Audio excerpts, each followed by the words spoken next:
Hello, everybody. Warmest of welcomes on this Wednesday to episode 5 of The Passion Project. This is a variety show that encourages anyone in the speedrun community to showcase the projects they've been working on.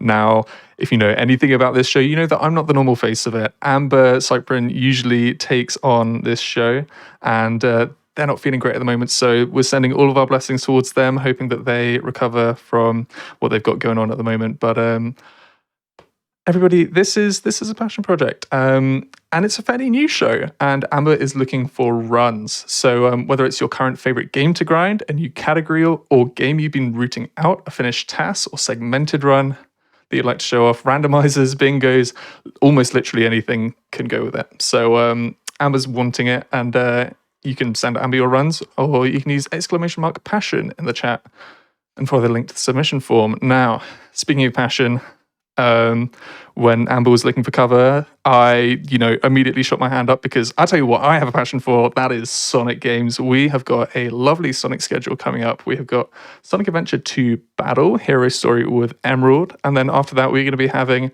Sonic Frontiers 100%. I'm really looking forward to seeing that being ran because, new game. 100%.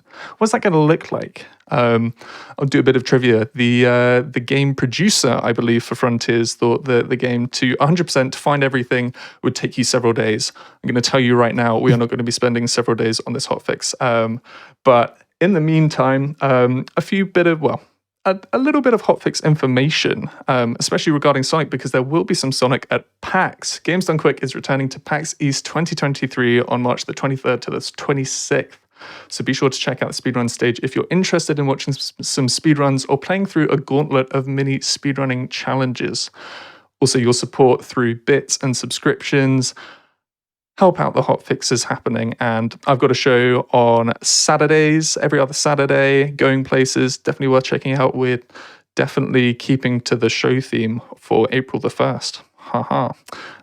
Spoilers, we're not. But that is something for later, and we are going to be having a look at Sonic Adventure 2 Battle with Emerald and the lovely Superior on comms. Hello, fellas. How you doing? I'm doing fantastic. I'm really excited to be here. Really thankful for the opportunity to be on the GDQ stream. So, I'm excited to play the game.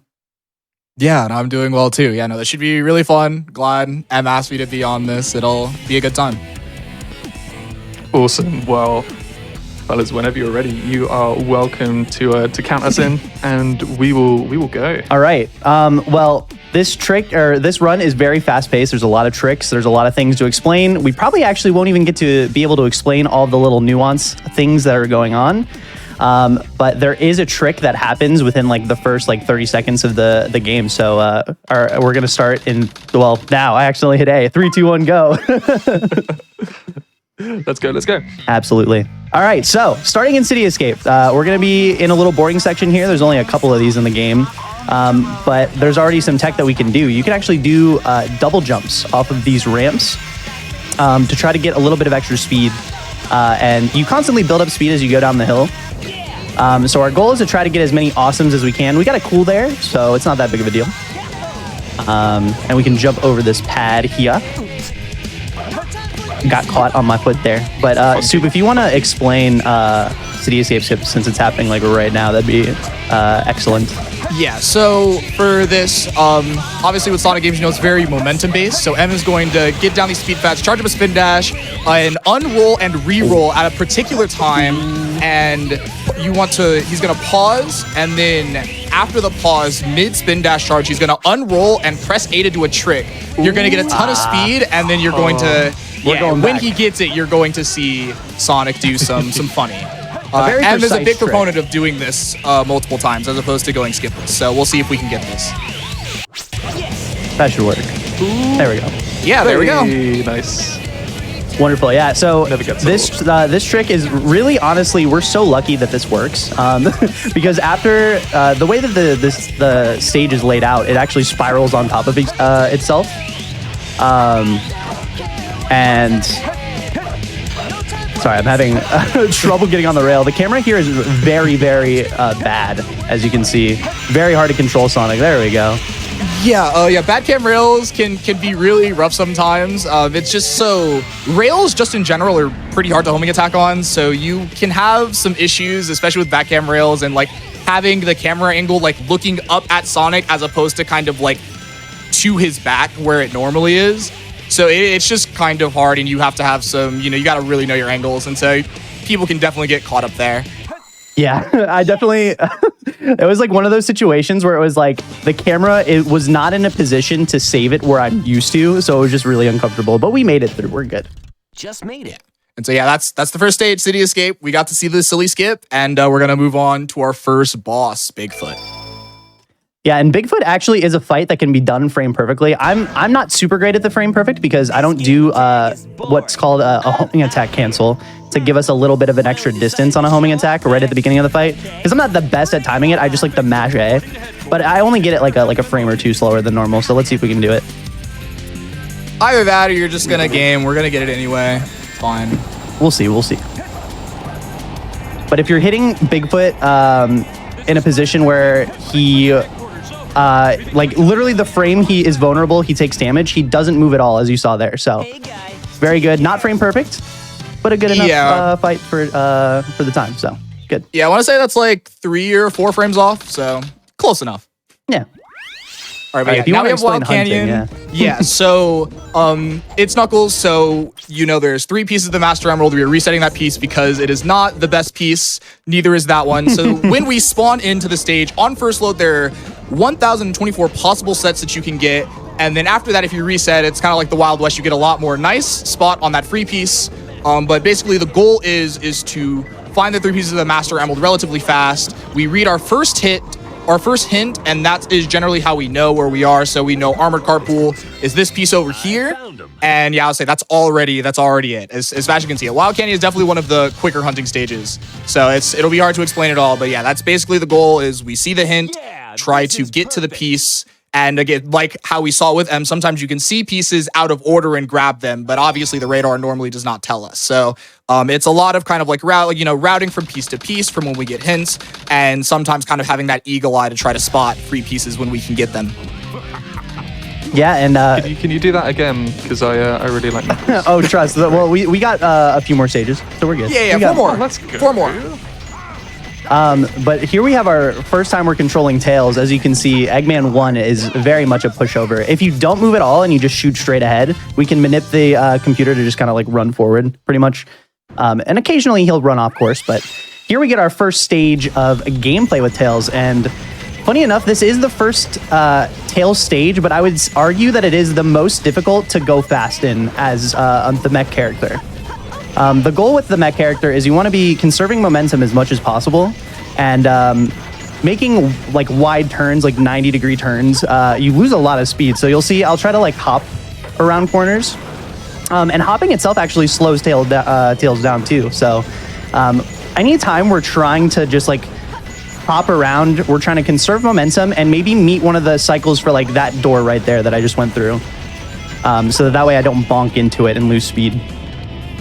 Yeah, tail, like turning with mech, as people would know casually, can be really weird. So yeah, you want to hop. Sometimes you may see it in later tail stages. Also, like the camera will try to like help you out. And so you have to like, in order to like get good turns, like you can't make sharp turns. You can really only make like right there, just kind of like a little bit of a turn where like the camera kind of helps you out a bit. And so that's kind of why you have to hop. Like just turning straight left, you just lose all of your speed. And that's part of what makes this hard. As you can see, there are so many like just sharp 90-degree turns like that one where you just kind of have to go, and you're just like, well, how do you expect anyone to like play through this stage fast? Yeah.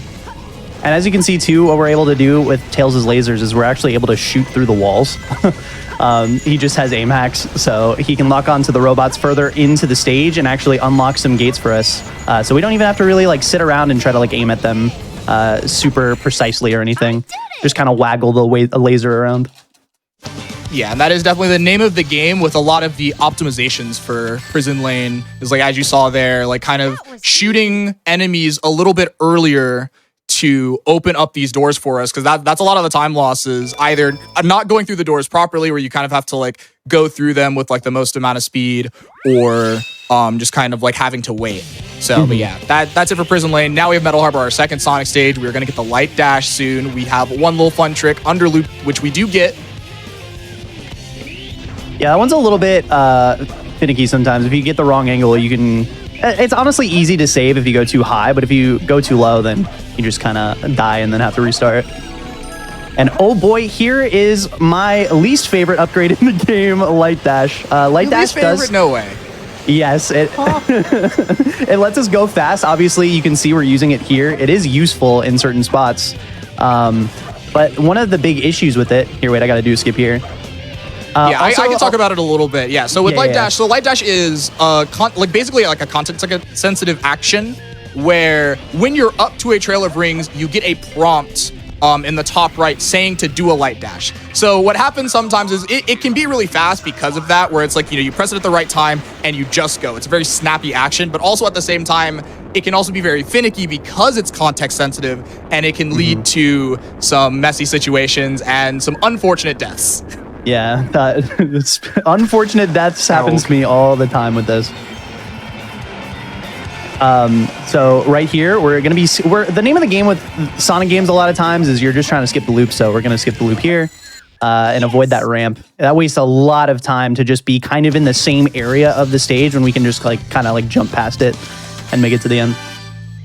Yeah, no, we get to do a lot of like little loop skips, and like a bunch of them save it's kind of shocking how much time you can just save by like skipping loop. Like some of them are just straight up like 2 or 3 or 4 seconds sometimes from just like literally just jumping around the loop and not taking the automated section.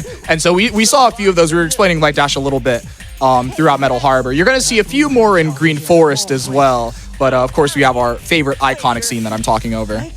Faker. Yes. It's funny that this very iconic cutscene is unskippable. So it is always a part of the run. Make you eat those words. So this fight is, we're going to do a little bit of AI manip again. We're going to do a somersault into the front of him and cancel it with a jump right away. Walk back to a ring so that he'll turn his back to me, although he's being a little mean to me right now. I jump so that he can jump into me. And then he'll fall backwards, so then I'll just do another somersault. The somersault was a bit of a backup for the last hit there, but it all worked out. Yeah, and that is a pretty unique way of doing the fight. M does this fight a way that not many other people do it. Generally, most runners will storage into Shadow and storage. To talk about it a little bit as we go into the beginning of Green Forest. So you somersault by pressing B, and you spin dash by holding B, and you can, when you're holding B, and then you kind of like, you have this like stored action where you're like in the middle of somersault and spin dash.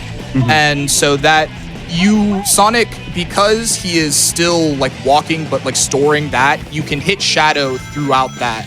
And so you just storage 3 hits into Shadow, and that's generally how we kill him. We'll actually see some storage in a moment as we get through Green Forest, one of the hardest stages in the game. We'll get up to it. So we see the Light Dash. We're about to do Air Yeezy, where we use skewed gravity off of that rail and nailing it. And here we're going to see the storage on the rail, M unrolling his spin dash so that we can get this early spin dash here.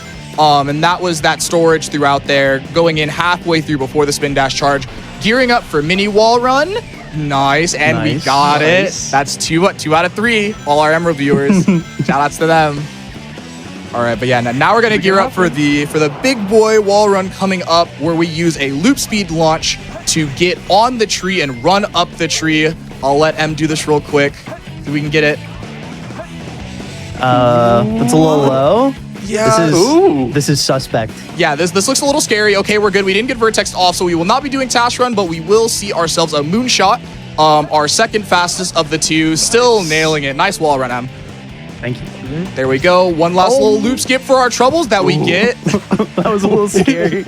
Extremely scary. You can actually, so in this game, you can save hover frames. Basically, like, you can get a little bit of extra height out of a jump. Like, if you hold A, you get a little bit of extra height from your jump. But what we can do is, if we just like tap a jump and then we pause and hold A to resume, we can actually use some of those hover frames if we haven't used them yet. So I actually had to use them there to save myself to make it to the end of that loop. Yes. And very, very heads up, because that was a bit of a scary loop skip. Yeah. Well, I could tell because the Just a angle bit. was like kind of out to the right. I was like, oh no. I gotta Yeah. think on my feet here. Oh my gosh, it's him. He's back. Yeah. He's back, him. Let's go. My guy. My guy. Let's go. One of- But yeah, no. one of- What are you gonna say, Em? I was just gonna say one of the unique things about playing Pumpkin Hill is that we're gonna be guaranteed to get a piece that we're gonna have to dig. It's kind of the game's way of checking to see if you got the digging upgrade, the shovel claws. No way. The shovel claws. reference? Yeah, shovel Shout out claws to shovel reference. claws. But yeah, no. So yeah, as Em was saying, yeah. So for Pumpkin Hill and also for Egg Quarters for Rouge, who gets the pick nails, we have nice set, by the way. Yeah, definitely. For this stage, you have, no matter what, your P3 will be a dig P3 when you load into the stage on our 1024 that we're talking about, because the game wants to make sure that you have the dig to complete the stage and move on. They do not want you to do any more stages after this without the dig. Yeah, this is perfect. All right. And yeah, so that stage is pretty volatile, I think, for sets too. Like that's one of the stages where RNG can have like a pretty big factor, because you can get anywhere in the range of like 27, 28 to like even like 50-second sets that you just are incapable of like playing better. Like you just kind of have to go glide from one side of the stage to the other. But here we're loading into Mission Street. This stage actually doesn't have a lot of crazy things going on. That bonk is actually going to set me back a little bit, because the whole goal for this stage is we're trying to meet a cycle of platforms that are at the very end. So I'm actually going to spend a very little time in this upgrade. But normally, if you notice, the timer in the top left there actually stopped. We run Hero Story on loadless timing rather than real time. So anytime that the in-game timer is running and anytime we are paused or in menus, we count that time. But when you're in the upgrade, it doesn't count. But the platforms like these ones here that I'm standing on, the cycle that we're trying to meet is very later on in the stage. And those platforms will still move while we're in the. They will still move while we're in the upgrade. There we go. Yeah. I feel like we could do like a whole passion project just purely on timings for SA2. Oh, yeah. I know there's a reputation there. Yeah. There- lots of history of we were RTA for a while, then we went to in-game time, and now we're here at loadless. Lots of going on. But here is actually a trick that I haven't been able to describe yet. With the upgrade that we just got, the hover boosters, we can do a thing called pause hovering.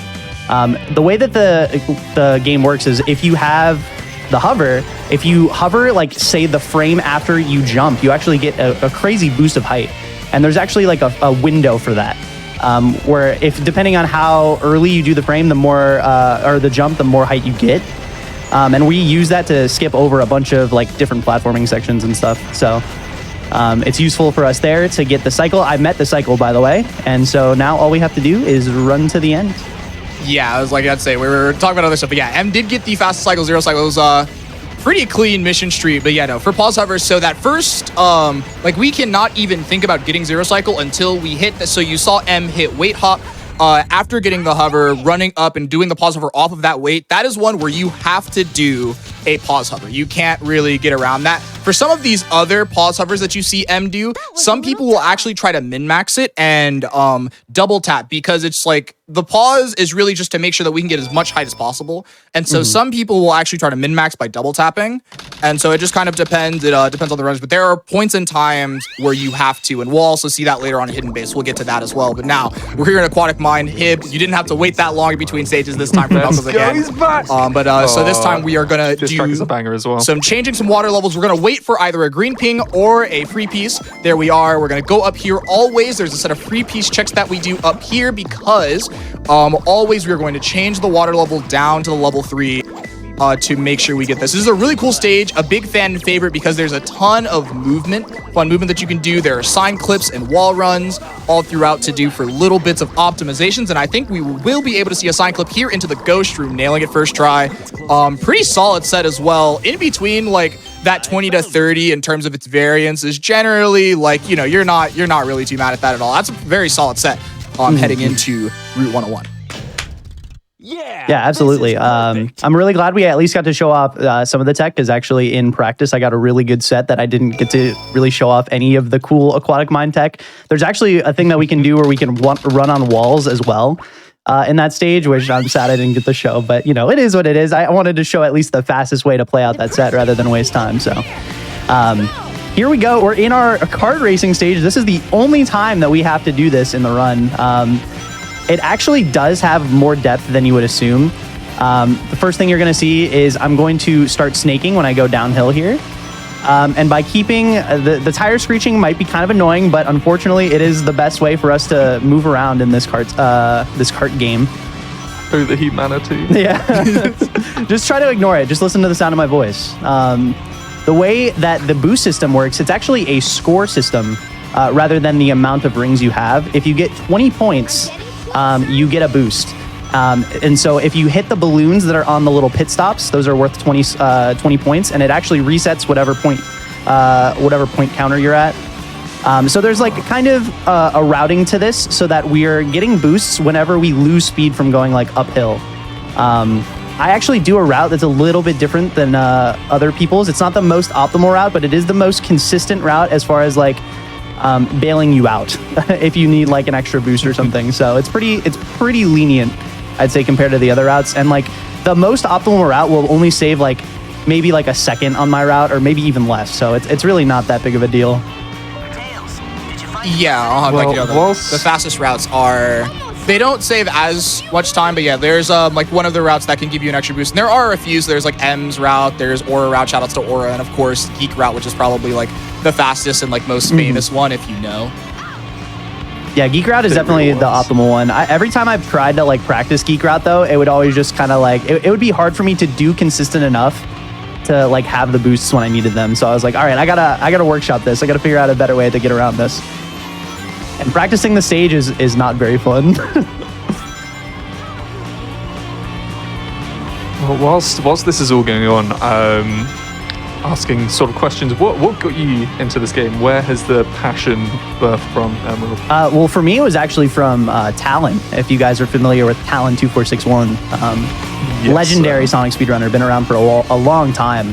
Around the time when I got into speedrunning, it was definitely like one of those things where I went down the rabbit hole. First, I saw Worcester speedrunning Pokemon, then Narcissa speedrunning Zelda, and then I was like, oh, I wonder if people run Sonic games. And then I found Talon, and then the rest is pretty much history. It like took me a little bit to get all the things I needed to start speedrunning SA2, but when I did, I was just hooked. This game is very addicting. Do not turn off, as the poster says in City Escape.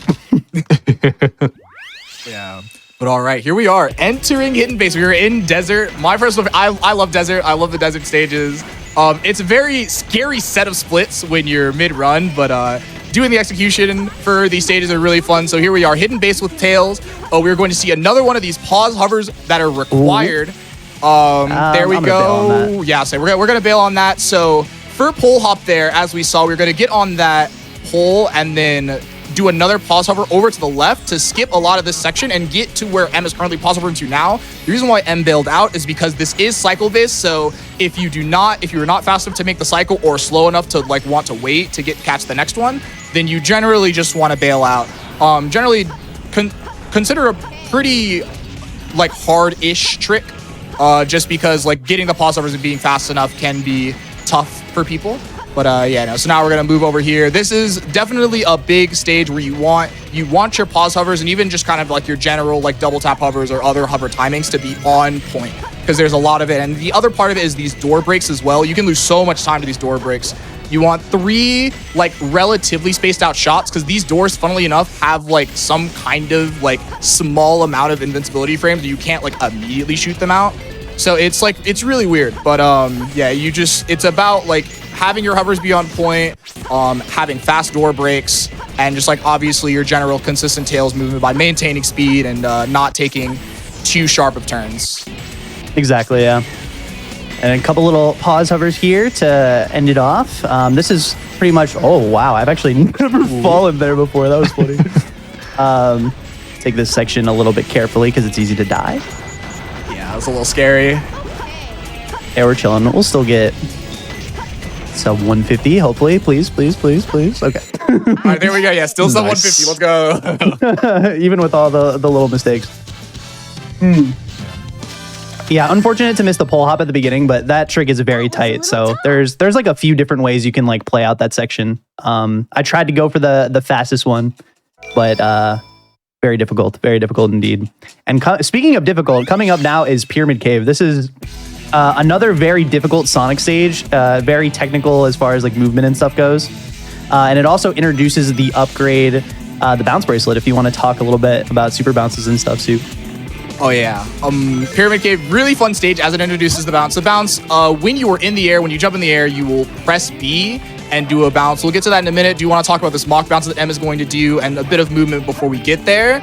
So yeah, nice. And also using the hover frames by holding A and holding A while releasing B on that spin dash to get there. But here we go. So when you come at a wall with speed and you do a bounce, you will do what's called a super bounce, where it turns that horizontal velocity into vertical and you get really high, as you saw with that first door skip that we did. Nice. So yeah, very clean. We're going to get here and set up for this next door skip. We're going to stand at a particular spot, fully charge our spin dash, and then go and just straight through the door. It is very precise, unfortunately, and one of the very small things we've actually done recently is we found a fix for the Steam version of this game that fixes dead zones. For like, it's not like exactly dead zones, but it like kind of like helped us like hold straight sometimes. So like, it's hard to describe, but it basically has like changed the way that trick feels, and adjusting to that has been a little bit strange, but able to do it there. Here's a grab bounce for something called Snake Skip, where we get to run on the side of the loop here. Nicely done. Yeah. Very nicely done.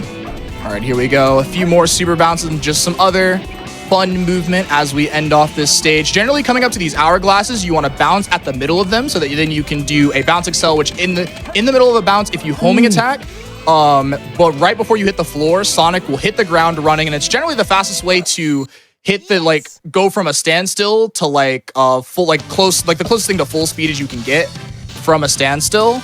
And we will also do it there so that we can set up to like charge more spin dashes to just continue to keep the speed and the flow going in the Pyramid Cave. But yeah, so now we have our Knuckles stage for Desert Death Chamber. Oh boy, Death Chamber is probably the most technical and rich and deep like hunting stage, because there's so many ways that we can go about playing it, and so many different like ways to check free pieces, and so many clip outs that I want to showcase here, like so. Yup, there's a red box clip about, second try, and as we get here, we will also be able to talk about some death strats as well as we get a blue P1. So generally, when pieces are generated, when you generate P1 to P2, the game generates the furthest away P2s that you can get. It's close. So there aren't a lot of green P2s, but there are quite a few blue P1s and red P2s. So generally you like to have blue P1s so that you can die and try to get as common of a roll for red P2s by blocking out as many of like the blue P2s as you can. And as you saw, we got first try death strat into a Bobo Machao. We got to see some cool movement as well to get there. So nice from M. Yeah, this Absolutely. is perfect. Yeah, thank you. There's so much that we could talk about for Death Chamber, honestly. I'm really glad that I nailed those 2 red box clips. That is kind of like, once you get used to it, it's not too bad, but it's kind of a hard clip, and it gives us access to pretty much the entire stage. So very, very useful. And coming up now is King Boom Boo. This fight can take a very, very long time if you don't get first cycle, but we have a way to not only get first cycle, but kind of get this fight going as quick as possible by nipping a bite there so that he throws his fireball early. And then now he's going to go into the ground here, so we just have to dig him out. And we have to get Knuckles to run at a very specific angle so that we can continue to keep up with King Boom Boo, but also hit him and not flip him. So you have to like kind of aim sort of for like the halfway part of his body, but a little bit behind him. Because if you go, again, if you're too far forward, he'll flip and then he'll go the opposite way and you can't catch him. But if you do it too far back, you might end up messing up and not being able to catch up with him again. And so, Soup, if you want to explain Egg Golem, because Yeah, this is a lot of focus. Yeah, here we go. Yeah, let's let M focus. So Egg Golem, probably the split that decides whether or not you can have a run. So we were talking about super bounces earlier, converting that horizontal velocity into vertical, and as you can see, M is trying to super bounce off of these like little bits of platform. These are an incredibly tight frame window and extremely hard, as you can see. This it's just rough. Egg Golem is an extremely rough boss to play really fast. There are there's a more consistent strat called Profit Bounces, where you set up a mock bounce similar to what you saw M do at the beginning of Pyramid Cave before getting the bounce. But no way he's getting them all now. Now we get them all now. And then here, after our first 3 hits, hits 4 and 5, Egg Golem will do that headbang attack. And you can just kind of like bounce, and as he headbangs, you can homing attack, get on his arm, spin dash jump, and hit the head, as you saw M do. Nice 26 after I was about to say, that was really clean. That was so clean. I had to get once I got the rhythm for it, I'm good. But sometimes it's hard to like find that initial one. The first one is always the scariest one, and then when you start missing them, it's a meltdown city. We're here in the last tail stage, and coming up is a trick called Bofa. I really hope you guys don't like this stage because we won't be seeing very much of it, actually. Yeah, no, not very much at all. The trick is coming up. We are going to go with as much speed as we can, going up, lining ourselves up with the wall and the boxes, shooting both of the boxes at the same time. But getting it on first load and second load are actually different. First load is a bit harder. So second load is generally considered a little bit easier, but still, of course, a relatively tough trick. We got to get this black box on the top to fall on top of Tails when you break both of the boxes, and now we are out of bounds and flying straight to the goal ring. There will be a little bit later, you will see the camera kind of go under Tails a little bit and then kind of turn around. You are going to want to time your kind of like analog stick so that you can neutral stick when the camera is right under Tails, so that you can then go down, because if you're still holding up while the camera turns, then you can get some really wacky results, and it is not very fun, and it is really hard to back up. Yeah, absolutely. And actually, if you get your camera to like be perfect with when you let go of it for the camera turn there, you don't actually have to adjust it all. I actually held a little bit down left, so I decided you can drop a little bit farther than I did here, actually probably a lot farther, so that you can line up exactly with the goal ring when Tails like kind of like gets close enough to it. But I'm giving myself a lot more height just so that I can adjust myself, just because I feel like I've gone a little bit off course here. So yeah, there is the tube we're looking for. We're just gonna line up with this corner that kind of juts out. There's a convenient little invisible platform here for us to land on, and then we just go left and right, and we touch the back of the goal ring. Yeah, and there you go. Bye, Tails. Not really. Yeah, we'll see you later. Forever. Well, yeah, not forever, but last stage. Not forever. Yeah, last stage. Yeah. All right, now we have our last Knuckles level, though. You're going to have to say goodbye to Knuckles soon. Sorry about that. But, you know, the run's almost over. We got a boss after this. That's true, yeah. Meteor Herd is a very open stage. There is not a lot that we can do to really make things faster. There's a couple strats we can do with like set knowledge. But otherwise, it is not really a stage we can make go like super fast. Yeah, there's a few little bits of knowledge points, but Meteor Herd can be a pretty rough stage, as you can just see the size and the scope of Meteor Herd. Pieces are just very far away from each other just in general, and thankfully we're getting mid to top. Again, sometimes we can get middle to bottom and then to top, and generally you do try to want to go, like, you definitely want like a top P2 to like mid to bottom P3 for like your more average sets. You're just kind of like, you just need to get out. But Meteor Herd is just generally potentially extremely mean because of that. Yes. But M getting a fine set here. Yeah, definitely nothing to super scoff at. I think if I was like doing like PB attempts or something, I'd be like, 44. But like, you know, I think this is definitely like the average of what you can assume to get. Because you can get really mean sets for the last RNG stage of the run. But here is our boss fight with Knuckles here. We're going to fight Rouge. This fight is pretty simple if you can do the manip correctly. So what we're going to be able to do here is I'm not going to touch my stick, but when we gain control of Knuckles, I can just neutral glide forward and drill dive into Rouge. So we're going to do that. And then we let her kick up into the air. And once she lands, she will not be able to retaliate. So we can just sit here and mash drill dive into her face. And we win the fight. Knuckles was so real for that. Yeah. As much as like I love Knuckles in speedruns, I do not have hunting at the top of my list because the runners for that are absolutely mental. But on to Sonic. On to Sonic, yeah, and we're in City Escape, which has probably one of the more iconic skips in speedrunning, actually, with CGSS. City Escape? Yeah, great. So we're in. Did you just say City Escape? Whoops. Whoops. Hey, they both start with C, right? Yeah, they're True. They both start with C. But yeah, no. So getting in there, we're getting up to it. So I'll let M focus on that. So Crazy Gadget. So over here, there are these gravity switches. We are going to choose the left one as opposed to the down or the right one. And we are going to, for M's case, get on top of a box and set up a spin dash hover so that we can squeeze between two kill planes. Yeah, it's a pretty rough trick. You have to be pretty precise with your angle. But yeah, we're going to squeeze between two kill planes and then navigate with this weird gravity to the goal ring. There we go. There we go. So yeah, there's a particular movement that M's going to do. We're going to have one visual cue here for us here so we know our distance is good because we saw that little green matrix material there. And yeah, there we go. Second try. Let's go. Yeah, I'm happy with second try. Not too bad. Yeah, so weaving through those... Oh, yeah, sure. What's up? Just quickly, I don't make the rules here, but you're going to have to rename your split for this stage to City Escape now. I don't even know what happened with my brain there. But, you know, it's all good. You were saying. I actually don't remember, but it's okay because we don't have time. Because now we're going to be fighting our actual last thing with Tails here. We're going to fight Eggman 2. This fight is actually pretty hard if you don't know the manip. But if things go well, which is looking not great, but I can back this up. Yeah, that was really unfortunate. It's fine. I can back this up. Hopefully he gets hit by that. No, he didn't get hit by it. Oh, it was so close. Yeah. It's fine. Oh, it's not fine. Yeah. As soon as I jumped, I was like, wait, I think I jumped too early. Yeah, But anyways, a bit early.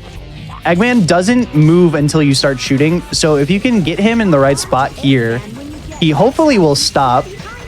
But this will work.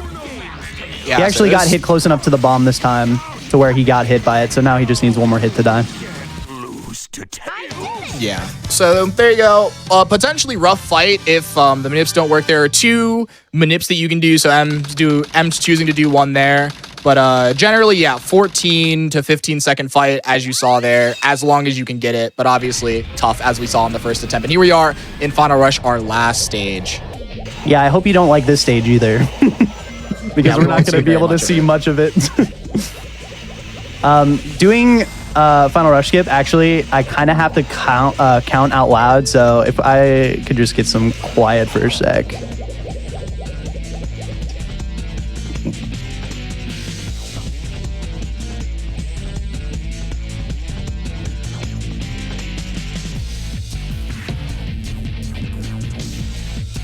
Ooh. Okay, I think I should be good. All right, cool. Yeah, so that was our fastball variation of Final Rush skip. So obviously our nice consistent Final Rush skip that we have going here. Using skewed gravity off of the rail to kind of shoot outside of all the kill planes and then kind of turn ourselves back in on a collision course to the goal ring. There's like a variation where you wait about 17, 18 seconds and then you break gravity and then go. And then there's our fastball version, which saves about 2 seconds, where you actually break earlier but continue straight on the initial course and you wait about 4 seconds and then you turn over. And as you see, M's distance looks fantastic and it saves time. It's great. And you know, here we are at the goal ring again. Hope you didn't like this stage because here we are.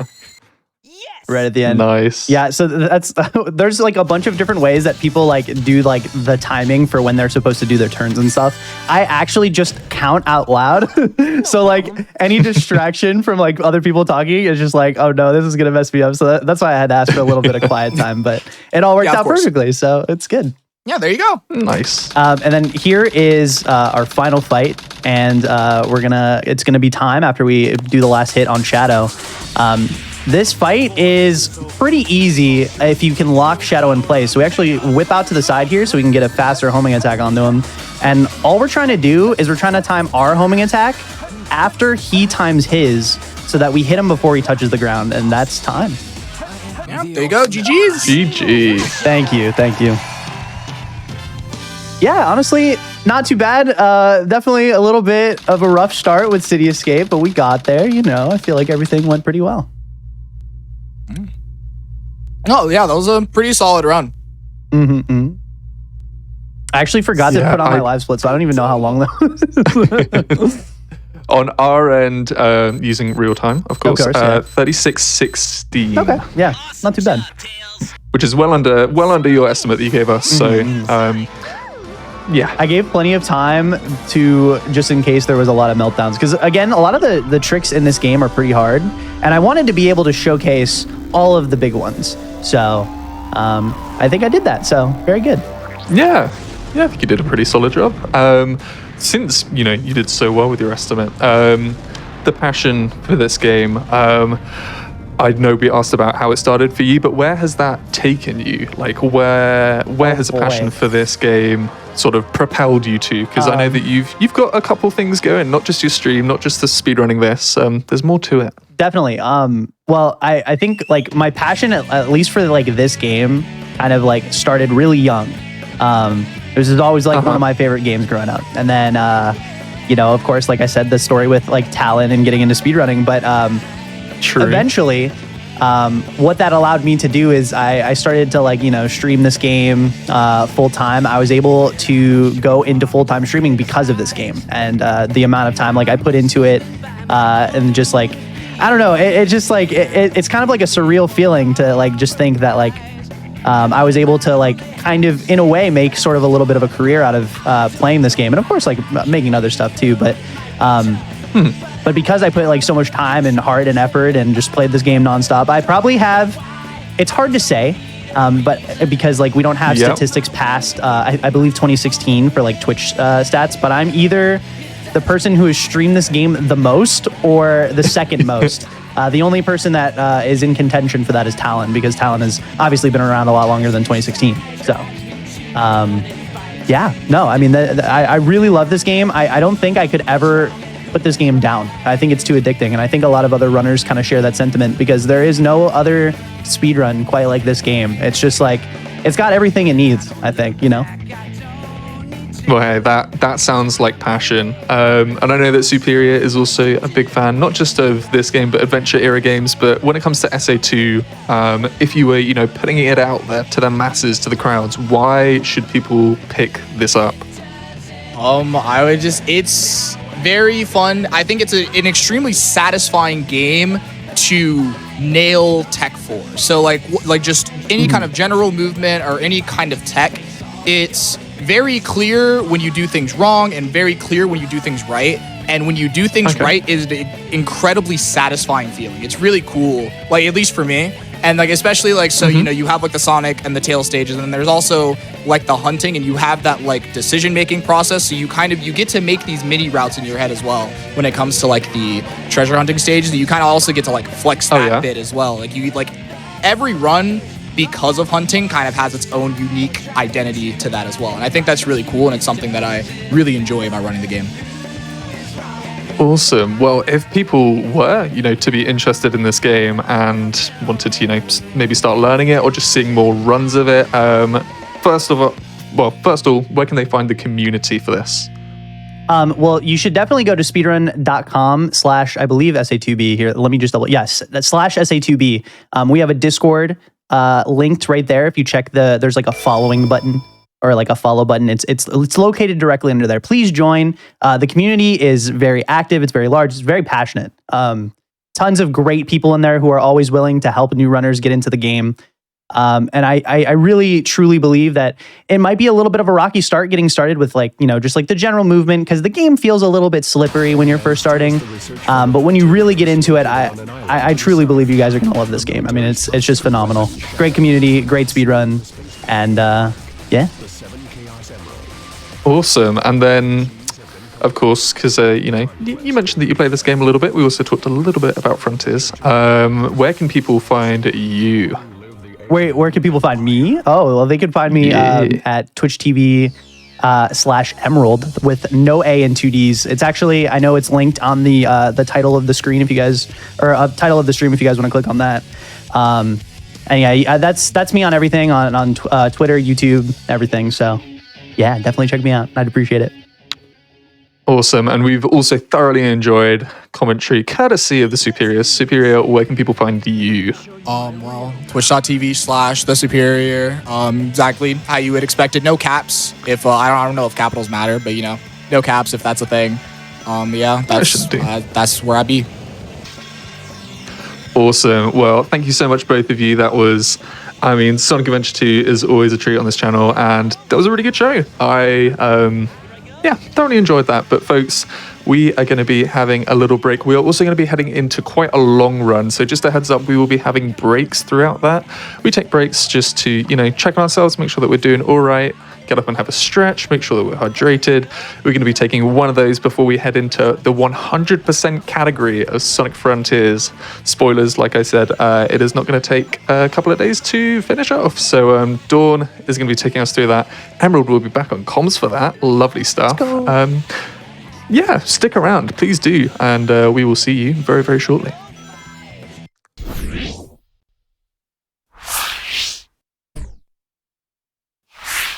Hello, everybody. Welcome back to Passion Project. A reminder that this is the 5th episode. This is Passion Project is the variety show that encourages anyone in the speedrun community to showcase the projects they've been working on.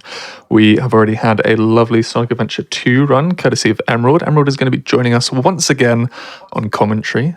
So if you've been enjoying his voice, you are in for a treat. But before we have a look at Sonic Frontiers 100%, there's a lot to talk about this game, and we've got a fair bit of time, but before we do that, we just want to say hello, YouTube. If you're watching on YouTube, don't forget that you can press the like button on the video and subscribe to the channel, and why not catch the action whilst it's happening live if you can, because, there's a good atmosphere going on over here, and we'd love you to join. So you can find us on twitch.tv/GamesDoneQuick. A lot of stuff going on, mainly at weeknights at 7 p.m. Eastern and weekends at 1 p.m. Eastern. We've got some gaming about to happen, folks. We have got Dawn. He's gonna take us through Sonic Frontiers, the hottest game on the block. Dawn, what do we have in store? What is this? Yeah, so I'm super excited to show off Sonic Frontiers 100%. I thought it fit the theme of this event perfectly. Passion Project. It is not the most run category in the game at all because of its length, but it is a very competitive category still, and has a few really dedicated runners like me and Josh on commentary as well. So I'm super excited to show it off. It's going to be awesome to get into it. And we'll talk a little bit more about the conditions and stuff that count as completion for the game, since this is basically the completionist run for Sonic Frontiers. We'll kind of go over it as we get there. But yeah. So awesome.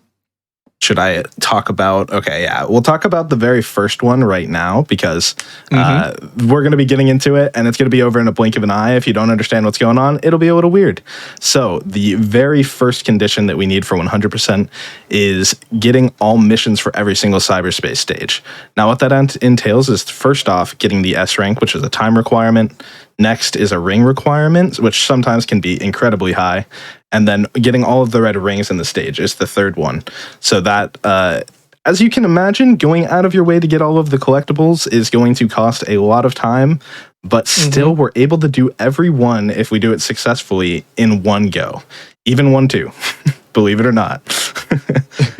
One more thing to mention before we start, though, is there is going to be the first big content update of 3 for Frontiers coming out literally tonight, probably right about now, if the timing is correct. Oh my gosh, it is. Yeah, it's like right now. They scheduled it for this run. So this run is basically the send-off for base game Frontiers. You've been great. Wow. We're now going to play all of you right now. So, yeah. All right, should we get into it? We're ready when you are. All right, let me make sure I have all my stuff set up, because I need a ton of maps and stuff to remember the routes. And then, yeah, we'll start on go. Let me make sure I have everything ready. All right. 3, 2, 1, go. Good luck. Forgot there's 2 menus there. Happens to the best of us. It's okay. I pressed A without giving a countdown. But immediately, actually, we're going to be getting into 1-1 here. This one is actually, believe it or not, kind of a hard stage to get all of the requirements down in the first go. In fact, a lot of people will end up resetting to this first stage because you need, I believe, 150 rings. You need to get all the red rings, and you need to complete the stage in under, what's the time again, Josh? 43 seconds for the S rank. Yeah, it's very tight. Okay, I'm playing it super safe. This should be just about enough time. I think we'll be about a second or 2 ahead. Yeah, the big thing with 1-1 here is always making sure you have enough rings, because that seems to be the biggest problem. Getting 150 rings and making it within 43 seconds. Yeah, I overcompensated so much there. We overshot it by a ton of rings and still got a nice time there. Actually, I'm pretty happy about that. Yeah, let's go. No retry here. Yeah. Yeah, like I mentioned, that's like probably one of it's like such a big reset point for such a long category right away and like closing the game, because you can't exit out of that stage either. So if you miss it, you have to close the whole game. Fun stuff. And it is like a 40-second time loss too, or like a 30-second time loss too. So it's like, well, you don't want to really have to redo it. You might as well just I might as well just play it again anyway. So just restart the timer. But so go ahead. Oh yeah, go ahead. All right, so the next condition we got there after all missions of 2 of 9 is getting all of the map challenges, which will eventually unlock the map in its entirety. We need to get every single one, which will also be a huge benefit to us because we're going to be able to teleport around the islands once we get all of them. But yeah, for now, just some tutorial stuff. I love menus. They're everywhere. Right. Which is really funny because there's so many pop-ups and there's like an option to like kind of turn off pop-ups, and we have that on, trust me, but we still get a lot. We do have it on. Believe me on that. So here we're actually in the first Guardian fight. One of the other things that we have to do for the 100% completion is we have to defeat all of the Guardians throughout all the islands at least once. There is a way for them to respawn, which we'll get into later, but we just have to make sure we get rid of them at least one time for each one. That one, we don't have a lot of abilities yet, like combat and stuff, so what Don just did there was boosted forward and kind of landed on the side of the hips of the ninja, so that way he could do a stomp that's a non-combat stomp. It's just your typical like movement stomp. Which is actually different because if you get the one in the skill tree, it teleports you above the enemy. Yeah. But Stomp still does a lot of damage. Yeah, I wonder if it does the same exact damage. It kind of feels like it, but it's a little bit faster. Yeah, it really does. All right, now we got our first ability. The ability tree in this game absolutely breaks this game, which we'll show a little bit more of later. But for now, we're just going to use Psyloop to get the power boost, which is basically going to keep us at max speed pretty much all times. Very worth to just get it right away because it is just so fast. As you'll see right here. Look at that. Now we're moving. Yeah, and one of the... Oh, go ahead. I was just going to say, one of the hardest requirements of 100% here is completing the skill tree. So you have to unlock all of the tricks that you have there, and that costs just over 210 skill points, I believe. It's certainly quite a lot to get over the course of this run, because you don't want to be going out of your way to intentionally go for it. You want it to be along the way. Yeah, so pretty much every time there's a box or something that I can get experience from, you're going to see me go out of my way for it. Because, yeah, we do need so much, and it's much better to do it as you're going than backtracking somewhere or buying them from a big shop or whatever. All right, more Guardians. I actually love this movement. I don't know if this is me unique, because any percent, they don't even fight this guy anymore. They just skip him. But I really like that boost right there. See, oh no, I missed the thing. This is so sad. Usually you can land right on there and then boost off towards the enemy. And if you do it correctly, well, okay. If you do it incorrectly, the tower can despawn. So it is a little risky, and that's why you probably saw me go so much to the right. But I do love that strat, because you get a nice little memory token, and it's just some cool movement to me, honestly. Yeah. Dawn. What was scary is Oop, that Go ahead. the pop up appearing there just before you went off Yeah. the platform. I thought you would have air boosted again. Yeah, I thought I wasn't sure what was going on. I was ready to react, but fortunately I didn't have to do anything. It could have turned very badly Yeah. very quickly. Yeah. What were you saying, Hib? I was just gonna. Well, I'll leave the description for this this stage because there's quite a bit going on here. Oh, absolutely. So this is the legendary, the infamous, the well-regarded as well 1-2. It is generally casually a pretty difficult stage, but as you can see here, Dawn is using a tech that we dub hitting the gritty. Oh my gosh! Which is basically a you're doing a homing attack into an object and canceling it with a boost before you hit the object, and it lets us shoot through all these stages. And as you can see, he is still doing all the requirements, getting all the red rings, and he is going to finish it in 45 seconds. And he did all of the required goals. Absolutely blew through that stage. Yeah, we had plenty of time there. Also, I want to point out we're starting the Gritty Wars Oh no! at ESA. I'm just here for Frontiers 100%. At the I think it was the first marathon run done, or one of the first at a major event. They refused to call it the Gritty. They called it the Magnet Dash, which is the other common name for it. But we are fans of the Gritty here, so it is the Gritty Wars now, I guess. Yeah, it is the Gritty Wars. Hey, it's just, it's a funny name for a trick. Just live a little, Yeah, it is a But funny it name. is called either or. It's Yeah. either hitting the gritty or a magnet dash. Either is acceptable. Call it whatever you want. Or homing but dash, That's just what we call if it. you're Sega. Or homing dash. It's real. All right, so I think now maybe it's a good thing that Amber isn't here because they definitely have some strong opinions on the when it comes to the names of these things. yeah, glad we're avoiding. I mean, so giving did Amber a hard I. time. I started some beef with two of you on Twitter about it. So All right, so now, like the pop-up said, we are done with the tutorial and we are in full routing mode. So you might see me glance over to my other monitor and look at the route. There is just so much. It's a 5-hour long category. There's a ton to remember. So I can focus mostly on gameplay. I kind of just look at my route to refresh myself. But yeah, we're going to be going through and doing just about everything you see on this map right there. All right, let's go free Amy. For about the next 10 minutes on Kronos Island, Dawn will be going between the map challenges, the Guardians, and just a lot of the EXP crates that are scattered around. Initially killing time until it gets more to night, because there are 2 night missions for Kronos. Everyone loves them. Big fan. And what that means is that 100% runners really have to route around that specifically, because the faster you get with this run, the more that's going to be changing everything. Yeah, and I've pretty much decided recently that going over here is a little unnecessary, but we got to hear the line. Oh man. Oh, man. It's one of my favorite lines in the game. I can't miss out on it. And we get some purple coins. Bang. You're here for the purple. Yep. Just begging to be quiet. Yeah, I've since found a lot of purple coins, but yeah, I don't have the heart to route that one out. Yeah, that was weird. This boss is Wyatt. so janky. why at Orpal though? Folks, some folks might not know what the purple coins are about. This is true. Oh, that's true. So the purple coins are the collectibles that we're going to be getting over the course of the run.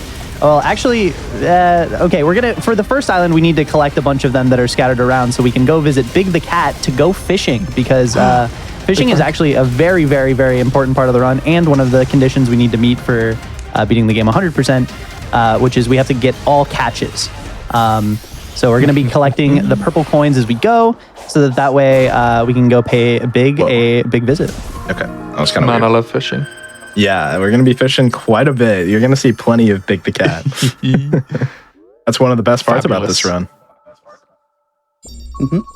All right. Yeah, like Josh mentioned, Josh pretty much came up with this entire route that we're using in modern day Hundo. It's pretty much the only route island where everybody does like pretty much the same thing.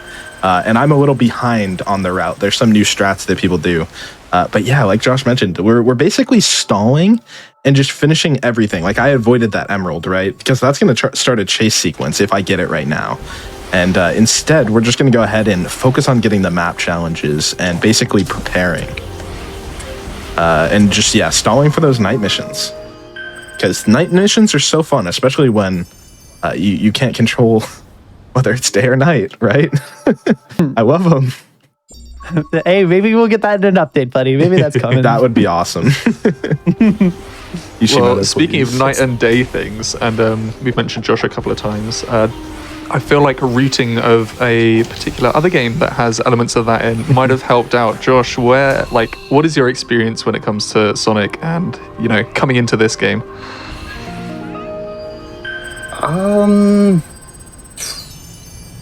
Well, quickly, I want to give a shout out to Darkspine Sonics because without him, we wouldn't have found HSP. While I might understand Sonic's combat with the enemy, DSS's mind just works in a much different way. Absolutely. To be able to get something like that. But I guess it just all comes down to close studying of the movement patterns with the Guardians and then just figuring out what goes from there. For example, with Squid 1 coming up here, there will be the title card that plays for it showing Squid. That doesn't happen for the second one, and all the time spent chasing Squid at that point still counts towards it. So there's just a lot of varying stuff that can happen with these Guardians. Squid jump scare time?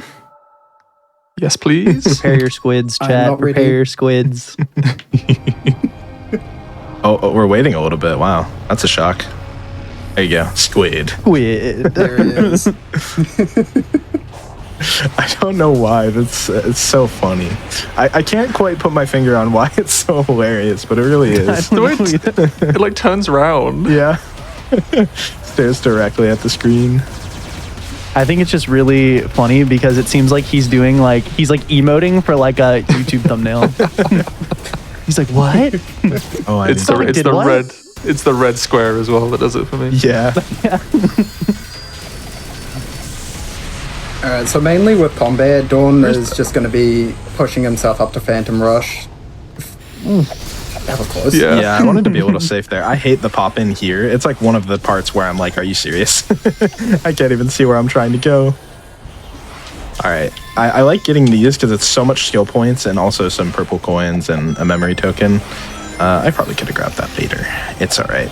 There's a lot of routing on the fly in this category, from when very small differences happen. Okay. I thought I was going to get the middle one for every single light up there. I was like, wow, that's actually... I didn't know that could even happen. It's not supposed to. That's what makes it even more impressive. That was cool. Yeah, the ones with the 3 tiles are really nice to go through. They're so fast, but when you get 5 and you have to do 20 of those, it's like, okay, getting a little tired of this now. All right.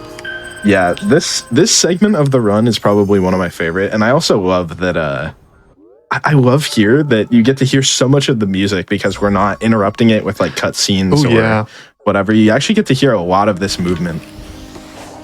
Also, I love this movement coming up here.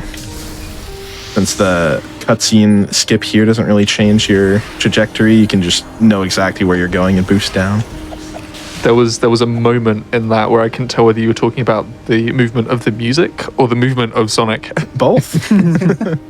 Both pretty good. Interchangeable. I do love. I feel like most people know, but for the people who don't know, when you get a Chaos Emerald or progress in the island, the music actually changes to symbolize progression. It's actually really really neat. Wait, I'm making a video about a whole bunch of random facts. I can just spout them all during this run. One of them. Oh my gosh, exclusives for us. Another way, this was off of Kishimoto's Twitter, is apparently as the game progresses, the loading symbol changes when you're loading in between maps or stages, whatever, to symbolize Sage's heart or soul, I believe, as it was said. Don't know exactly how accurate some of those are because translation stuff, but yeah, it did say Sage's soul, and it goes from very jagged edges to a circle by the end, and it's oh, that's cool. And I mean, you could definitely tell the flickering colors and stuff that was certainly intended. which is Don really told this to me like a few days ago, and it blew my mind. I was like, I've been playing this game for like 600 hours worth of time, and I've never noticed that. What? I noticed that they changed, but I didn't like really pay attention to if there was a rhyme or reason to it. And then I saw that, and I'm like, wait a minute, I get it. I get everything now.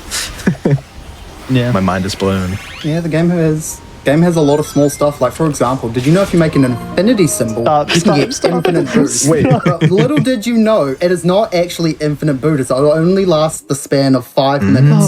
So it is not actually see. infinite. What? Okay, look, I can show it off. Watch this. Watch this. No. You've What's the point? Never before don't do seen. Look, infinite. Hoggers. That's a Sonic Forces reference. It's been the infinity symbol has been a long-running joke in the speedrunning community because for like the first like couple of months of this game being released, everybody and their brother came into Sonic Frontier speedrunners chats and said, "Hey, did you know about the infinite boost?" And it's like, listen, we knew If about it it wasn't the pre-release. infinite It was in like beta gameplay before we could touch it. Yeah. It's a big meme in the community. Oh, phenomenal. If it wasn't the infinite boost, it was the pop-up notifications. We weren't safe from anything. Oh yeah, I made an offhanded comment about that before. How we turned them off, but trust us, we turned it off. But they just come up anyway. All right, But hopefully. it's okay. You kind of get used to them. Hopefully, I'll be able to make time here and Squid. It's looking pretty good. It's actually a nice The Chronos. Squid 1 was early, so I'd be very surprised if you weren't. It looks good. Yeah. I don't remember. It'll be close, like, but I think you got more time. yeah, for it. I don't know which part you usually try to land on. I kind of just try to catch it at all. For me, I just well, Oh, did I mess it up? he's late, but well, Yeah, you're good now. this is fine. Squid. As long as we catch him. Okay, so Dawn's a bit. Yeah, Dawn's a bit late to this. You'll be able to avoid that. Ow. Yeah, it's doomed. I think this guy just stays in the sky during battle.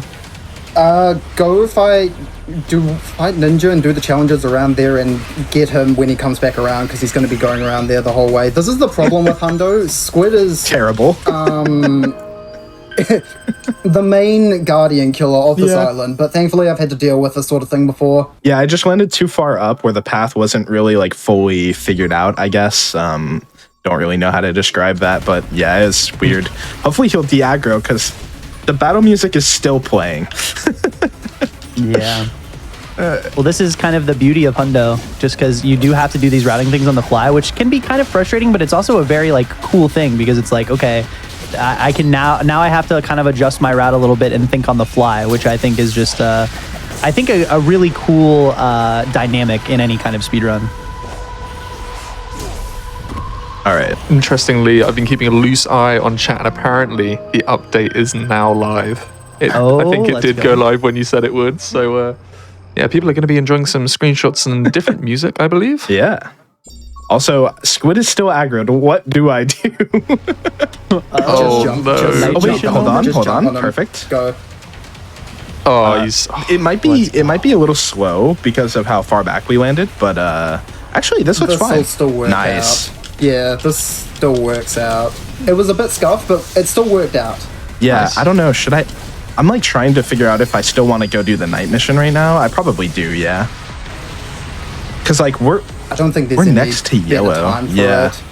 it would just like because we're gonna make our way back to the yellow emerald after this, but this night mission is over here, and it would make an incredibly weird timing if we ended up doing it at any other time. Let's go. Oh no, I didn't get that. I'm so sad. This is really scuffed. Wait a minute, we're gonna make an infinity symbol. No way. Not Did it again. again. The speed strats. We're doing it again. Oh my gosh. Another 5 minutes. Yeah. Incredible. So if we were using splits here, they would be incredibly inaccurate right now, but you know, that's okay. That's the funny part about Hundo and why I'm like super considering just getting rid of all my splits, because they just, you know, like you just have to play on the fly, and then it's like the deltas are all off.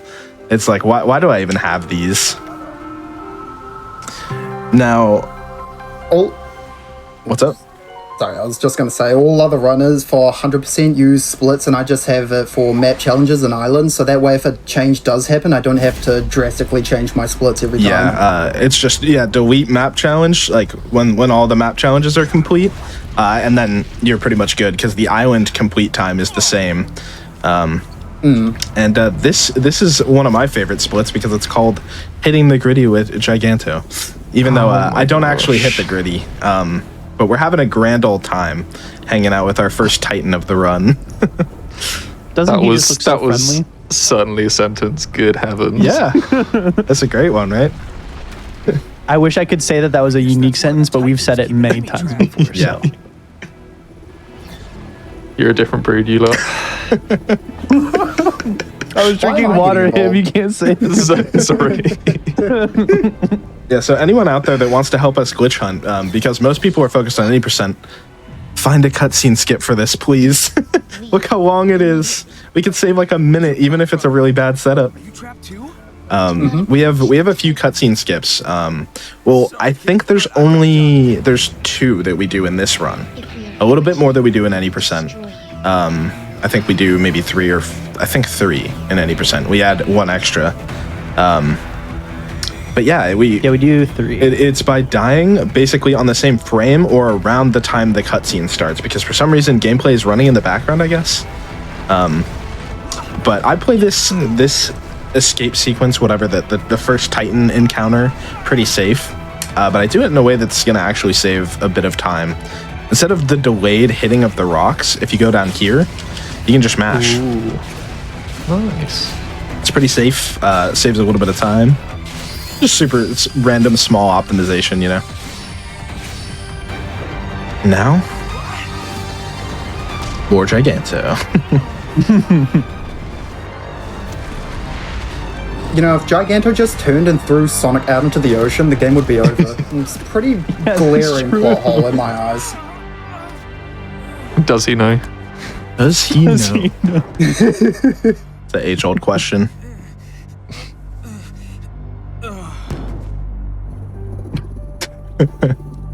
Yeah, these I really wish these cutscenes were skippable. Maybe they'll make them skippable in one of the updates. Who knows?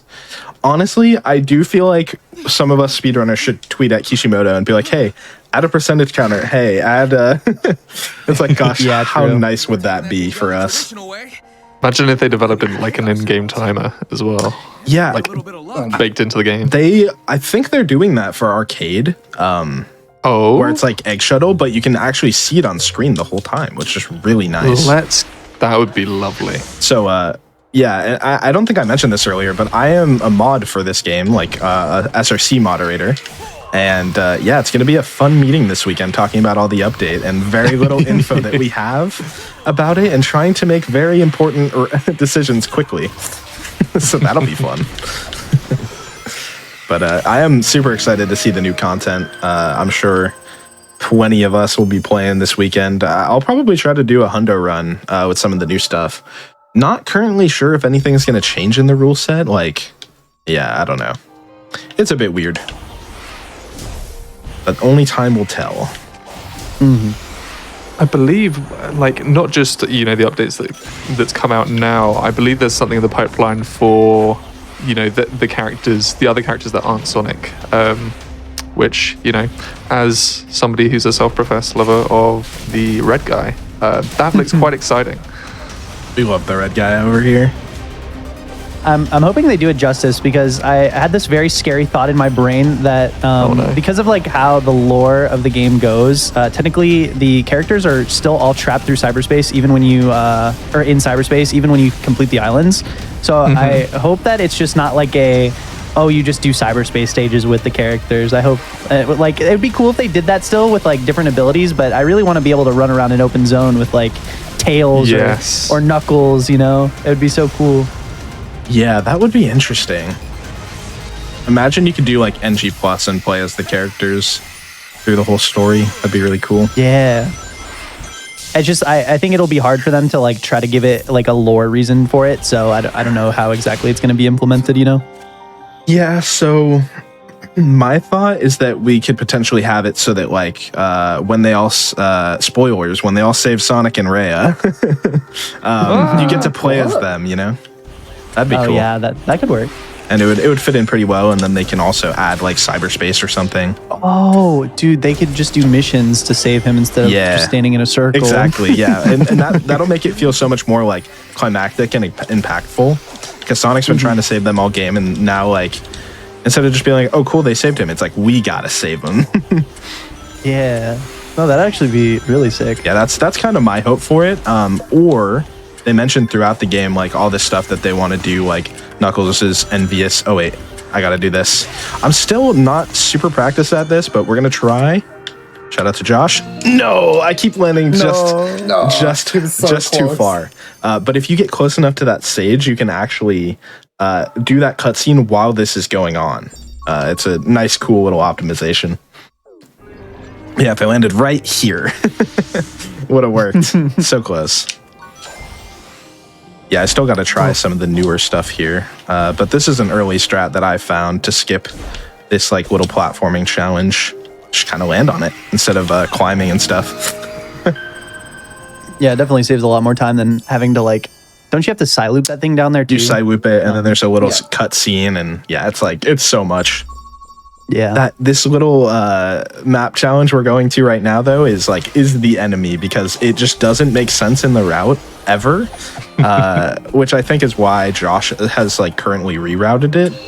That I need to look into a little bit more because it's all the way out here. It doesn't make any sense timing wise. Yeah. It still doesn't feel perfect, but it feels at least a bit Yeah. better. This map challenge specifically is just so far out of the It's a way. nightmare. All right, I think, normally I don't do those 2 map challenges early, but now I think we're nearly done with the map challenges already, which is awesome. Also, if you have played Twilight Princess, we're doing the goats mini game here, basically. And it functions pretty similarly too. At least that you don't really have to like spend too much time like running around them. It is pretty much like a straight path, but you'll see we're just kind of getting them to scoot forward little by little. And Dawn's doing a little bit of an optimization here by like kind of doing a slide and a jump to move a little bit faster. As you can see, Sonic moves on the ground there because I don't think you can boost during the section. No, yeah, right? your move set is so limited, so that's why sliding to get a little bit of speed there is so huge, and then you jump to like keep that speed going. I think that was I can't remember. I want to say I know the first person I saw doing it was Onaku, but I don't know if he's the one who came up with it. So I don't know. Shout out to Onaku though. Anyway, very absolutely talented gamer. goated Frontiers runner. Yup. All right, now our first cyberspace stage out here, since it's basically on the way. May as well grab it while we're You here. guys like Green Hill? Green Hill. You're gonna see a lot of it. We got Green Hill in your Green Hill. But see, Green it's Hill's different looking 'cause a it's lot like at Green Hill right sunset. now. This is so true. That's crazy. Yeah, this stage is it's weird because it's like the easiest stage until it's not. Is like the best way I can describe it. There's like one or Okay. two parts where it can just completely destroy you and you lose like 20, 30 seconds. But most of the time, it's just gonna be fine. But it's like one of those you have to take it seriously, even though like you shouldn't have to, kind of thing. Yeah, one notable thing here is getting that red ring. It's so hard to see it with the background there, and if you don't line yourself up kind of like perfectly centered there, it's very easy to miss. So you have to pay pretty close attention to make sure you don't forget about it. Yeah, not too bad. Going basically as expected. I hit the gritty at the beginning of the stage there, which is the one part that's like Oh my god. scary. I'm sorry, Hib. It's Is just gonna something happen. wrong? Were you okay? Is there something wrong? I get whiplash every time I hear it. I'm just like, they can't be talking about a Don't speed worry, run. I'm on your side here. I'm just saying the name of the trick. I don't know what's wrong. Yeah, I think it's fine. Sigh. All right, so on to the last map challenges. I believe there's just the 2 more. Yeah, second to last here, but this one takes you over to the last one. This is the thing with routing. Some of the map challenges work out better going in a certain order, because some will take you closer to others. Some will take you real far away from what you're trying to Hey, go look, to. there's the next one. No. Right there. And then also there's the portal gear I didn't pick up from Squid 2. I intentionally missed it because it was going to take forever to spawn. And I believe that's probably where Squid would normally spawn in, right? So it just moves the portal gear over there consistently, which is so convenient because it's like, oh, hey, like I'm actually going to go do cyberspace stages now. I could kind of use a gear. There you go. All the map challenges done. Nice. And We've been hearing a few tracks, like stuff that's around the map, and a couple from the cyberspace stages.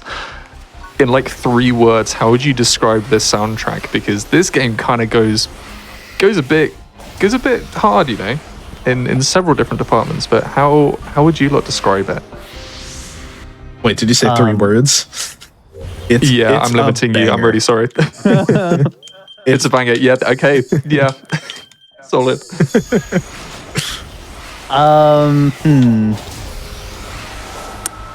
Wait, can it be less than 3 words? Sure. I'm Literally interested. perfect. Let's go. Ooh. Yeah, Okay. it's amazing. I'm a big fan of the soundtrack. I think it's just they do so many different things very well. I will say, as somebody who is an any percent runner, I am very much not a big fan of Chrono's first movement.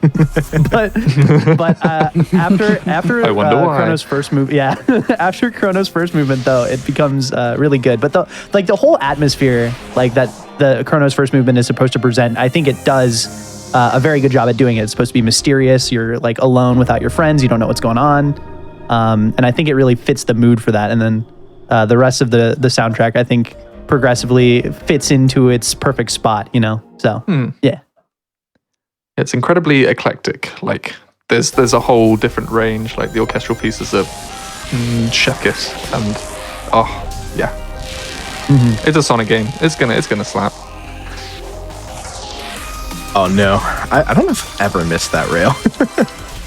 That's a new one. Luckily, that one's pretty easy to back up. Yeah. It seems. All right, let's try to not get locked into the loop. Nice. Yeah, so like we were mentioning earlier, we were kind of going around and prioritizing map challenges, right? And now that's because we can actually go and just go through all the cyberspace stages at once and teleport to them. Since they also have these, the little conversations that you need to do, which I don't know if we mentioned it, but it is another condition to complete getting all of the what's called side stories in the game on the map. This actually makes it so that we have to get a lot more memory tokens than in any percent because some of them are really expensive. And yeah, you'll see us going out of the way for a ton of memory tokens during the run because of it. And when I say side stories, I mean these conversations right here. Yeah, you might miss them. You might not have noticed just because we luckily can skip the cutscenes for those. So you just kind Imagine. of see maybe. Yeah, it would be so much longer if you couldn't. But Sonic just like holds up the memory tokens to like talk to the character that he needs to. Yeah, if you did one of those runs where you watch all the cutscenes, it would probably be like half of the playtime. So Yeah. I don't know about that. I think I'm okay. At least in Hundo. This stage is pretty cool. 1-5. The Yeah, don't killer. go crazy on strats here because it can be absolutely awful. But it is a really cool stage if you watch some high level ILs of it. It's incredible, honestly. That was cool. If you guys watch SM64, Lunar Jump was actually running this game for a while, doing some arcade mode runs, which is all the cyberspace stages. And I remember watching him grind this stage for like a week. He was like, I want to get this stage good before I do some arcade mode runs. I hate this ramp. Why do I stay on it? It always happens to me. I think from what I've seen, they switched to the other side so that you can avoid all of that falling. But I always forget. Either way, should be good.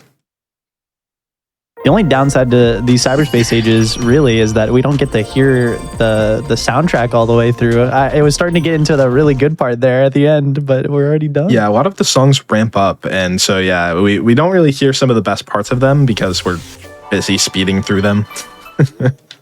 Unfortunate. 1-6 here is a good example because no one would think that this music is actually really good, but it takes a real long time for it to get to that part. This stage is, I would say, probably the scariest to me on this island. I'd have to think about it, but yeah, it's probably the hardest. Ooh, no, 1-5? Maybe 1-5 might be, but I also don't push it super hard, where I kind of feel like you have to here. And I think I will say, as a baby hundo runner, because I have much less experience than these two fine gentlemen here, but this has been a difficult stage for me to get first try in a run for sure. gritty into the sky. At least getting all the challenges. Yeah, so in 2D stages, drop dash and the gritty is very, very OP. Like, we're going to use a lot of drop dashes here. And you're just going to see it pretty constantly throughout the stage, like right there as well. And drop dashing gives you a nice little speed boost there, but you actually, it's kind of weird to get the hang of, because to generally get it to go fast like that, you have to kind of neutral stick it as you land. Because if you're holding like a different direction, he can like kind of not get the speed boost that Dawn's getting right now. Yeah, drop dash is kind of weird in this game. But yeah, because of the limited moveset that you have in 2D, it's very helpful. I am curious though, they mentioned power boost in cyberspace in the new update. Like, I want to know what this means and if it's usable. Somebody play the game right now and tell us in chat. Change. Yeah, wait a minute, update's out. Go scout out for us. Tell us right now. What if you quickly yeah, go on. quickly be right back. Gonna go quickly download this. We'll be back. Let's real go. quick. We can find Dawn, out. if you just update your game mid-run, I don't know how that will look on the board, but It would be so funny. Yeah, I mean, the thing that I am really curious about, as a speedrunner is like, are they going to patch any of the stuff that they haven't yet? Are they going to this, that? There's so many things they can do. Also, yeah, it'll be a question if we collect like all the stuff for the jukebox in Hundo. I'm like, there are so many questions. I was thinking about updating, but I was like, we don't know nearly enough. I'm not even going to risk it. Yeah. Also, shout out City Escape. There was apparently 2 of them in the last run, so now we have to have a 3rd. hey, No, I should say, dude, I don't even know why my brain turned off and Got him. crazy gadgets. I don't know. But this is actually, to me, one of the most fun cyberspace stages to play out, and maybe it's just gosh. because of my affinity for City Escape. Yeah, that was because sick. Yeah, that was dope. I was really scared there because I hate going for that last mag dash there because, like, oh my gosh, the camera control gets taken away from you last second, and it's like, it's so scary. If I dodged or stomped like half a second later, it was death. All right, and now the best guy right here, Big the Cat. We're gonna grab some big tokens real let's quick. go. The big purple coins. There's 2 forms of Interestingly- currency. It's so confusing. Whilst you're making your way towards that, we are getting live updates from the chat at the moment. Apparently, they nerfed 1-2. Oh, What do you mean? Wow. Did they make it like an I'm easier seeing time? that. 138?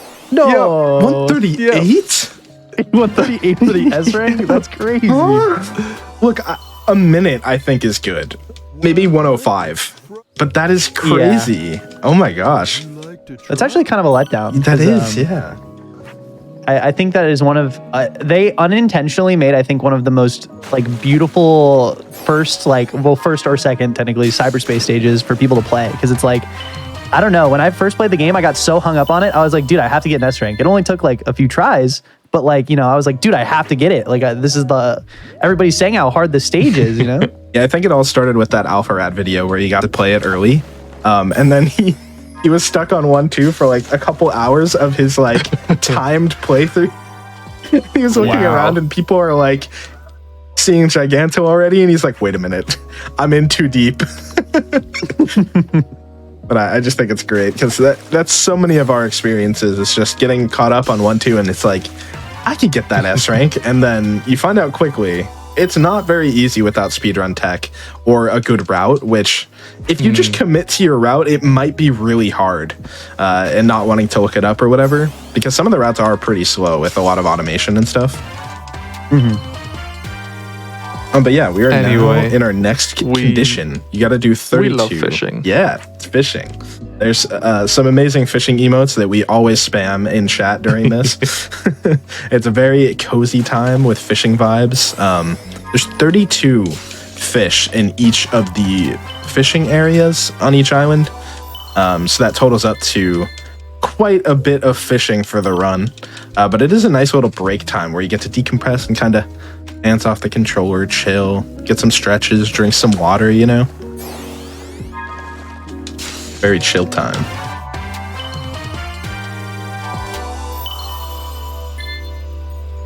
All right. So will have you got say- like an inventory of which fish you're catching, or will the game say, "Oh look, you've caught all the fish from this region"?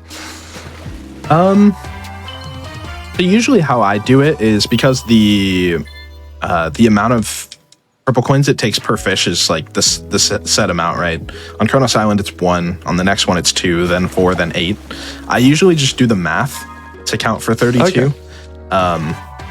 But I do also have, like, on my splits, for example, the very last one that we'll see here is a end of the stage goal sign with Eggman's face on it. So as soon as you see that, you know that we're done. Okay. Wait, did we talk about fishing RNG, or am I crazy? No, we did not. Well, if you want, you can talk about it. I don't know. I can talk about it. Yeah, go too, for either way. it. Go for it. I'm taking a sip. Okay, yeah. So, sorry to shatter your hopes and dreams of fishing and it being this really cool, chilled time with Big, where you just get random fishes, but every single fish is ordered, actually. So there is no RNG involved with fishing, except for how long it takes for a fish to bite. Now, I think it actually does eventually go random after you collect both the Elder Scroll and the Hermit Scroll, right? Is that correct? I think it's just once you get every unique one. That's news to me. I think it's just after every unique one. Okay. But I could be wrong. I don't know. I heard something about this forever ago, probably from Gordon, who has done a lot of modding and data mining for the game. He's the one that found those unused Supreme QTEs and all that stuff. He's been absolutely insane. Wish he would get more credit for those, because like I've watched so many videos and people are like, some guy found this, and I'm like, hey, I know that guy. I know Give him that's some credit. I know that guy. He insisted we do 3-2 since the beginning of time, and I said, And he made no. it work. He made it work. Now we absolutely do 3-2 in any percent, and it is fast. It's a cool It's true. stage. It is fast, yeah. We'll point it out when we get there. I think it's one of the coolest stages, and it's also probably my favorite cyberspace song as well. As a former bass player, well, I guess you're always a bass player, you know, but it's been a while. You learned how to play it, so Yeah, it's counts. called Go Slap. Like, it's just a crazy bass line through the whole song. Like, how could I not love it, you know? Let's go. I actually saw somebody in chat say this. No, if you do miss a fish, it does not actually change. So if, let's say, Dawn missed that red, the red can right there, it would still be the red can on the next attempt. But you do lose the coin for it still. Yes. Pretty evil. Which is actually kind of brutal in an any percent run, because in an any percent run, we're actually pretty specific on the amount of purple tokens that we get. So if you miss a fish, it's kind of like, I mean, it's not really run over, but it does change a lot of what you have to do. You might have to like go out of your way to get some extra memory tokens. Yeah, it's really scary because, like, especially in any percent in Hundo, we will usually have a bit of abundance of purple coins because of Starfall, which we'll see later. And I usually go a little bit overboard, so if I miss one, it's not a big deal. But yeah, in any percent, you route in specific amount of them, and it's terrifying because it's Yeah. like, it's so chill and it should be a free mini game, but all of a sudden you misclick one time and you lose like a minute or something. It really depends on how severe it was, but it can be a minute or more potentially. Squid. Squid. Squid. I'm waiting for a tire, but I don't remember if it shows up in Kronos. I think the tire is I my think it does. favorite. It's so goofy. Hey, look, it's a checkpoint. No way, It's you floating. literally got the checkpoint. That's crazy.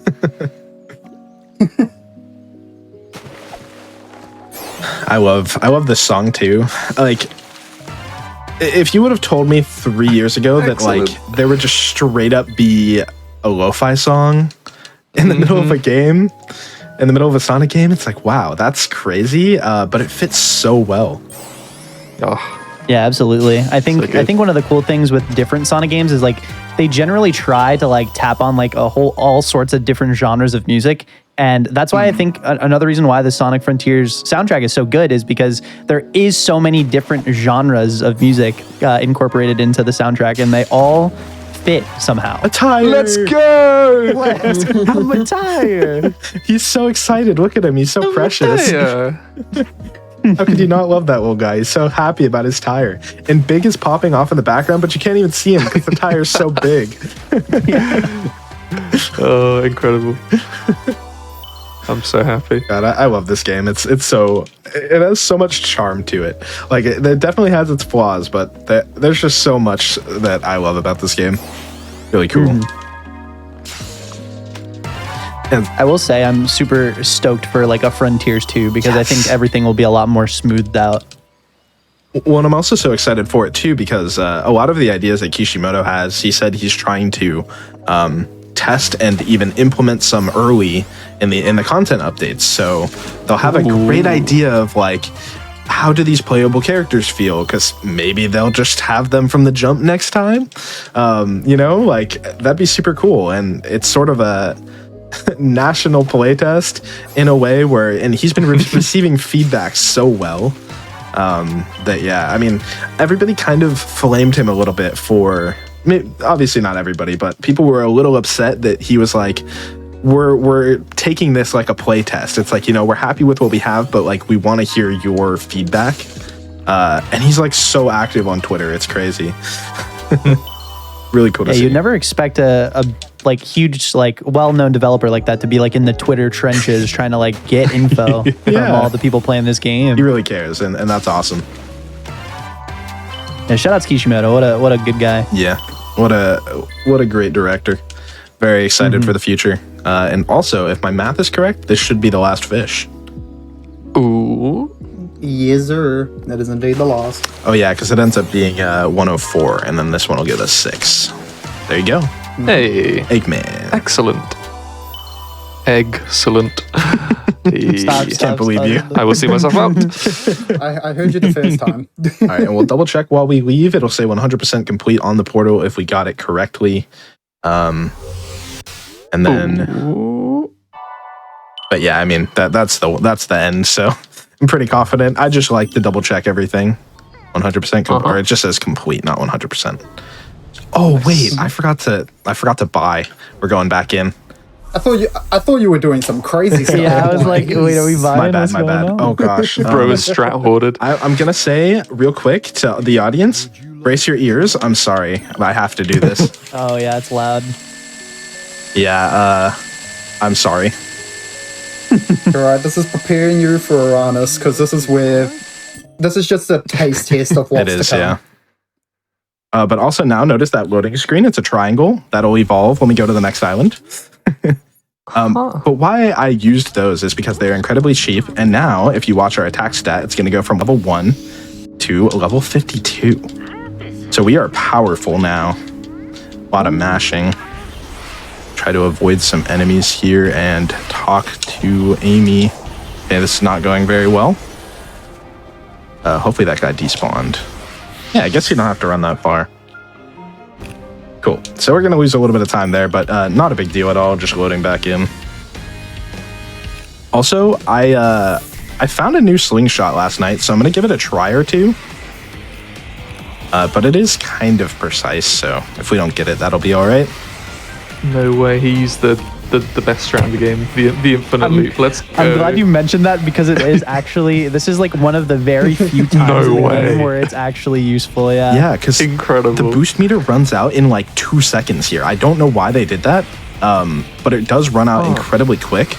So infinite boost is actually good here. Wow. Surprising, I know, but it's actually good. All right, lost a little bit of time there. Let's go for this slingshot. If you guys want to describe like HSP and slingshot a little bit, yeah, while I'm trying this. Sure. So HSP, well, here, I guess Don's going to do Slingshot first, but the way that HSP works is it's kind of fundamentally the same. You're just running further away from the enemy. But the way that this trick works Let's go. is you unlock... Yeah, that was nice. On that last Yeah, night. that's a lot quicker than the HSP. So HSP is Hedgehog Space Program. The way it works is you unlock Stomp in the skill tree, and you have to lock onto an enemy. You dodge roll, and then you press Stomp, and the frame after the Stomp animation begins, you actually cancel it with a boost, and it gives you a crazy boost of height, like burst of height. Slingshot is a variation of Hedgehog Space Program where you lock onto an enemy and kind of get further away from them. So it actually, you still end up launching like, you start the Stomp to like go above the enemy. But because of the angle change, you actually get a more horizontal launch. And it allows us to do things like that, like skip huge platforming sections and also to basically launch ourselves across islands. And we're going to not see like a whole bunch of them in Hundo, but they are still extremely useful for obvious reasons. So Yeah. we'll still see a decent amount of them. And if you watched M's Hero Story run before this, if you remember super bounces with the horizontal to vertical momentum, speed, whatever, I forget exactly what it's called, but same premise there. I had a ton of horizontal speed, and as soon as you let it go, it transfers to vertical. So that's what made that specific Slingshot actually work. And before we go ahead, we're going to go ahead and double check that everything is done right now. Everything looks good to me.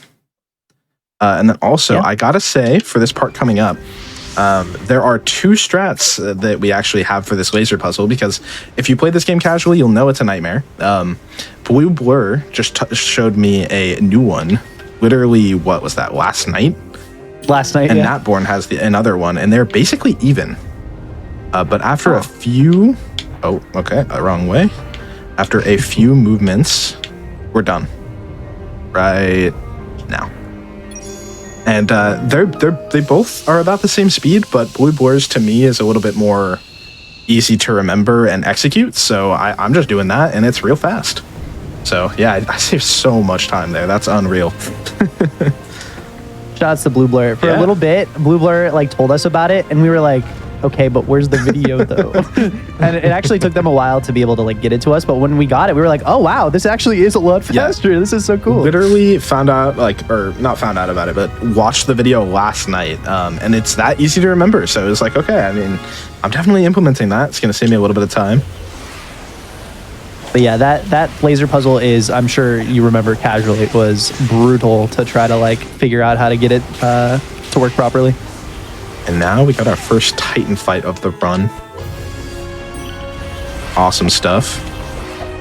Any percent runners are losing their mind right now because I'm going to actually climb Giganto. Yeah, actually, so one of the things for any percent is we skip getting the emeralds. And well, okay, we do a trick called the Joshua method, not named after Joshua here, but just, just Joshua method.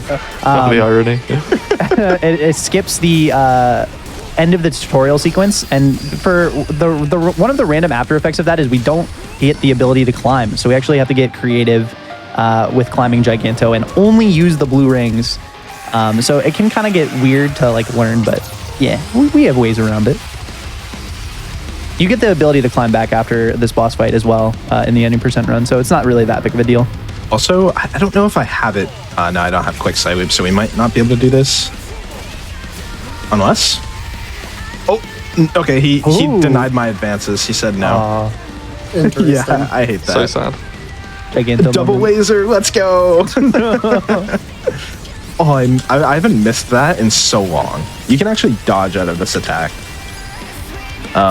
Also, I gotta say, shout out to Kellen Quinn and the people who made the music for this game. When I first played this, High School Me lost my mind because I used to love Sleeping with Sirens. And yeah, this song is incredible. They did great stuff. That's the coolest that Sonic has ever been. Yes, 100%. And your first reaction to that, I'm sure plenty of you feel the same. One of the coolest moments in Sonic. But yeah, that is Kronos Island. Done in a pretty good time. That's honestly pretty close to a PB Kronos Island, 100% for me. So Let's go. not too bad. All right. And if we're going to be taking breaks, now is a great time for one. We will be indeed. Thank you so much for that so far. Yes, everybody, we're going to be taking a quick break, just a opportunity to, get up, have a stretch, hydrate. If you need to take any meds, take your meds, and take care of yourself. So we will be back in about 5 or 10 minutes or so for, how many more islands are there? We got 5 in total. 4 are like the actual long ones. Rhea's like a baby island. All right. Yeah, it'll take like 5 minutes maybe. Yeah. Yeah, so we've got a few more to go. Yep. But make sure you join us for the rest of the ride, and we will be back very shortly. See you soon.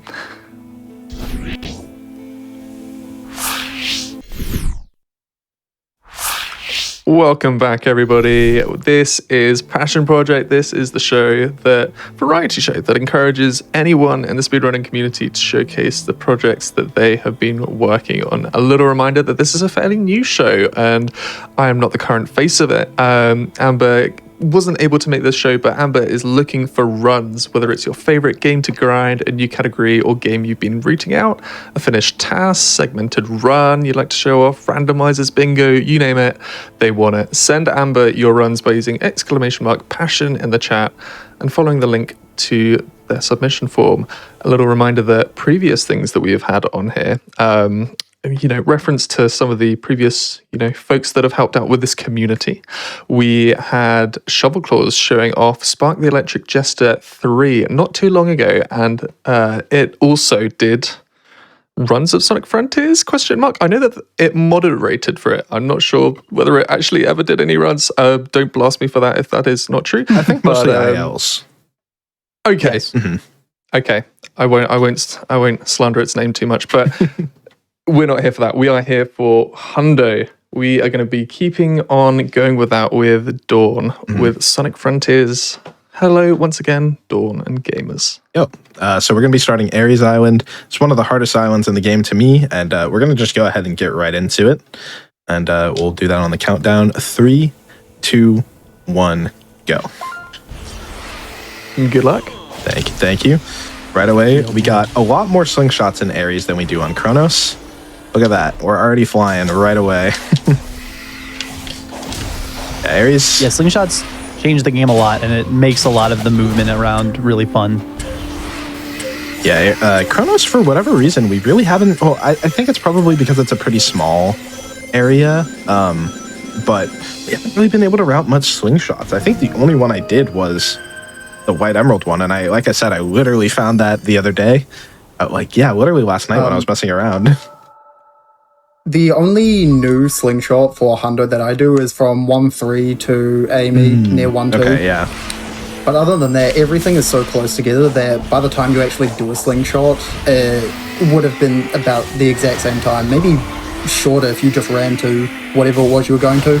Yeah, and it's obviously a lot more consistent to just run wherever you were going as opposed to doing a trick that, while pretty consistent, you're just adding more failure points to a run that's already 5 hours long. So for a little bit of time save, it's not really worth a lot of the time.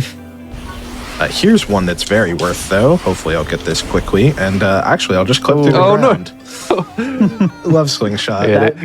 That can just happen on on slope surfaces if you time your slingshot in a strange way. It's not super strict on the timing to get the horizontal launch like Dawn is getting here. I didn't go far enough. But yeah. All right. Let's recover. I was not ready to clip into the ground. Yeah, no, you're chilling. You're good. There we go. We'll go a little bit farther than we need to just to make sure we make it. Yeah, slingshot's insane. Like, crossing that amount of distance, like, we would have had to go all the way around. And this just allows us to route in a way that feels a lot more natural instead of having to hit random points. We get to just... Oh, that was weird. My camera was locked for a second. I thought Sonic was like locked in place for a second. I was like, oh no.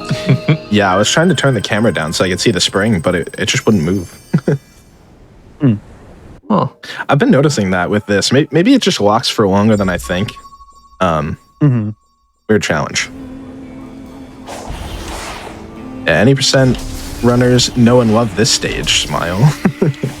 Oh yeah, the glorious 2-2.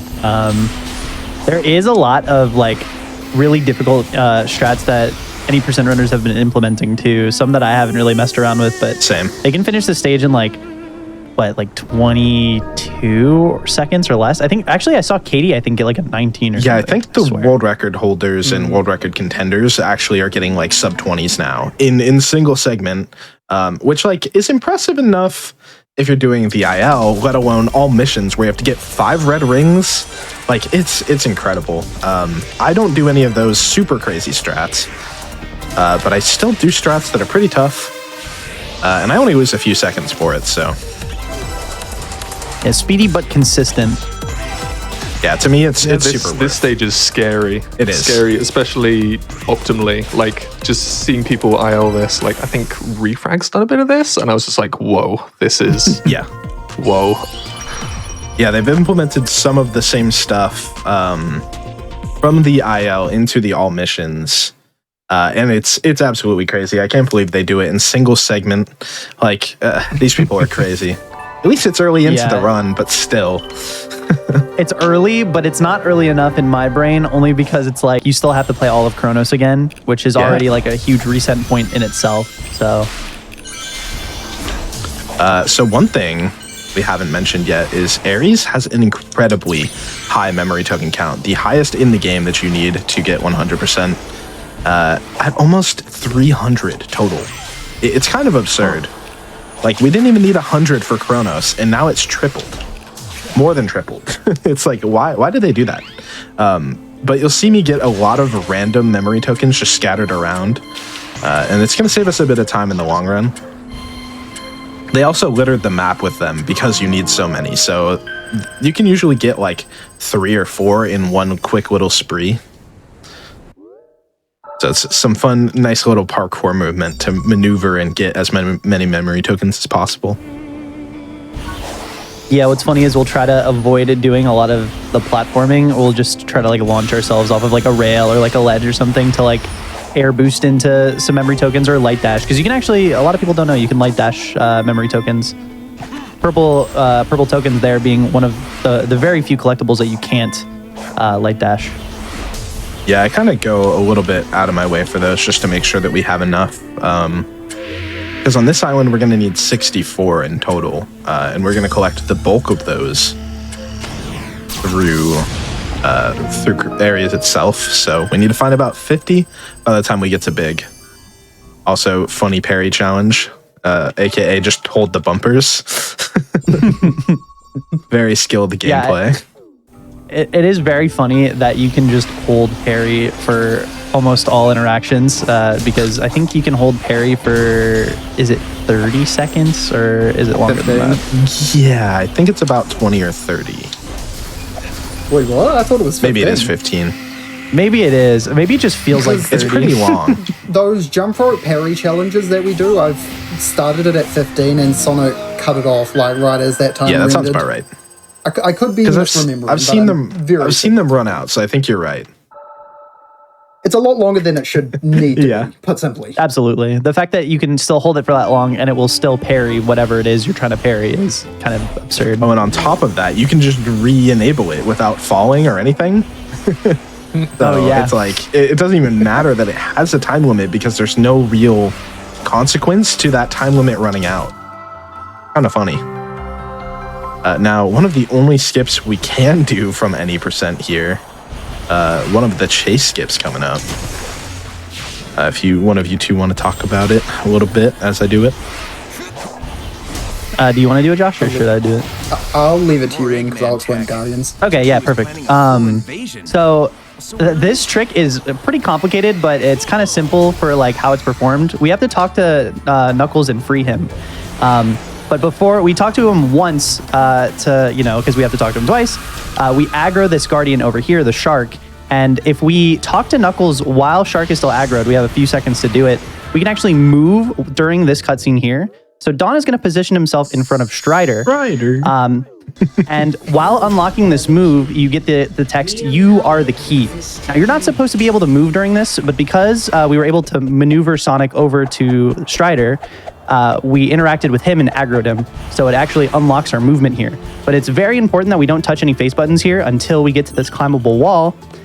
And when we get onto this climbable wall, it actually locks our position. Climbing a wall is a very unique position for Sonic to be in. It doesn't change. So if you were anywhere else other than this wall right now, it would snap Sonic back to the beginning of this chase section. But by being on the wall, it'll lock us over there in that rocky area, which also so happens to be the ending. That's like where the big trigger is for the ending of the chase sequence that you're supposed to play out here. It also conveniently puts us in a position for Sonic to die. So we have to wait until the chase kind of starts and ends when Wyvern shoots his missiles at us. But because we're already in the trigger, once he does his animation, it'll advance to the cutscene. But Sonic will be positioned over a cliff when Dawn runs during that kind of animation. You're going to see it right here. And Sonic will still, like, cutscenes are supposed to lock Sonic's position in place, but because we put Sonic over a cliff, he is going to die during the cutscene. And it is also going to skip the cutscene that we would have to watch after this chase, too. Of Sonic kind of dusting himself off, getting up and being like, oh man, that was crazy. And here we are. This is where I believe we initially... I forget why it puts us here. It's either like this is the start of the chase or this is like the position where Strider was or Knuckles was or something like that. But we effectively skipped a ton of time there, a cutscene and that whole chase sequence, which I don't remember how long it takes, but it's a long time for an automated section. Yeah, you have so little control. You can't really speed it up. It's rough. So good thing we found a skip for it. Absolutely. A mouthful to explain, so I apologize, but you did a great job. There's a lot going on. You did good. Really, it's funny because that was a lot of explaining, but funny enough, that's really concise because the trick is just complicated. Yeah. All right. And now we just move on to the Guardians here. The interesting thing about Shark, you have to play at least one of these chase scenes through. From what I've discovered, Sonic Boom, the attack, is the only actual attack that will make contact and damage Shark without you being on him, but the game won't actually kill Shark. It'll always leave him on 1 HP until you complete one of these chase cycles. And so with Shark just flailing around here, you just do enough damage to kill him. With the 50 plus damage though, it'd be very hard to miss the one cycle for Shark. All right, let's try this. Hopefully that works. it doesn't break like it did for me the other day. Oh, sick. Okay, that was awesome. That's Nice. okay. You can do a rail jump and skip all of the intended ways up to Strider, but I wasn't aware you could be on the rail and have the title card like that. Yeah, so that happened to me the other day, I think in my recent PB actually, and when I landed on the rail, it didn't let me, like, you know how they light up? It didn't light up. And I was really sad about that. So I was like, I actually got the strat, and it just didn't let me hit the boss. Yeah, that's because you weren't looking at Strider. You can ride around on these rails, but if you never look at Strider, the boss won't actually crazy. trigger. I was going to say that. Wow, I didn't know that. Because I learned that fairly recently myself. And since time got advanced a little bit more than normal, we'll just go ahead and go over here right now and get the night challenge while we're here. Pretty convenient timing. That was as optimal as Strider could be, by the way. Like, that was an incredible Strider. I just want to put it out there. If we had Guardian splits, that would be a gold. that was really sick. Yeah, it's pretty difficult to get that actually first cycle without getting hit by the like kind of bolt of lightning that's on the rail there. Now that I did the night challenge here, I can actually maybe slingshot over to 2-1. Perfect. Hey. Beautiful. Yeah, that was cool. I don't know if it's even worth to go for that memory token over there. It's probably not. It takes a while. This stage is really cool. It's probably one of my other favorite cyberspace songs in the game. The IL for this one is absurd, and I don't feel like it saves that much time. Maybe it does. Maybe I'm just coping because I don't want to learn it. But it is honestly pretty easy if you do it with some pretty normal strats. And I really don't want to deal with the super hard version. Ooh, nice. It's a nice gritty. Nice gritty. Yeah, it's actually hard to get a pretty optimal speed there. Since it's Just a heads up for the folks that weren't in the it was only us in the voice chat during the break, and the gritty wars were continuing during that. They will never leave. They will never cease. Yep. Yes, Josh and I had a very heated argument about it. We are no longer friends. Friendship ended with that rule. Josh, please, not like this. We are professionals. We are doing this for the camera once we're off. Blink if you actually don't agree with anyone. All right, and since we skipped a lot of that, I got to go back for these rings, otherwise we won't get the ring total. Actually, wait, I should just jump up to that next platform. I never saw that. That'd be... Brain expanding, but yeah, getting under 1 minute on the stage is still really Yeah. good though. That's the thing. It's like I'm not losing a ton of time not going for the IL stuff, really. But eventually, we are going to get to the point in Hundo where we have to do really, really dumb strats, more dumb than we already do, as all speedruns do. But I am enjoying the time right now where things aren't completely absurd, I guess I should say. Cool movement here for some memory tokens. I always love that. I will say I saw somebody in chat earlier mention the sidestepping. Do one of you guys want to talk about just like general sidestep movement and stuff, and like how it's important to the run for like conserving speed and stuff? Yeah, hopefully I can show it off and it'll actually make sense. Yeah, I can talk about that because it's also a very important thing with Hundo that you do a fine mix of sidestepping and just initial power boosting, covering a lot of distance, because when you are power boosting, time actually progresses a lot faster than it would be when you're just sidestepping. So for Kronos and Ares, I don't know about the other two islands, but you'll want to do specific movement here and there just for time manipulation. That's actually interesting. But- I didn't know that. I thought it was just a speed thing. I didn't realize it had to be like in. You had to be like in power boost for it to advance faster. Yeah, I think it's the amount of distance traveled because I've done circles trying to bypass, like, speed up time, and it does not seem to work as efficiently as just fully running in a straight line. Dang.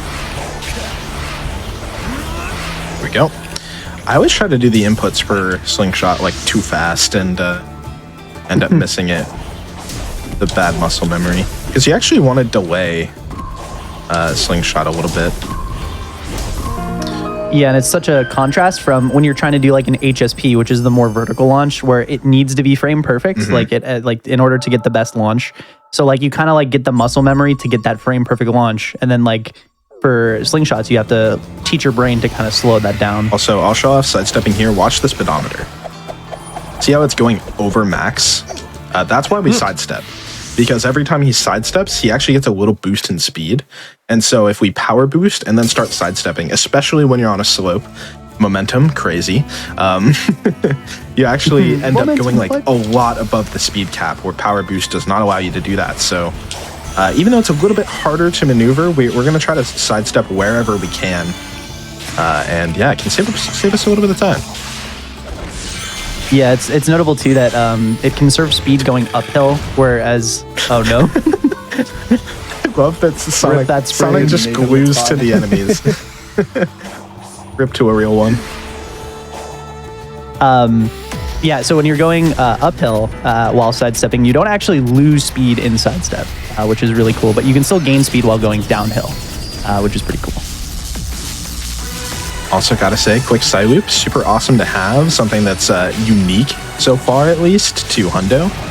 Since we're gonna get all the abilities, it allows these Guardian fights to be so much faster. It's kind of ridiculous. Oh, that didn't, wow, that's crazy. Okay, I guess he's gonna finish here. That sucks that I actually didn't get that in one cycle. I gotta wait for all this. Yeah, I could probably go do stuff while he's having a fun time over there.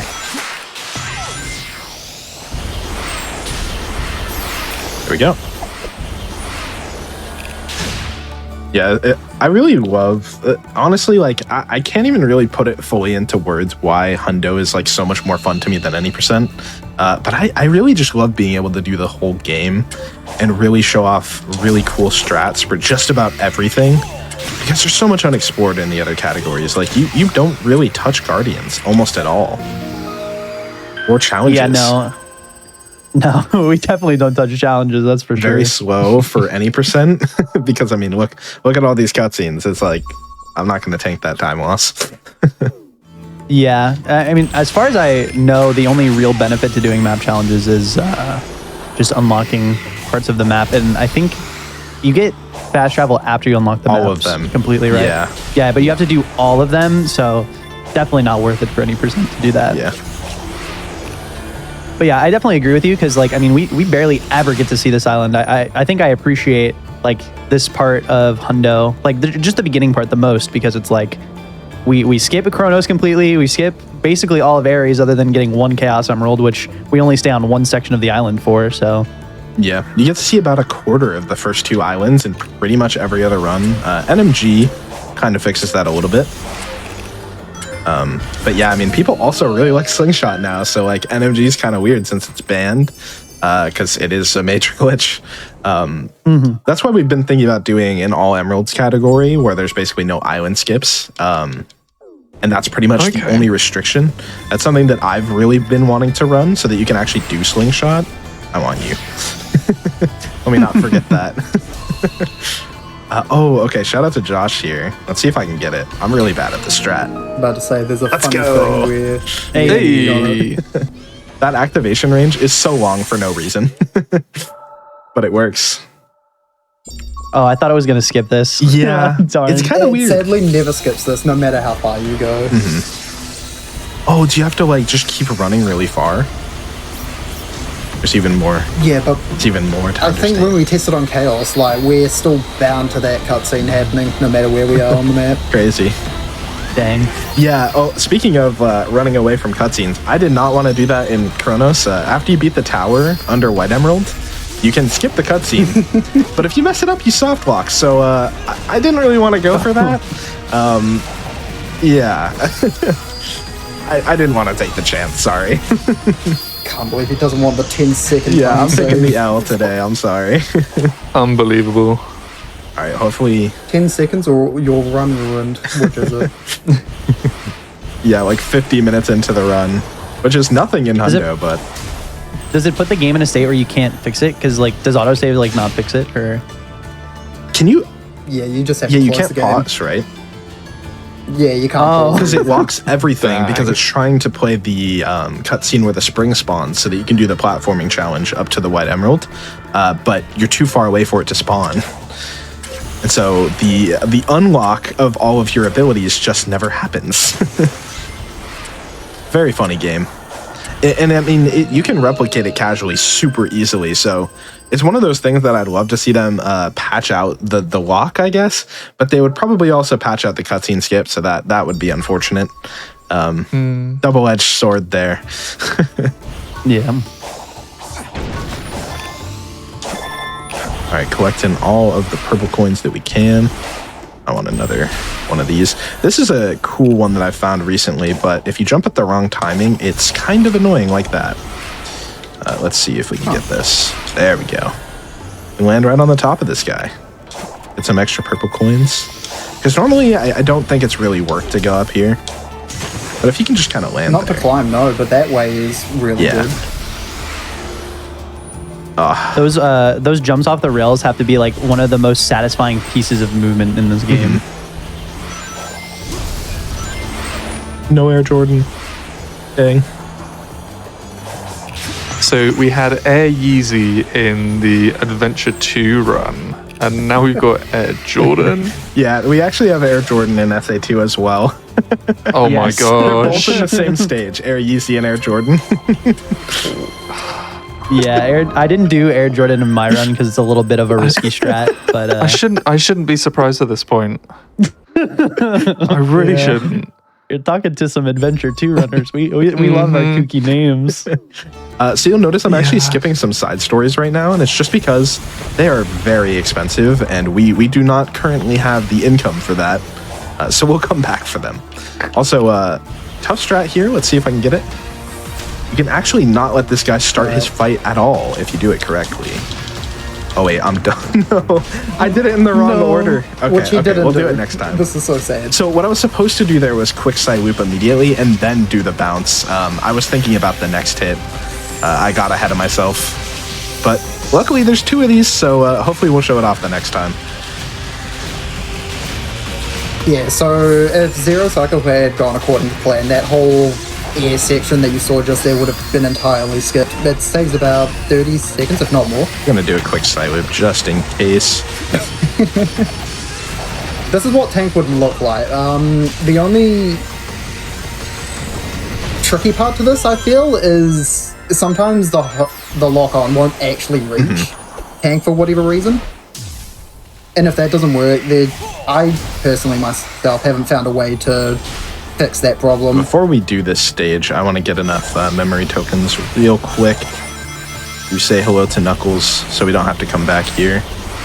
That's OMG, enough. Knuckles, hi. Hi, Knuckles. We get every conversation in this run. Amazing. Let's go.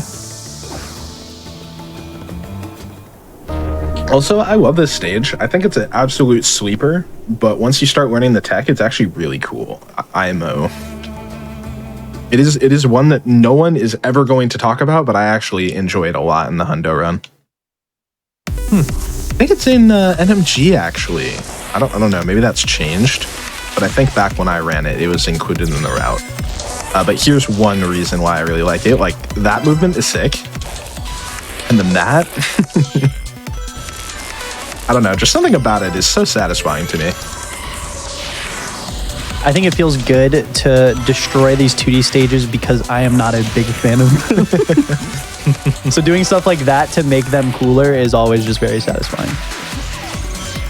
Yeah, I play them a little, like, there's a little bit more you can do here, but I like the strats that I have for it.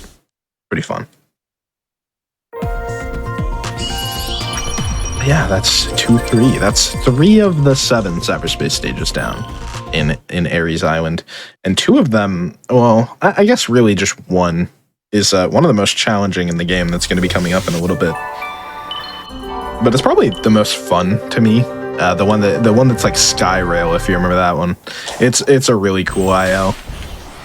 Let's see. Yeah, dude, I've watched the strats like of the last time you were doing Hundo runs on your stream, and I was like, wow, this stage is just so cool now. Yeah, it was intimidating when I was watching Josh and Tsukimos doing the strats. I was like, I'm scared. I don't want to learn that. But surprisingly, it was like incredibly satisfying.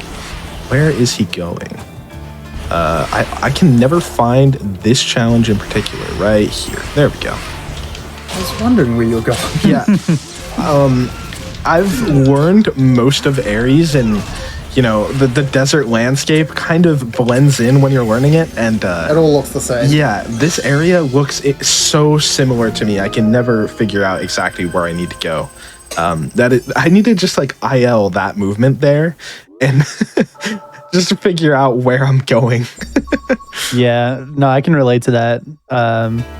Again, I am more of a baby 100% runner compared to these 2 lads, but when I've done runs of this, I definitely get lost there all the time. I think it's just because like that is like a really concentrated part of the map that has like a lot of the grass patches.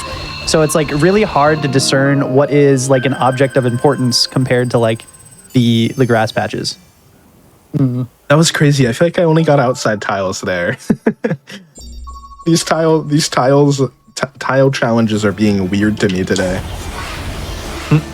Okay, where are we go? Just get better RNG, man.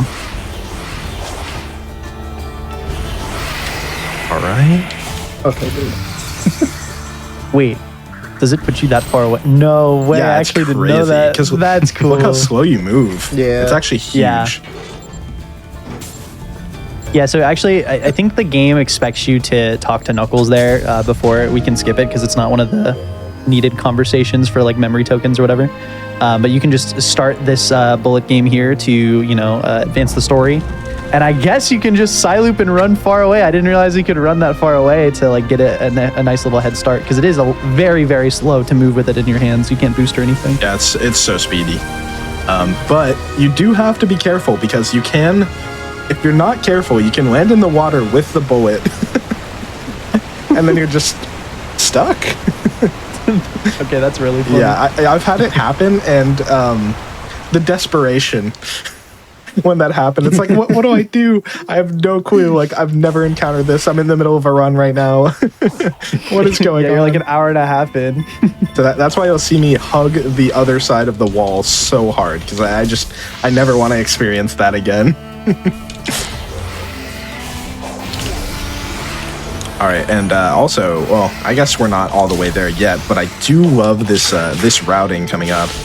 I think this was probably you, Josh, that started doing this, right? Like going backwards through the end area.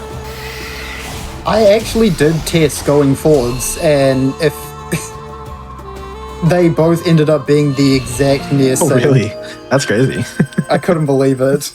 Yeah, routing for this game is so weird because there's so many factors you need to account for when you're trying to route and trying to figure out every little thing and how it affects other parts. But yeah, like a lot of the times you do kind of just get preference.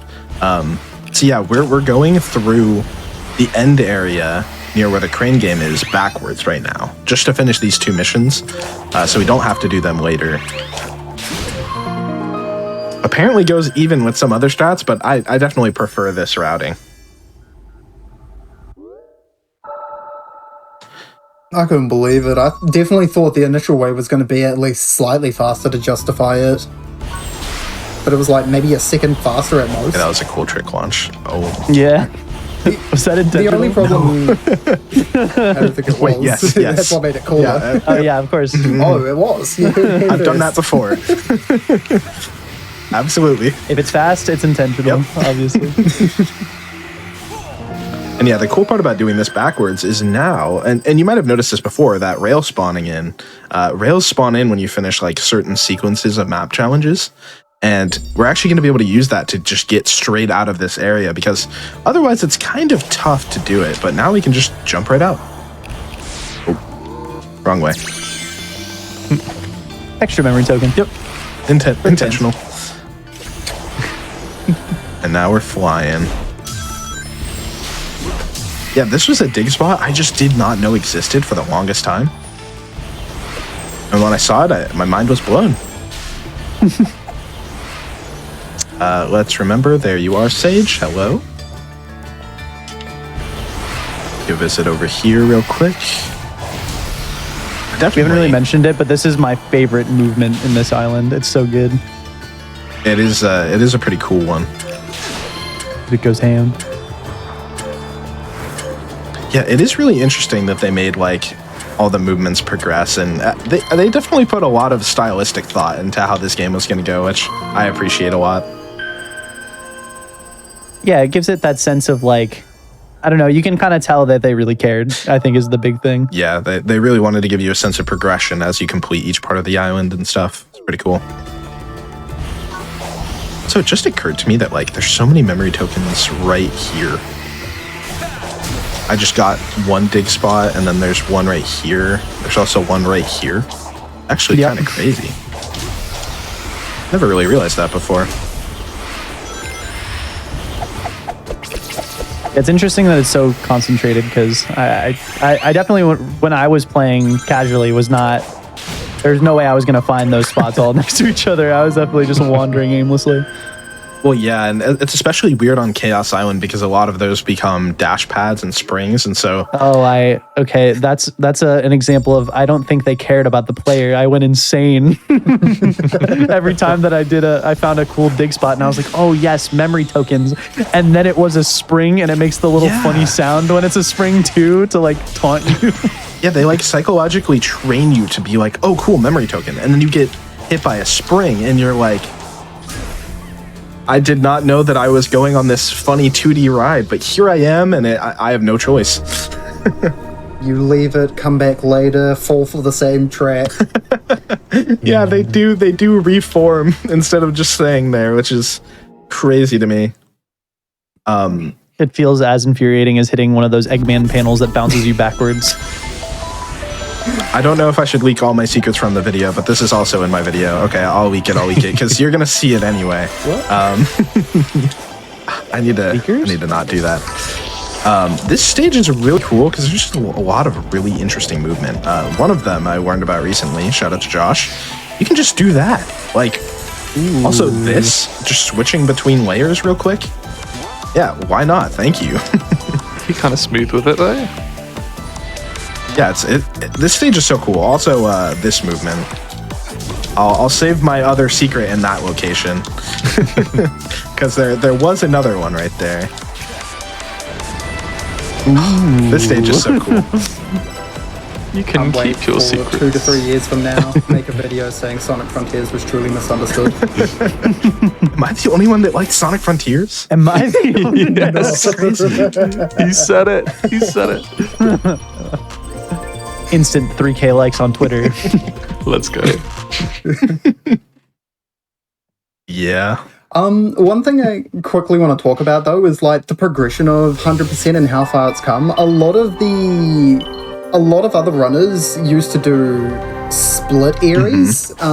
So what they do is they would do any percent for Ares and any percent for Chaos Island as well, I believe. Go straight to Uranus Island, do the fishing there since it gives you the most amount of fish tokens for the purple coins. And then they return back to Ares and Chaos and do the fishing there, but also use the fish tokens they bought with them to buy a bunch of memory tokens so they'd like avoid going around and collecting all the digs. Yeah, it was a crazy It was a very interesting. It was very interesting because it like we never truly saw like the peak of what it could have been. I feel.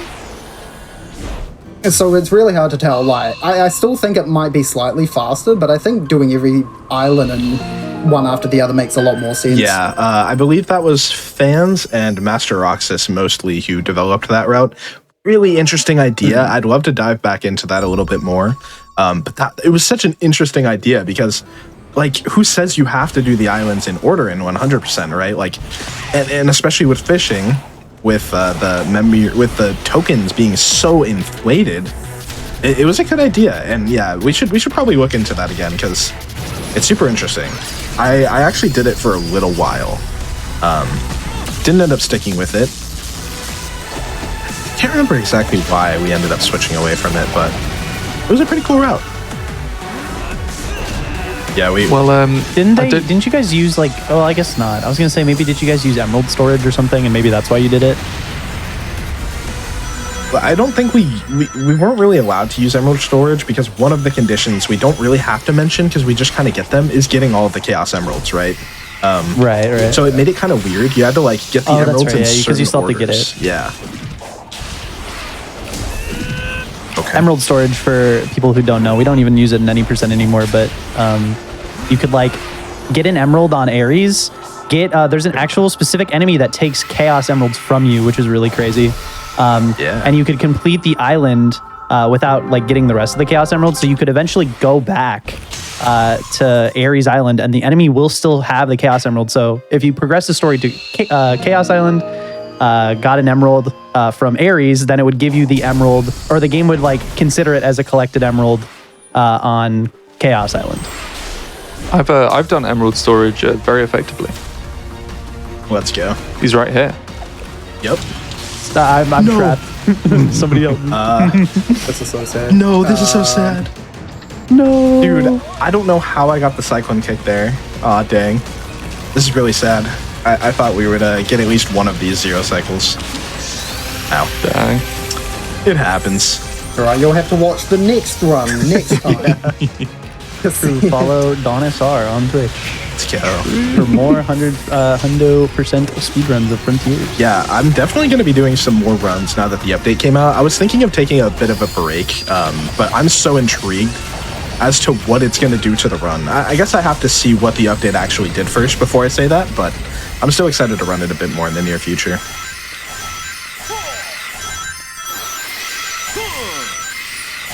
right, let's get our power boost back. Oh yeah, that's another thing. The update allows you to toggle off the power boost cutscene, this thing right here. So we can actually just skip that every time we have to get it back, which will be huge in Oh, Hundo. nice. Any percent, not so much, because they actually use it for some exploits, some cutscene skips. But we'll see how the meta develops. We're still way too early. Like, Yeah, way too It's soon got to say. 69 purple coins. Sorry. purple coins. Oh, very nice. Very I'm nice. really Point glad that I out real paused. quick. He had 69. What would I have done if we didn't pause there? It would have been so tragic. I don't know if everybody saw, but yeah, just nice. That's all you gotta know. Nice. Nice. All right, so We go ahead. just quickly, because I don't know whether it was caught. I might have just tuned out, but we had a poll going on in the chat about what is the name of the strat. Gritty, Magdash, or other post in chat. An overwhelming 59% went for Gritty. Let's go. Let's The go. Gritty Wars are won. Let's go. I can't believe I have to ban 59% of the chat. That's crazy. So Just know, chat, that I love you. yeah, you're incredible. Oh my gosh, okay, this IL's going crazy. Yeah, so 2-6. Oh gosh, no! I shouldn't have stopped. I shouldn't have said it. It's okay. I shouldn't have said we'll it. restart. You might notice this from another little game that me and Emerald run, Sonic Adventure 2, Skyrail. Based off of that stage, this IO is probably the most difficult in the run. It is super technical, and it's Nice. a lot of fun. Yeah, lots of grittying going on, skipping of platforming sections like this. This is honestly a beautiful IL to watch. That was such a scary stuff. All right, that's one of the biggest gritties that I'm super afraid of for. Okay. All right, that wasn't a very fast one, but you know, we made it. That's all good. One more scary part here. Nice. Hey, I'm always afraid of hitting the spike balls there. It's happened way too often in practice, and I'm glad we didn't. Just barely not sub one. Still really good though. That's really good compared to the times we usually get, where it was 130, 140 before a few of us sat down and actually IL'd out the stage for 100%. Yeah, because there's the problem of getting 100 rings and all of the red rings. So it was really weird to route that one out, but once I saw how cool the IO had become, I just had to learn it. And yeah, even with that death, I still saved a lot of time over what I would have with the old route for that stage. Okay, that works. Yeah, and so you'll see, like I mentioned earlier, there's some Knuckles conversations that we need to have. You'll see right above us on the map right now. Again, that is the most expensive one. It takes 285 tokens, which, as you can see, we don't have that much. So we're going to have to come back once we're a little bit more rich. I actually don't think I knew about that memory token spot right there. Yeah, that one's super helpful. Fortunately, though, we can visit our old friend Big the Cat, and somehow he hoarded a ton of memory tokens, so we'll be able to collect some from him. What a guy. Yeah. How helpful. He's just trying to start his own business, you know? It ain't much, but it's honest work. It is. It really is. Doesn't get more blue collar than fishing. Yeah, I love the in-game explanation for that, where Sonic's just like, Big, what are you doing here? And he's like, I was looking for spots to fish. Okay, Makes it's So perfect on sense. brand. sure. Whatever you say, Big. Can't question you. All right, and I think we only have 2 more map challenges left. So we're coming up on the end of the island. We do gotta, like I said, visit Big the Cat real quick. Very exciting stuff. But yeah, we're on the wrap up of the island very soon. The animation for this minigame is so silly. Yeah, it's some of these challenges are a little odd, but we love them nonetheless. I've just seen Josh pull out a nerd emoji in the chat. He's not prepared to say it to our face. He's just said it's actually 3 left. It's actually it is 3 left. You're correct. Ooh. Very intentional trick launch. Thank you. Yeah, you're correct. I love the nerd emoji. Now we have 2 more. Because, we have this hourglass challenge right here. And then there's another one where you press the buttons. Josh is correct.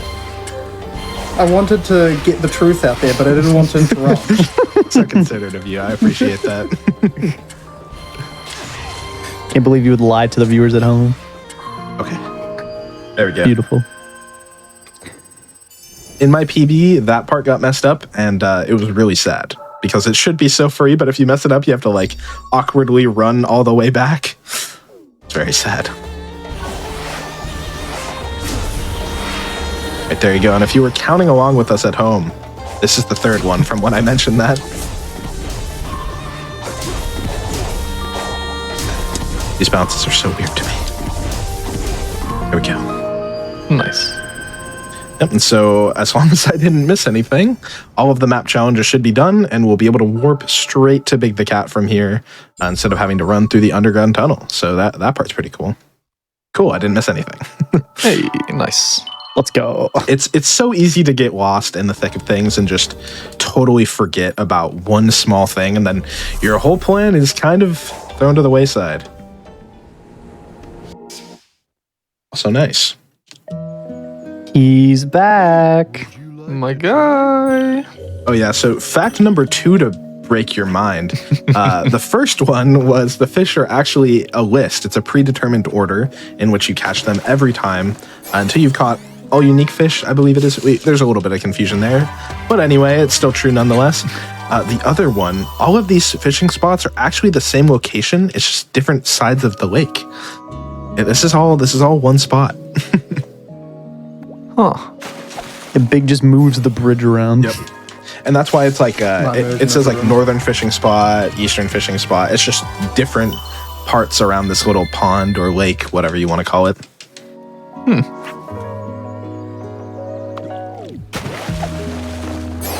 Yeah, I didn't realize it for a really long time. And then I was like, oh, yeah, I guess it is. Yeah. I haven't been able to get too far through this game purely because I could only really play it in one place, and now that I've gone from that place, I have nothing to play it on, which is incredibly sad. But it was at my parents' place, and the one comment from my dad from like the whole thing that he watched a fair bit of it. I know this one. It was fishing I think it's called a sunfish. His comment on it was a sunfish in fresh water. Yeah, right. Like he wasn't talking about the fact that there's a purple cat helping a blue hedgehog fish, but it is what it is, I guess. I love that. He was more concerned about the fish, and I respect that. Yeah, that's incredible. I love that. Oh, yep, there's the RNG there. Can take about 5-10 seconds, sometimes longer. Definitely sometimes longer. There it is. Look, it's the Oh, same it's a fish. striped one. Yeah, oh, right. Fancy fella. Yeah, right, Sonic Frontiers. Yeah, right. Get real. Get real with us. Come on. Unbelievable. Where's the realism in my Sonic game? Yeah, where's the... I also love that. Yeah, you can just fish up a whole chest. And it's just solid Of gold. solid gold. Yeah. Like, what is going on there? Sonic's got that dog in him. Those are some powerful arms. Like, I can't believe it. Also, really powerful line on the fishing rod as well. Like, Oh yeah. how is it bringing all of this up?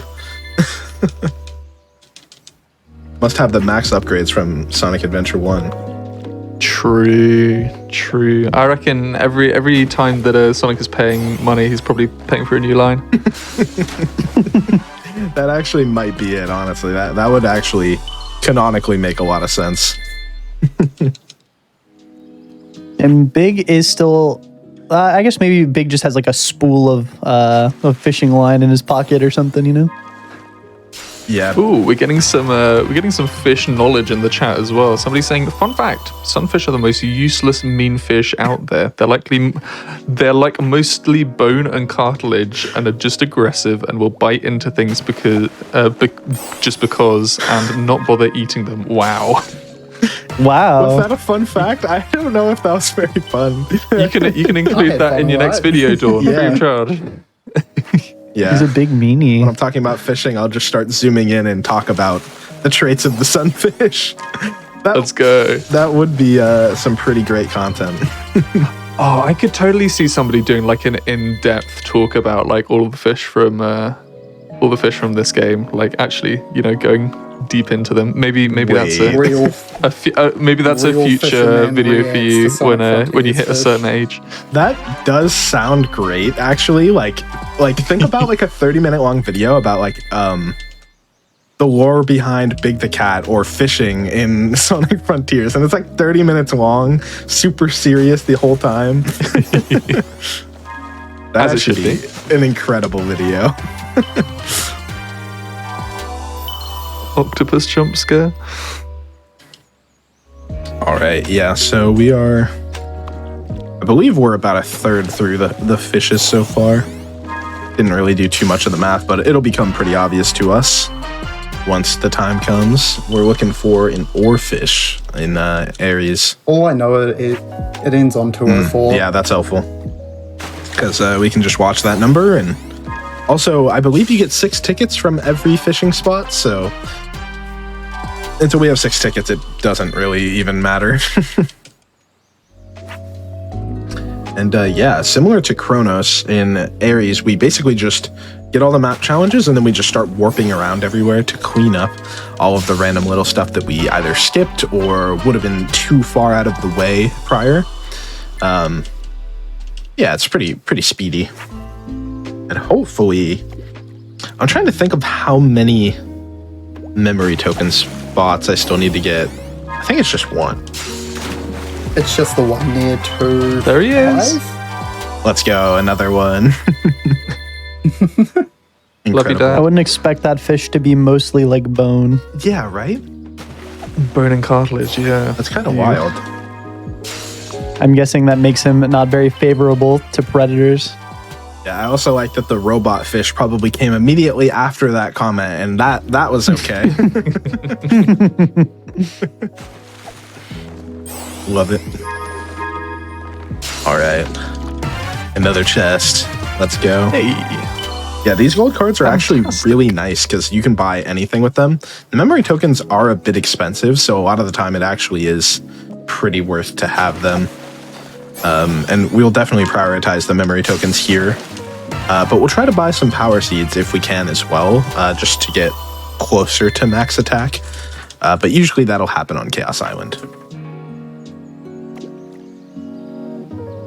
I was on a website the other day. It's pretty neat. Like it's almost infinitely scrolling, but as you scroll down, you get further down, like sea level, and what creatures appear at those certain sea levels. And like giant isopods were right at the bottom of like the deepest seas. So I think there's certainly lore to just how vast this lake might be. Yeah. That's actually that is a fun fact. What are the implications think- of this?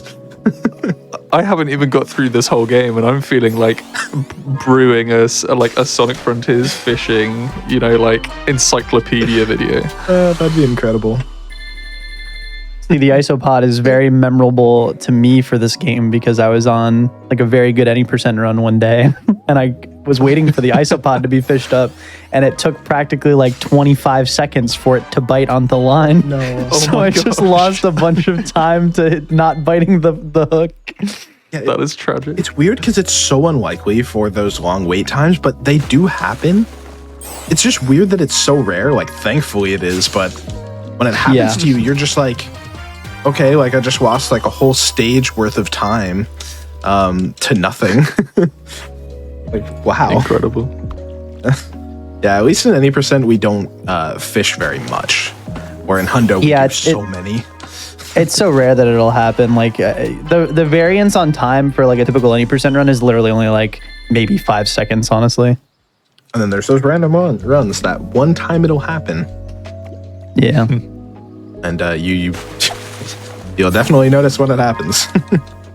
Absolutely, but generally, like you'll get a lot of casts after the fact where it's just like instant. So you just mash A and get it right away. Oh, that is another interesting little thing. Is actually this whole section right here after Sonic casts the line.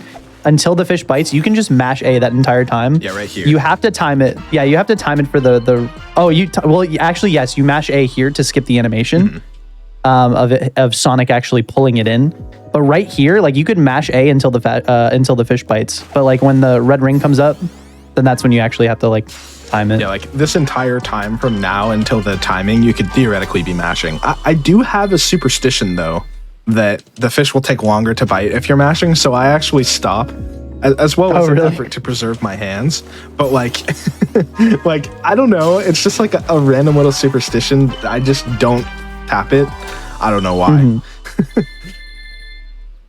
Yeah, I just do it only because then I just don't have to use my brain. Yeah, that's I fair. I was just like, okay, once the big red thing comes up, I'm like, okay, relax, stop. Red means stop, brain. There you go. That's what we need to know. That is the last fish for Ares Island.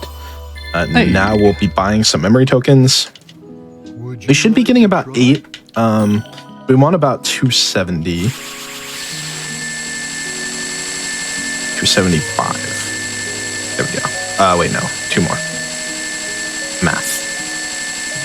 Sorry. I forgot to give the noise warning. This thing is ridiculously loud for no reason. Rings. Sega, please stop. Please fix that. If that got fixed in the update, I would actually lose my mind. I mean, you say that, but the sound design of Sonic Adventure 2, if you can get through that, then you can get through Frontiers easy. This is true. No joke. I mostly just feel bad for people watching because they're never going to be prepared for that. You know, you can't properly be prepared unless you've seen it before. Shout out to Slingshot. Nice. And yeah, we didn't get max or anything, but we did get pretty close. So that's beneficial. Got to buy a little bit. And here's where we're going to finish out our memory token collection. Right there. Now we're at the perfect amount. Nice. Also, if you're wondering, some people might not realize, like, Sage wasn't originally there. We had to progress the island a little bit more before she shows up. So that's why we have to end up like backtracking to certain sections to talk to her. Yeah. And especially now that we have Slingshot and that enemy is right next to where we can teleport, it's really fast. It's just way easier to do it like that. Also, I believe sort of controversial song. I like it. I don't know if that's a common opinion. Love that. I think the song is pretty good. Silence from our commentators for a second there. So Controversy. who knows? No, Em, you were gonna say? I was gonna say that I think the song's pretty good, but like when you're getting frustrated trying to like learn the route for this and try to find all the red rings, it definitely I definitely get this feeling of deja vu when I restart the stage every single time to get a better time for the S rank, you know. Josh, how about you? Any strong opinions on this one? Wow, stunned silence again. Incredible. Just a long exhale, like I'm thinking really hard. I like and dislike the stage. The song, I'm not like huge or like dislike greatly. Everything's in the middle ground for me with that stage. Yeah, Indifferent. I can kind of agree. On different days, I like it. On different days, I'm like, will you please stop? Yeah. Yeah, so I can agree with that. Thanks. This collision is kind very of odd. It's kind of a similar feeling to how I feel about another cyberspace stage that we'll see in Chaos Island with lyrics as well. Mm-hmm. Oh. That funny I had to think stage. real hard about that one. Yeah. All right, I believe this is the last cyberspace stage since I already did, what's it called? 2-6, yeah. Because usually, I think I've seen you, Josh, or some other people as well skip 2-6.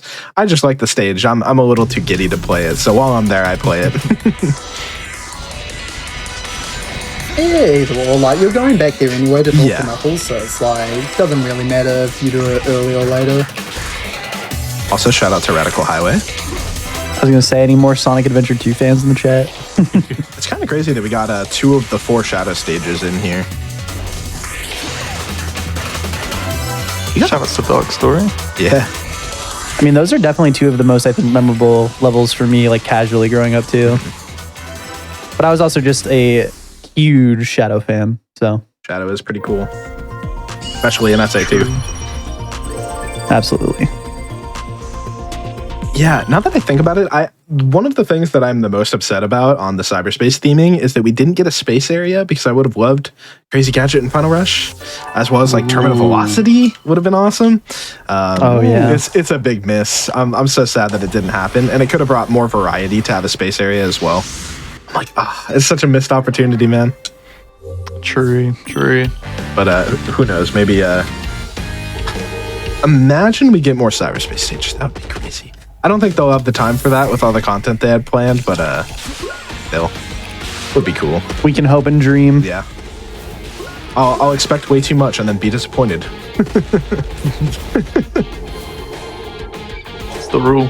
Yep.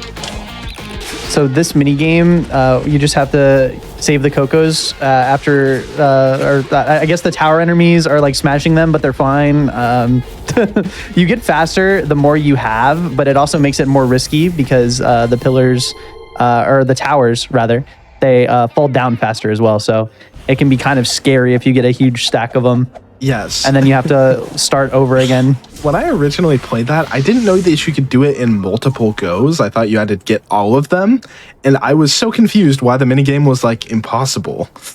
And I just remember being in chats and like, why does this minigame not work? And then I tried taking an Only 8. the coolest people got 16 out of 16 done at Yeah, one I time. actually did do it. That's the crazy thing. But I think I You guys are bugged- gamers. I've never done that. That's crazy. I think I just bugged the game because it was so slow.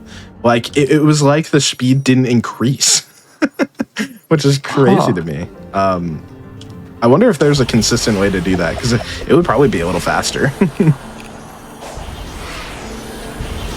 All right, and yeah, we're just wrapping up the rest of Ares Island. Nearly done. Another goats mini game. Let's go. This one. Yeah, another goats mini game with additional weighting. Yeah, it's a bonus. Haha. Yeah, so they're gonna spawn these little bombs, and instead of just exploding and we have to avoid them, no matter what happens, we're not gonna be able to see what happens on the screen. Yeah, real fun. I will say this is one of the kind of more annoying mini games, but it has one of the most banging tunes ever. does. It's so good. I feel like it's probably one of the best songs in the game, which makes me a little confused about life. Yeah, This and Pinball, Yes. for sure. yeah. Pinball's actually so good too. Pinball actually has great music, but it's associated with pinball, and therefore it's not good. And trust, we will have a lot to say when we get there. Yep. Oh, believe me. So if you have actually seen the speedrun for Sonic Frontiers, you've probably seen any percent, and you might know that there is a pinball skip. We can't do that in this run, sadly.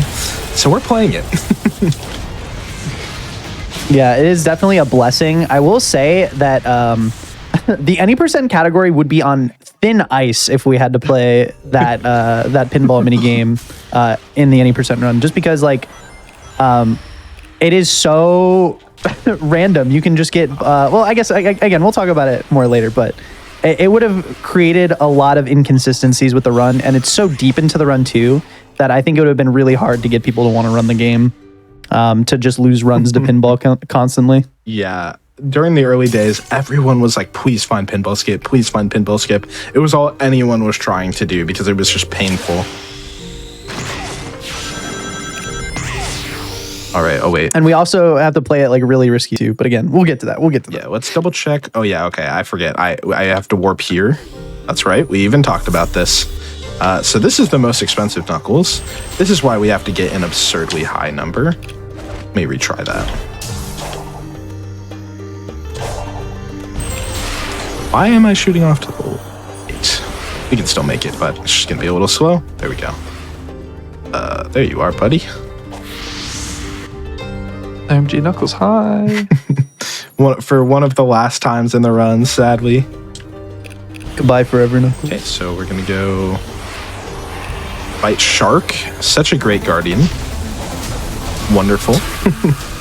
If you noticed it very briefly, that was the enemy that takes your Chaos Emeralds. Yeah, somewhere over he was there. Yeah, he creates like a little rail behind him, which is actually really funny. I only encountered like I didn't know that enemy took Chaos Emeralds originally. It took me like a few of my first speedruns to even have it happen to me. And then when it happened to me for the first time, I clipped through the map as well. It was amazing. Gosh. Like, that enemy is so likely to clip you through the ground. The very first time it happened to me as well, I did clip through the ground, and I was like, really fun game. Like, a few That's hours. so chaotic. Yeah, it was painful.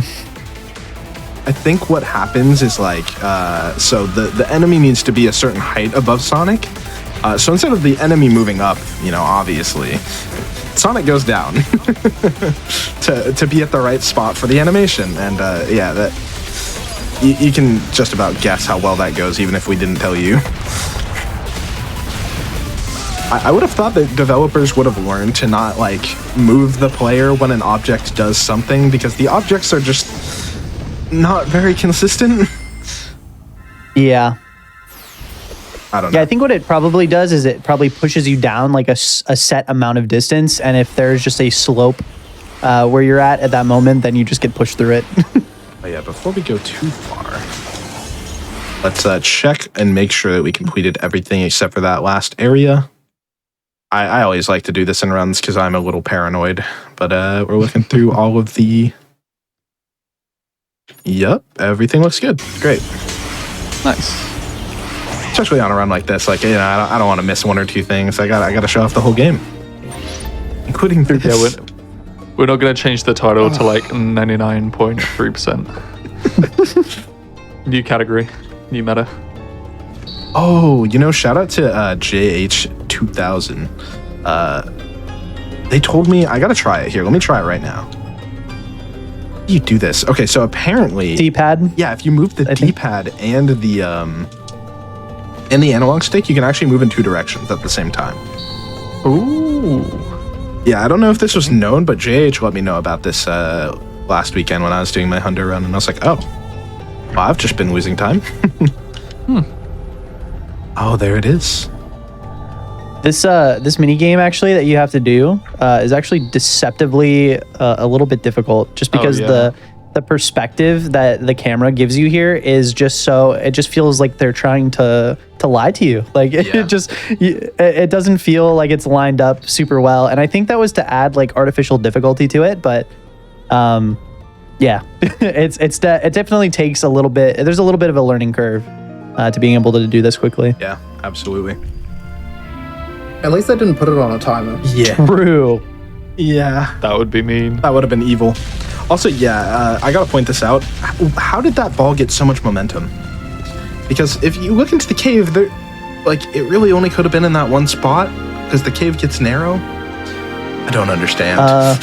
Magic. Force of nature, I guess. Look at that. You see the little tunnel right there. Crazy how nature does that. Yeah. Nature's crazy. All right. Just like nature allowed a sunfish to be in fresh water. True. All right. So funny enough, it's instead of actually going through the tunnel, it's faster to activate that, and then go over and meet it on the other side. Isn't it crazy how that works? Huh. Like 4 to 5 seconds faster. I was curious about it. I tested it. I was like, no way. I thought it would have been something incredibly small, but just something like that just makes Hunter a lot of fun. Yeah, exactly. It's just really interesting little stuff kind of everywhere.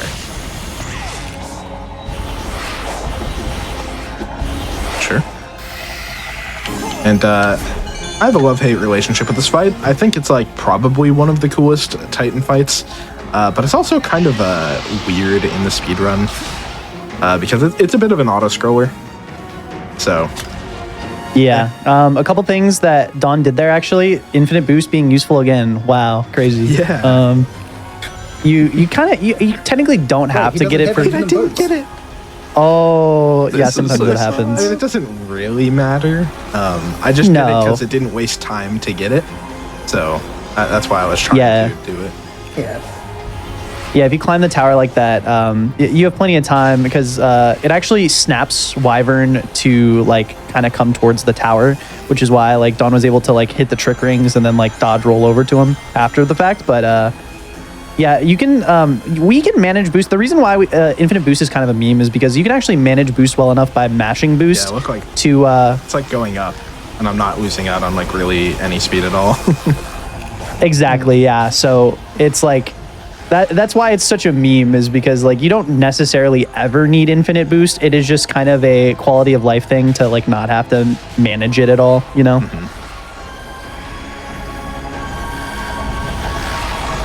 Yeah, you really don't need it, but while you're waiting for Wyvern, you may as well get it and just not have to mash. Yeah.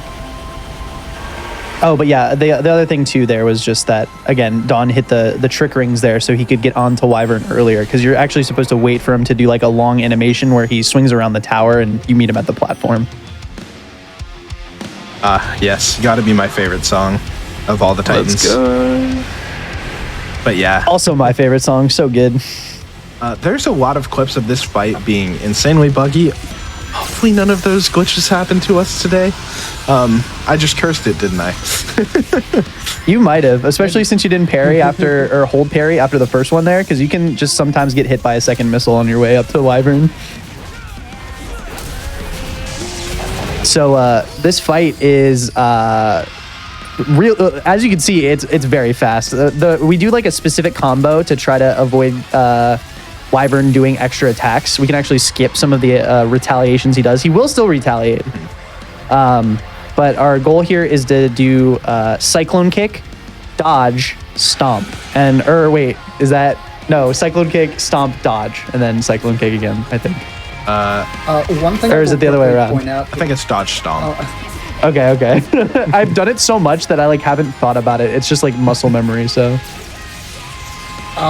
So the big difference right here with any percent, Wyvern wouldn't take as long to shoot out the missiles because we do so much damage from the first phase. That was terrifying. Since we do so much damage from the first phase, I guess the game doesn't expect Wyvern to be at that little health that quickly, so it just pushes him a lot further, but not in the same space that it would for 80%. Yeah. You can also delay that first phase a bit and skip all that waiting time. I think it only saves like 2 to 3 seconds though. Yeah, this fight's a little weird. I think we need to explore this a little bit more, but it is pretty minimal time save. But we could probably lab out some stuff here and maybe consistently save a little bit of time. I'm very sad that the like Grand Slam thing that you do, you know, where you have to press like I forget the 2 buttons at the same time Yeah. to do like one of the quick time events. Like I'm sad that that's not fast because I love it when he like takes Wyvern and throws him into a mountain. It is crazy. Maybe in Hundo, if you have like max stats, it does like half of his health, and maybe we can make it optimal somehow. Yeah, well the animation takes too long, does, probably. yeah. It does. You've got that hog in him. All right. We do. All right, and that's going to be Ares Island right there. We're going to give Wyvern his daily dose of snackies, and he ate too much food. And now he's gone forever. Yeah. Wow. And then Thanks Sonic much for says the trees. goodbye to Knuckles, but we don't get to see that, unfortunately, in the speedrun. But yeah, Oh, Knuckles, my boy. we're going to be doing a break. Again, Island ended, so that would be a great time. We will indeed. Yes, folks, we're going to be taking another break just to, you know, keep a good check on ourselves, make sure that we're doing all right, we're staying hydrated, we're staying stretched and medicated. That is actually going to be me tuning out for the night as well. Just a reminder that this show is not mine. This is Amber's show. Amber wasn't feeling great, so blessings towards them in the hopes that they'll be better soon. But it has been an honor to join these gamers and Superior, who was on commentary earlier for Sonic Adventure 2. You know, I love Sonic stuff, and these folks have done an absolutely fantastic job of showing off, you know, these games and the communities and the passion that they have for it. I might as well just do a quick plug for me. My show is Going Places, happens every other Saturday, so not this Saturday, but next. It's going to be happening on April the 1st, so might be putting a funny little spin on it, but that is for then. And Also, a quick little plug. I managed to sit down with Dawn and some of the other Sonic Force. That was close. Sonic Frontiers.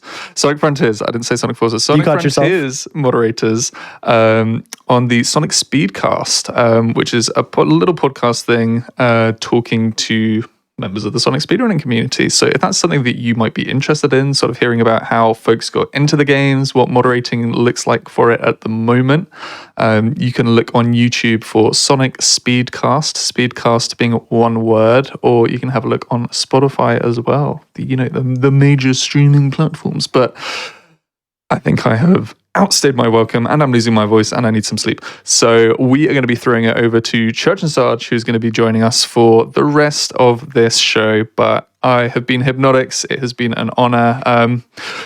But it isn't stopping. Please stay around. Dawn is going to be showing us the rest of Hundo after this break. So please do stick around.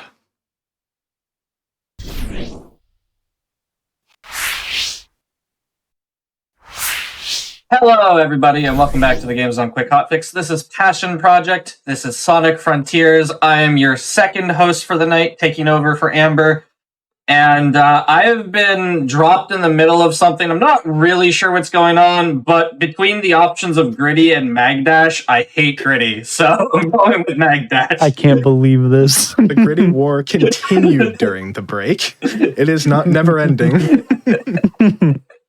All right, and okay, sorry, go ahead.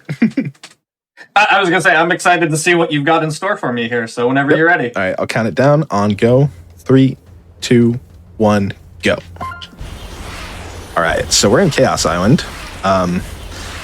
It seems to be kind of a hated island, for lack of a better term. No, people overall don't really like this one, and neither did I on my first playthrough. Speedrun Tech makes it a little bit cooler. Wait, can I get this? Imagine. Oh, that was sick. That's a new one for me. Yeah, so I like getting that over there and then slingshotting. Fortunately, we don't have. Why is he clipped inside of the ground? How am I I don't supposed think I've to? ever seen him. How am I supposed to play the game in these conditions? He's back. He's back. He just tripped. Yeah, that was messed up, dude. Okay. I'm just gonna do this slow way. I'm tired of that. I just brute forced getting a quick side loop. I don't even care anymore. But That was a unique spider. yeah, every spider is a unique experience. Yeah, some of the Guardians here are equally as frustrating as some of the platforming in this island. We're also in store for some really difficult cyberspace stages coming up real soon. So I don't know if I've ever been hit by those lasers. That was unfortunate. Yeah, this spider just has some bad mojo going on right now. Does.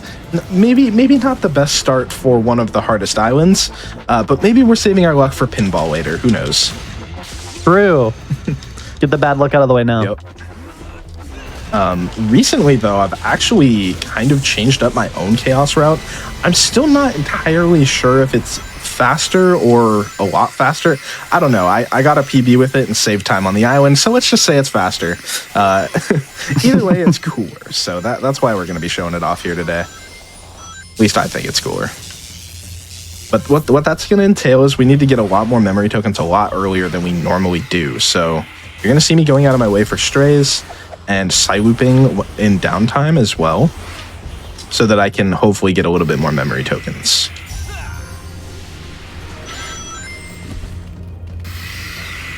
All right. Funny Tetris puzzle. Yeah, even though he needs 165 memory tokens in total for this island, there's a Tails next to the White Emerald that requires 136. So if he's able to get that done while he's up there, it's just a huge time saver because you don't have to backtrack. Yeah, exactly. And I'm trying to figure out a route that is like definitively faster, because whenever I play this island and I'm trying to route it out, oh, I forgot about the thing. Let's do this. Sure. Good backup on the fly. Yeah. Yeah, like the White Emerald platform, whatever you want to call it, going up there and getting that Tails is like there's always like one or two things in an island when you're routing and you're like, that's not right. Like I can't figure out how to do that fast. And that is the one for me in Chaos Island. And I have been desperately trying to solve the route for this island for so long. And it is going to be an ongoing process. If I had to guess. I don't think this is the final iteration of the route, but we'll just have to see. You never know.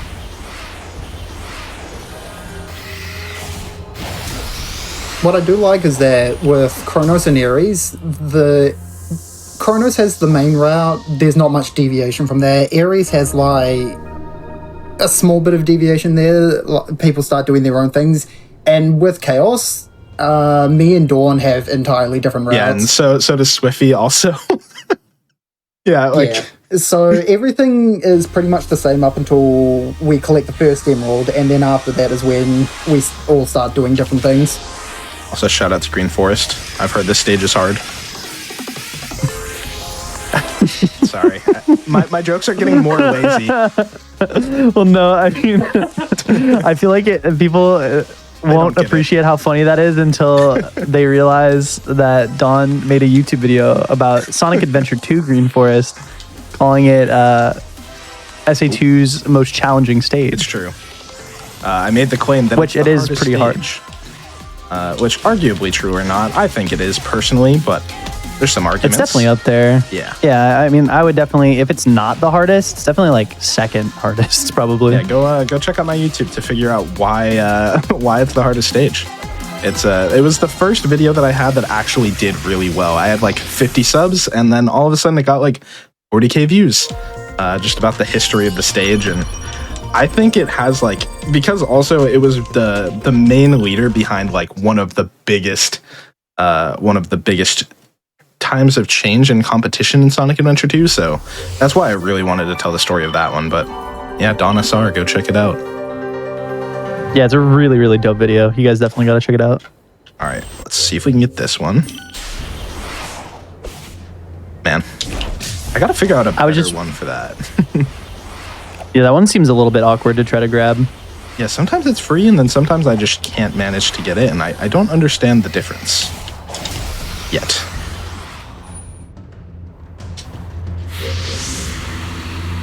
All right, free our good buddy Tails. And then we're also going to collect some stray memory tokens around here.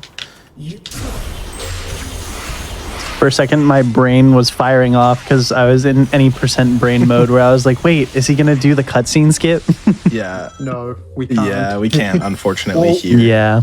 We can, but I've looked into it, and all the tales that we'd have to go around talking to, which we'd miss if we did it, doesn't justify the time save coming from that trick. Ah, okay.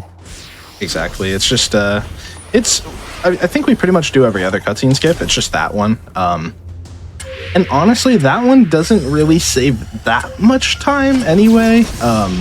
It is certainly time save, and there's a reason they go for it in any %, but yeah, like in Hundo, it's not too big a deal. The amount of crazy stuff we'd have to do to get it is a lot. Also, yeah, nearly forgot Ninja. Let's not do that. Actually, it's a Shinobi. Shinobi. Yeah, I'm a fake Hundo runner. I mean, it is literally just a more stronger. It's a stronger ninja from the previous island, so it is very much easy. I definitely call this Guardian Ninja a lot as well. So yeah, there's quite a few ninja variants across the islands, and that is one of them. Pretty fun fight, honestly. And now we're going to go on top of this roof. It might seem a little bit out of the way, but if you watch in the bottom right next to the speedometer, you'll see the 77 right there. If you just watch that fly up right now, you'll probably understand why we're up here. Yeah, I mean, we went from 77 to over 100. yeah, there is a boatload of skill points up there. That Air Jordan was not meant to be. I gave it a shot. Yeah, one of the things you can do is if you do like a sidestep launch, you basically if you're at full speed and then you sidestep right before Sonic would run over a ledge, it gives us a bit more horizontal movement to kind of like force a trick launch in a way that just like sends us kind of straight. It lets us clear some like big gaps, but also like just like gives us a little bit of distance from for example for there. But it was just some of the areas of the ground. Oh wow, I didn't even get to that. Yeah, shout out to Josh for that one. Some of the areas of ground are just like super uneven, so it's really hard to get the sidestep launch because it'll just knock Sonic up into the air when you try to sidestep. Yeah, that one's fun. You just parry above the ramp, and then as soon as the challenge ends, the ramp will send you off to the side. It's pretty cool. It's like a really random little thing. Those little things are exactly what makes me love Hundo. It's just optimizing every little piece that you possibly can. Fortress jump scare. So while Fortress takes forever to land, I'm going to go ahead and go fight some enemies in the hopes that they'll maybe give me some collectibles or something. I don't know. There's nothing else to do.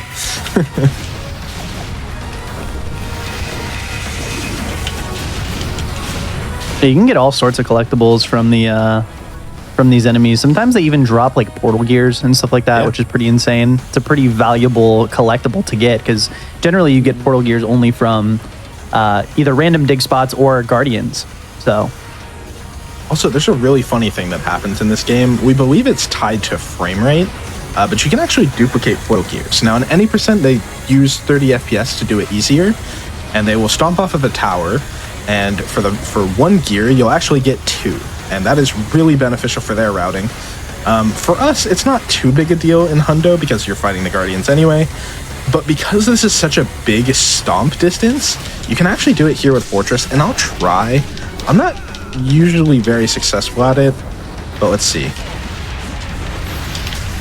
Nah. But yeah, I didn't even realize you could do it in 60 FPS. Yeah, they I feel like they secretly patched it. I haven't got it in weeks. Yeah, it's pretty hard to do, and it's not like I necessarily practice it, especially since there's one right there at the Oasis that can cover that extra that you need. It's not really a big deal. So coming up here is where the route is going to deviate heavily from what we actually used to do. If you could see on the left-hand side, there's that little island over there. That's the path that the game intends you, kind of pushes you to go. You know, it's open world, but they kind of want you to go in a certain order. Josh hates that island and tried his best to make me not go there. And he just made a route that was so fast, I couldn't refuse. So now we're just going over here.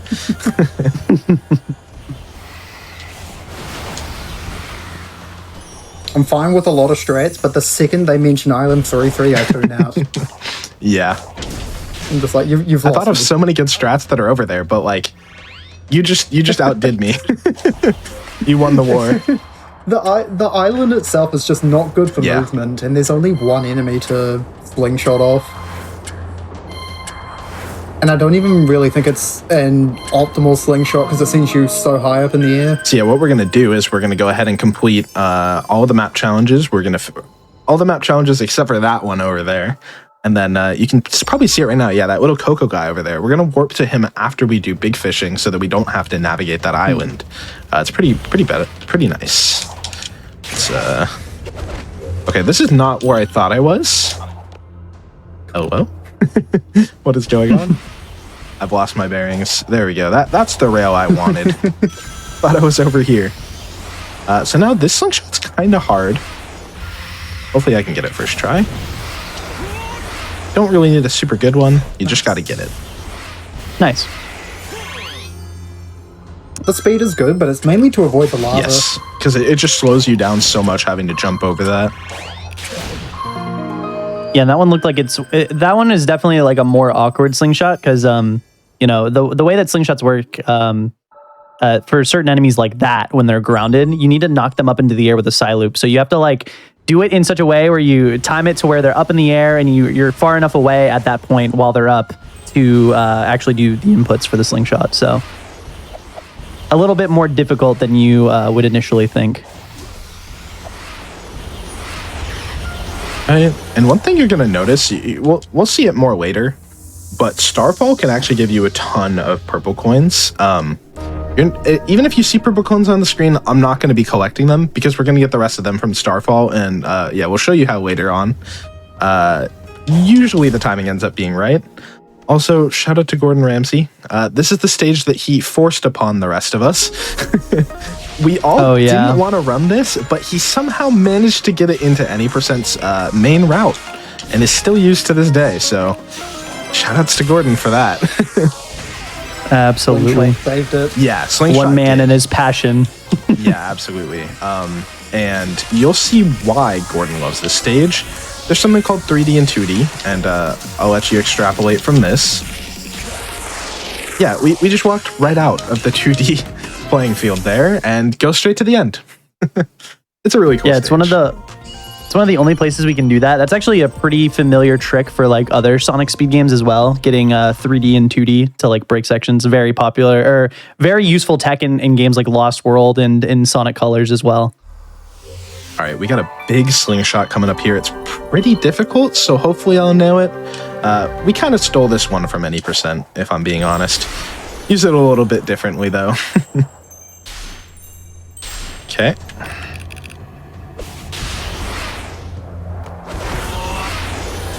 Our ankle's a little weird, but we should be able to turn all the way around. There we go. So in Any%, they actually go to the island with Red Emerald. But we need to get this challenge, and so we're just going to land here instead, and we'll slingshot later to the Red Emerald Island over there in the distance.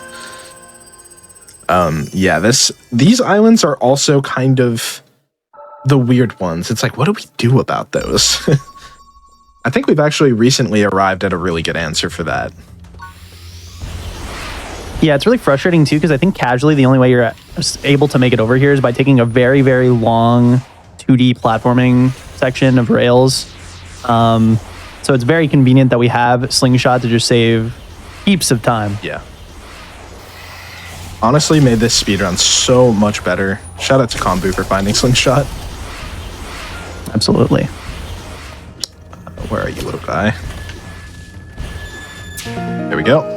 All right, so these were the two map challenges we needed to come over here for. Blue Emerald is on this island, but we're gonna do something interesting. We're just not gonna collect it while we're here, because it's gonna start the shield escape sequence, and it's actually gonna bring us back to this island. And we'll show off why we're not collecting it right now in a second. This slingshot's a little weird. It might take me a couple tries.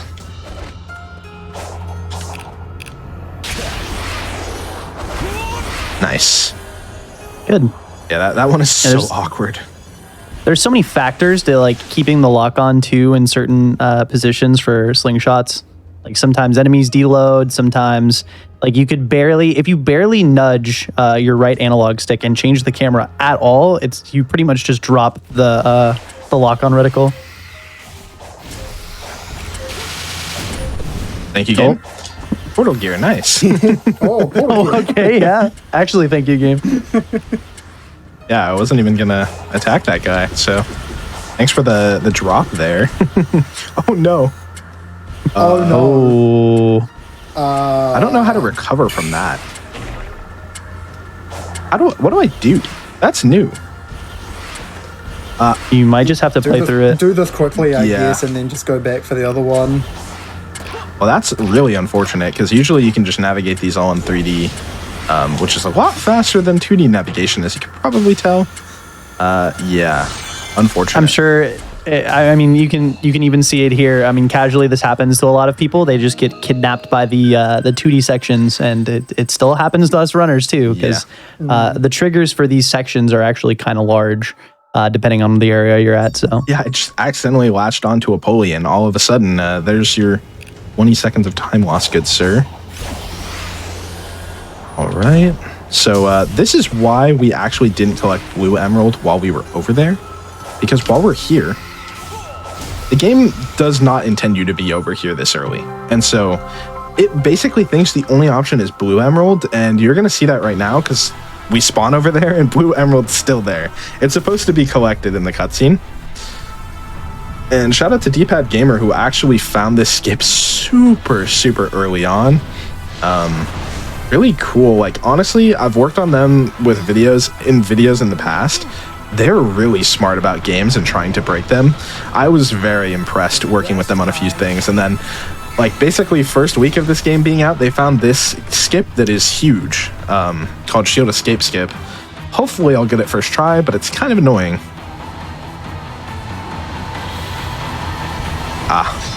Oh, that looked good too. Yeah.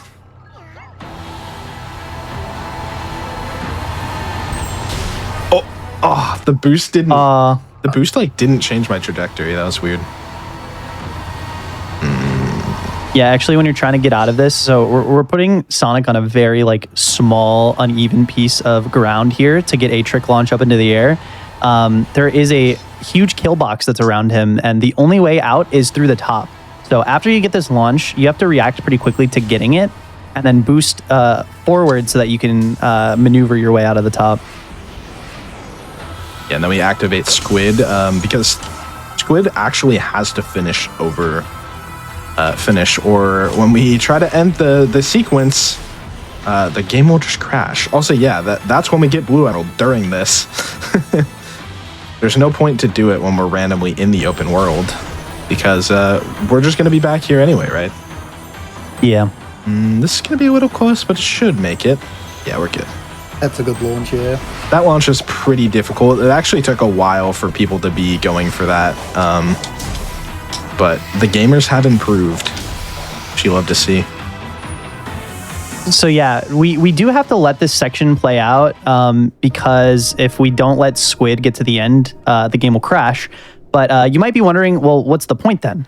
Well, the thing is like if Sonic is not on the Squid trail, the Squid actually goes a lot faster than normal. So it ends up saving us time to and we get to do things to get resources here. And Dawn is setting up for a touching. Let's hope we get it. Yeah, maybe.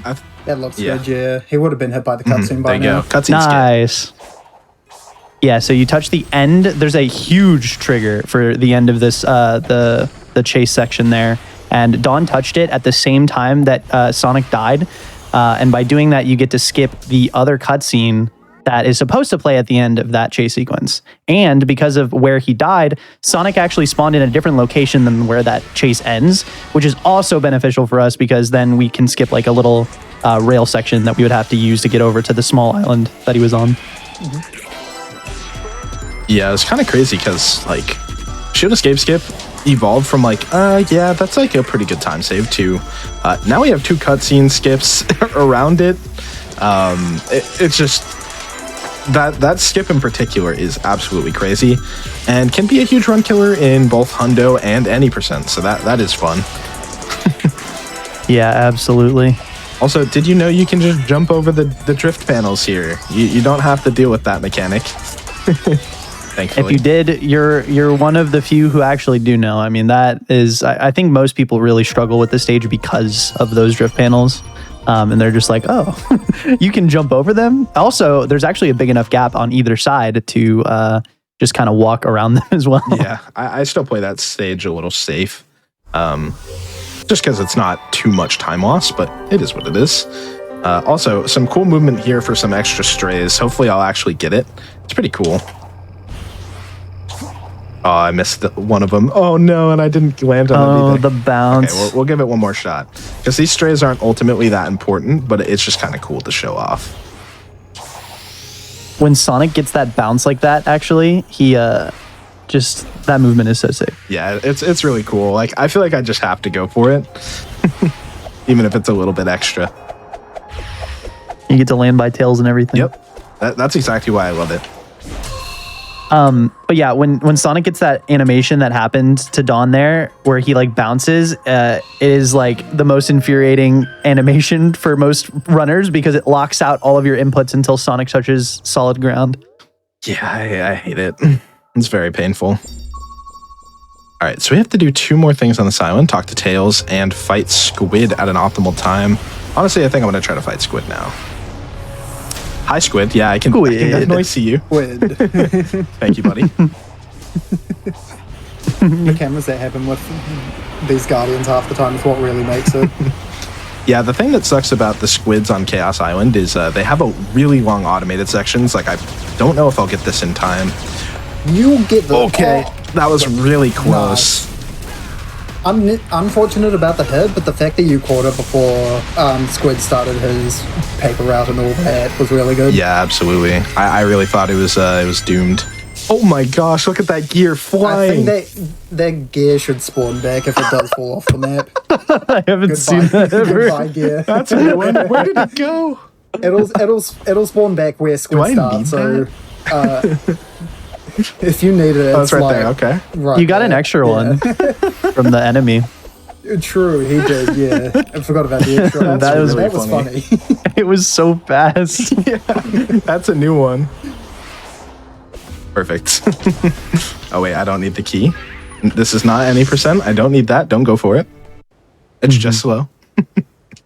Wow. It was funny. I saw a Twitter thread, literally, I think like yesterday, about this specific island and how to get the tails. It feels like there's so many people who don't know how to actually do it. I didn't know. There's a small building on the opposite end of this island, and you're supposed to climb it and use the ramp to go through the other big floating island to go through a big platforming section. But yeah, most people would just like jump off of a rail or something. Oop.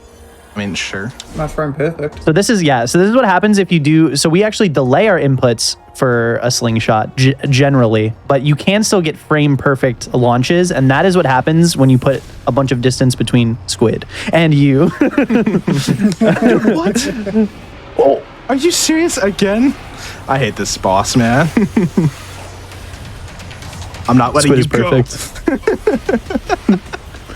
That was a sick backup. Interesting. I'm chasing him down. So Dawn does a very different thing from what I do. I activate Squid, jump off, and do the tile panel, the puzzle near, so I don't have to go through all this chase sequence. Yeah, with I Squid. probably should do that.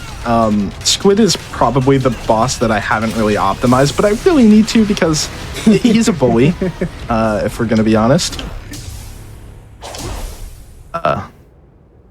And then sometimes it takes unnecessarily long for the Squid to die.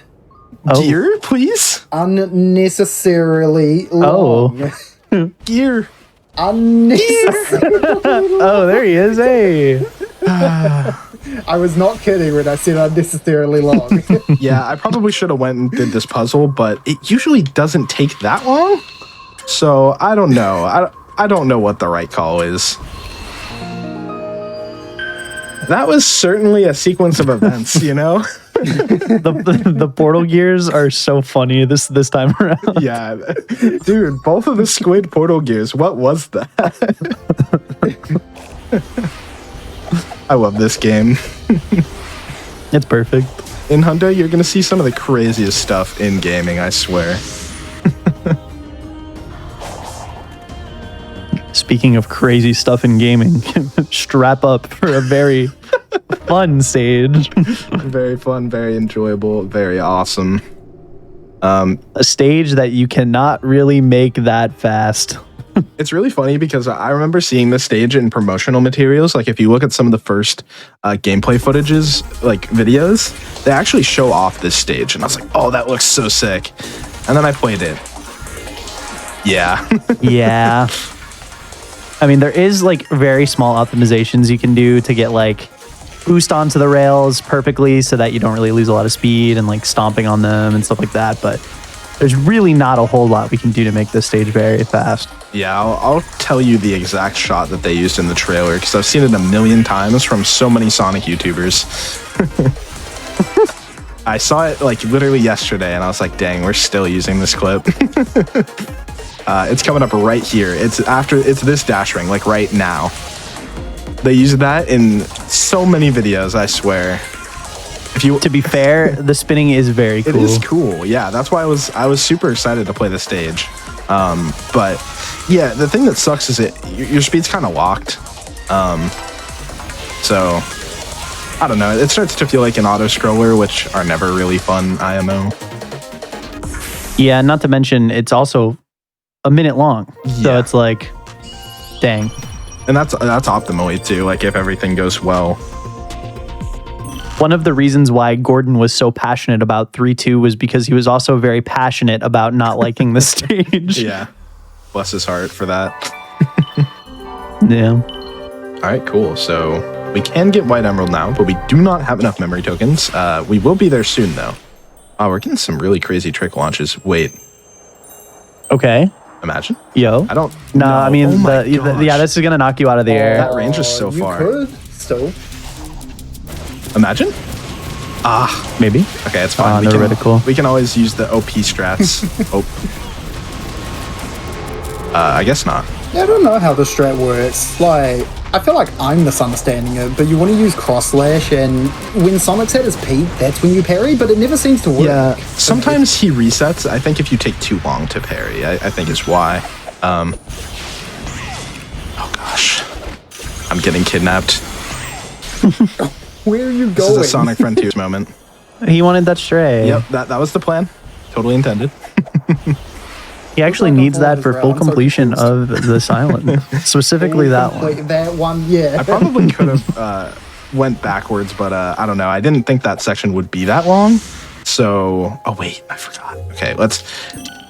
So usually we want to do that, not do that conversation, and wait to do the other one. But we'll do it in this order now, so that we can let the cutscene teleport us off in the distance over there. You can kind of see it, the little like darker ground in the distance. Also, yeah, parry is very broken, as you can see. Who needs to play? Yeah, the you're just really good at jump rope. yeah, he is just really, really good at it. Crazy. All right. One of the things that we might not actually get to mention again, but it happened during the excavator fight is that well, actually, no, you should explain hacking first, actually. Yeah, this is a totally real representation of what hacking looks like in real life. As a hacker, I can confirm.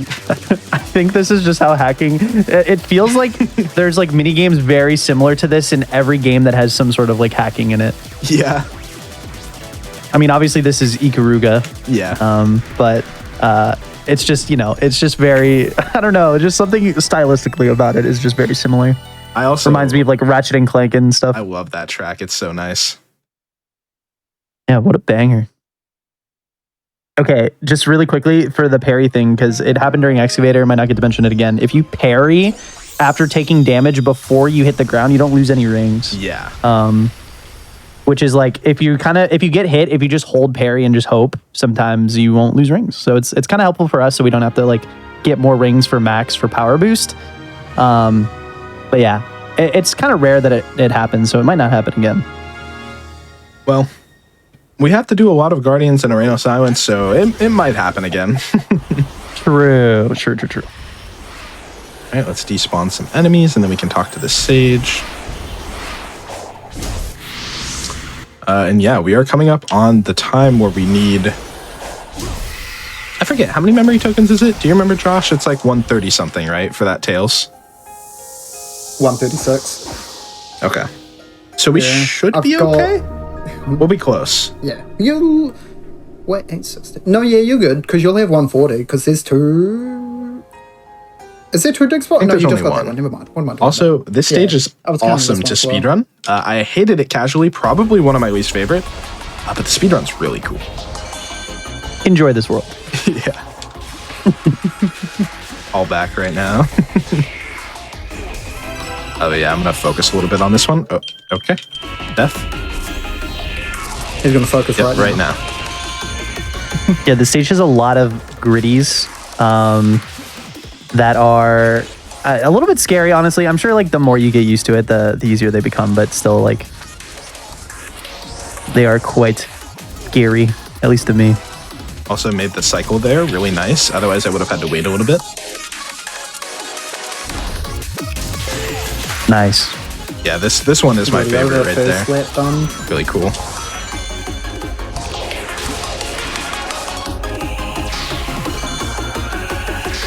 I don't know if what's coming up in a little bit counts as 3D and 2D. It might. I'm not sure. I don't think it You does. kind of just go onto the other track. I think it's just realignment. Yeah. Because since you never actually leave Right here. 2D section. So we're gonna. So what he's doing is he's going high enough to where the game will think he's progressed onto the final part of the third lap here. Why it does that? Who knows? Yeah, I appreciate that it does. It's really cool. Yeah, it is really cool though. It saves a lot of time. Yeah. And it just so happens to work out that we don't need to like get any red rings in the sections we're skipping. So All right. Yeah, I might have to side loop a little bit. You need 4. Yeah. Which I think I can grab a few on the way. Yeah, there's like 2, 3 around here, so you probably have to side loop for 1 at most. Yep. When we do this. Oh yeah, I guess we just do this now, yeah. I don't know why that just felt awkward. But that is correct. to me, it feels awkward because like I remember before we don't do it in any percent anymore, but we used to climb on top of that tower. Yeah. So it's like it feels weird to like go around and then like hit the thing and then go back on top. Yeah, But there's not like a faster way to hit that hourglass or anything. So I don't know where I missed so many strays because usually I'm a bit over. This time I'm going to be a little under how many I need for tails. And yeah, we're gonna. This is what the whole route's been for, is to do this big slingshot right here. Gonna line up for this one real quick. it's actually one of the few times we utilize a gritty in the run in the open zone. Look at that beautiful slingshot. We're a little low. Yeah, we need 3 more. Dang. Okay, well I guess we're side looping for them. Unfortunate. Yeah, I guess I could have explored the area a little bit and seen if we can find a couple more, because it probably would have been faster than this, most likely. But when in doubt, I wonder which ones you missed then. yeah, that's the thing Is is the thing. my route isn't super solidified yet. I need to like actually math out how many I need. Okay, game, please one more. There we go. There we go. This is why we try not to have to be in a position to side loop for memory tokens. It is obviously, I mean, 3 is really not that bad, and you could honestly get them in 3 side loops if you're lucky. So Where are we looking? Over there. I was having trouble locating where we wanted to boost. This is also a new strat we just found because of this, is doing this in like a weird order. And then we can do something kind of cool here. That movement is every time you're supposed to get one of these, you're supposed to watch like a little cutscene like this. But see, Dawn already got the last one, so. Off he goes. Spider. I don't know why these. Spider. It almost. Must see map completion. These little sequences almost feel like a surreal movie or something. I don't know. It was actually really funny. I was like thinking of like a scene of a movie where like Sonic sees Spider and then he looks down at his map. He's like, wait, where are we? That's a Hollow Knight reference. Why did I run into this? Oh, yeah. This is me when I entered Deep Nest for the first time. Oh, dude, Deep Nest is such a scary section the first time you go through. Yeah, I was kind of crazy for just going through it without a lantern. I don't know, that was wild. Anyway, Spider, banger music. Not a huge fan of the actual Guardian fight, but you know, the music makes up for it.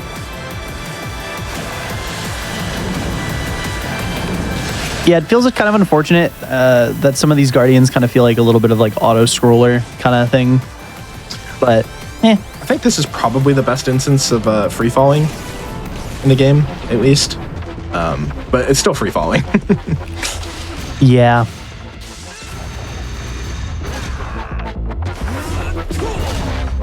I have a very not... I'm very not excited about the other thing that we're also required to do to... I believe it gives us an emerald, right? With the other free fall minigame? Yeah. Yeah. Okay. And now we're going to make a way around and start doing all the minigames and stuff.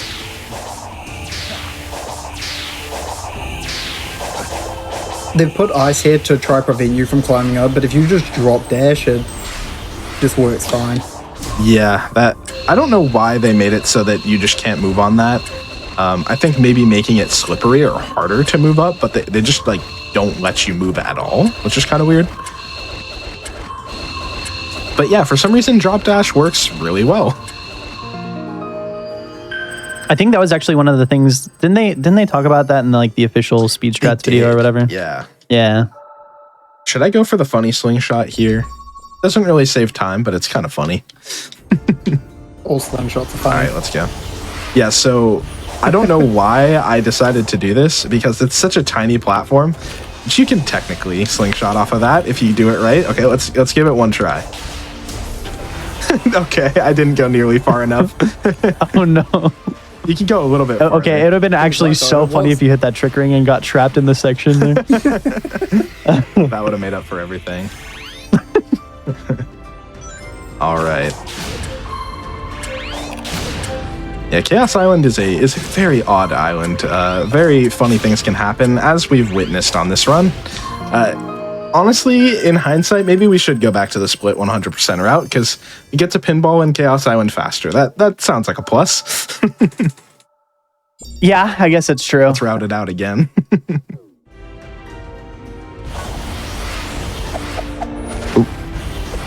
Yeah, you still have to play it, but if you get to play it a little bit earlier, it means you don't have to worry about resetting so deep into the run if it's like bad enough. Man, I did not think I was going to make that jump, but calculated. Ah, yes, the nuts minigame. You gotta Very cool. collect the nuts and bolts. Very fun stuff. Yeah, it's all right. Yeah, there's a little bit of strats we do. Yeah, I was wondering if you were gonna do the goob slide or the Gabe goob slide. What You know, they call it now? That's awesome. I don't know. I call it. It's always the trick that I saw Gabe do. I don't even know if he actually is the one who found it, but Shout out to basically you can do a shout out to Gabe, Sick Frontiers runner.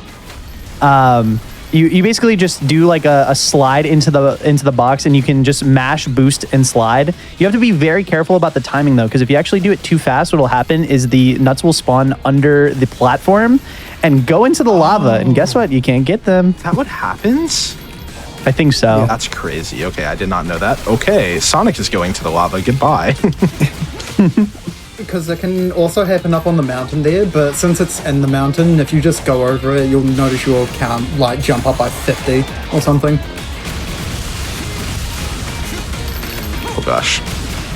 Yeah, I think Yeah, I you missed out on got some. the funny camera. Yeah. You got the funny camera to see under there too. Oh, true. Yeah, I like that camera. It's like so cinematic. Yeah. Yeah, that was kind of a rough mini game, but whatever. It's all good. We got through it. That's what matters. Yeah, that one is definitely in any percent. We reset to that mini game more than we would like to, for sure. Oh no! I'm getting roll. Yep, let's go. I'm getting some of the craziest trick launches in my life right now. I don't understand it. It feels like that section is just like a minefield because there's so many rocks that poke up like out of the ground. And anytime that if Sonic's foot just catches like a small rock, like you can just fly up into the air like that super easily.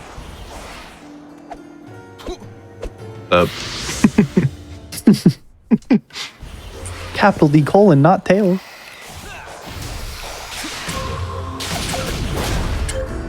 Oh, you be doing the new thing here, Dawn? Wait, what's the new thing? Did I not show you? I think you might have. There's too much to remember for Hundo.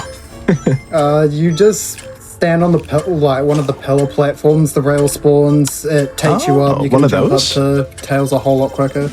No, when the map challenge finishes, it's the rail that spawns there. Interesting.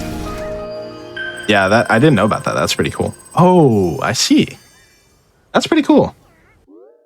Because there's also the problem of when you, from here up to Tails and the Emerald, there's a bird enemy, which isn't the worst part, but if an enemy notices you, you're locked out of interaction and talking to someone for a while. Was I supposed to ride that for longer, or was that about what you want? No, that's good. That's Cool. good. Yeah. Learning new strats on the fly. Let's go. That's what Hundo is all about, honestly, is this. It's such a long category. There's so many ways to do things. There's just pretty much constantly going to be new stuff going on. Also, we are going to be warping back and forth between the maps now. Nice. 69%. Yep. Love to see it. And this is basically just to warp back to the beginning of the map as quick as possible so that we can maneuver from there, is essentially what we're doing. Oh yeah, and also Dawn is running the PC version, so actually doing that just wastes no time with loadless. We do loadless for PC. Oh, I don't know if that's enough speed. I think this will make it, but it's not ideal. I didn't go far enough away. Landing here is fine. It's just A weird. little slow, yeah. But honestly, the way you did that's probably fine because Starfall. actually, Starfall. Starfall. All right, so It is time. yeah, before we do the free fall minigame, then we'll do this. So there's a funny thing you can do here. You might not know about this. Sorry, I'm gonna pause buffer because it's a lot easier. You can actually stop the slots on your own. So I'm gonna be doing this. That's right, ladies and gentlemen. You can pause the video. game. Yeah, crazy. Yeah, and this is really nice because the jackpot basically gives us like almost as many as we need. Look at that, 200. We just need one more, and we'll be good for the rest of the run. That's how OP these are. Yeah, so this is actually the main reason why we haven't been routing in any more purple coins, just because Starfall is just so it's just such a strong resource for these that it would be such a waste of time to go collect more. Yeah, now we literally don't need rest any more for the rest of the run. And yeah, I mean, we don't use these for the early islands because we like to fish while we're there and not have to revisit. But for these ones, there's so many, there's no way we could collect. I mean, we could collect them all, but it would take an incredible amount of routing and lose a lot of time. So we just rely on Starfall for the rest. Because I believe we need it's just under 400 in total. But yeah, we need about 360 something, I think. So now we have 400 and we're totally good. Looking like 384. If I'm doing my That math sounds right. about right, yeah. But the 400 gets us there and then Yeah, some. exactly. We have more than we need. So we could even miss a fish potentially, which isn't even that likely to happen. But we could if we really wanted to. Oop. Getting Rock'em Sock'em over here. Okay, we're gonna play that ultra safe. There we go. Yeah. Having to replay this minigame again is awful. Yeah. Most interesting part is you can probably do the night mission here. The moon's still early enough. Yeah, I'm gonna run. We'll proc Fortress and then try to do the night mission. So Fortress takes so long to actually start the fight that there is a chance that I can do the night mission super speedy and then also still catch Fortress. I don't know if I think I've done it once. It's pretty precise. I don't know. I think I just need to memorize the night mission locations better because there's 5 different ones and they all pop up sequentially, so makes it kind of hard. Yeah. One other thing I notice is you can activate. Fortress has a really big area of activation, so you could go closer towards the night mission and still be fairly close. True, I'm going to try that. So it would be back in Oh wow, I didn't realize it didn't extend that far. Hello? Okay, wow.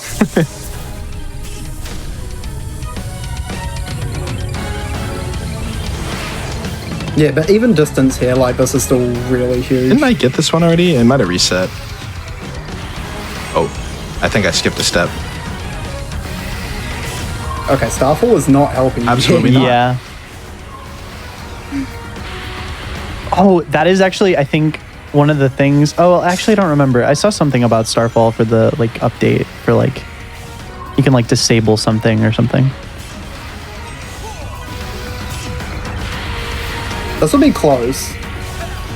Yeah, I'm not sure if I'll be able to make it. It's gonna be really close though. Hey, we got more tokens. Didn't Hey, need them, but we got them anyway. consolation prize. We won. All right, so yeah, Starfall Fortress is gonna end right over here. Can we get on the rail? No, just barely missed it. Okay. I wonder if I should just proc Fortress again.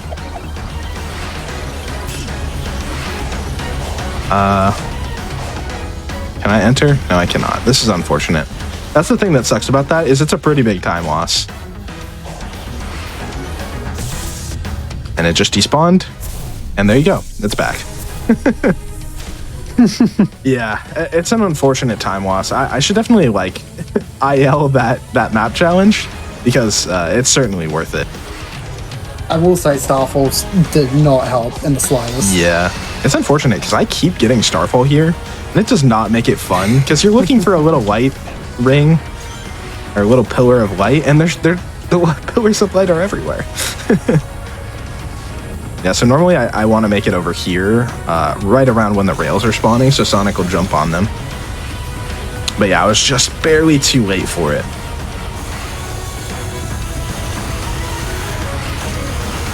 At least I can actually see the rails, because when Starfall's going, the UI covers them up.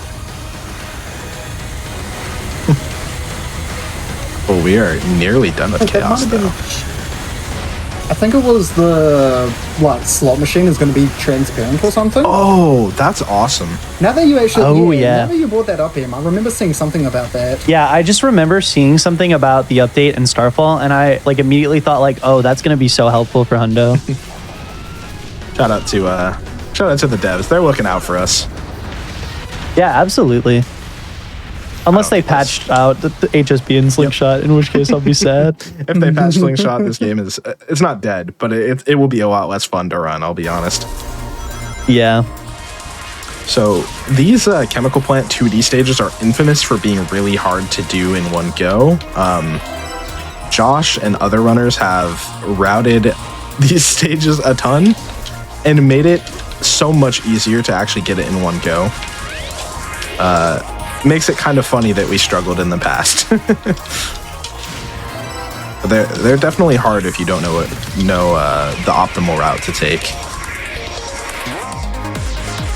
All right, let's focus on getting. I respect the gamers for going up top here because you can take the top path for a slightly faster time, but the bottom path has a lot more rings, so it's a much safer path to get all missions Yeah, done. exactly.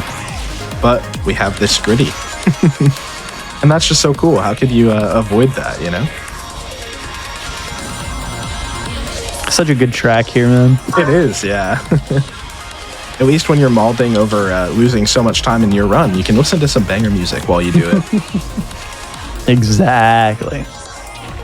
Eases the pain just a little bit. Oh, okay, that was kind of sick.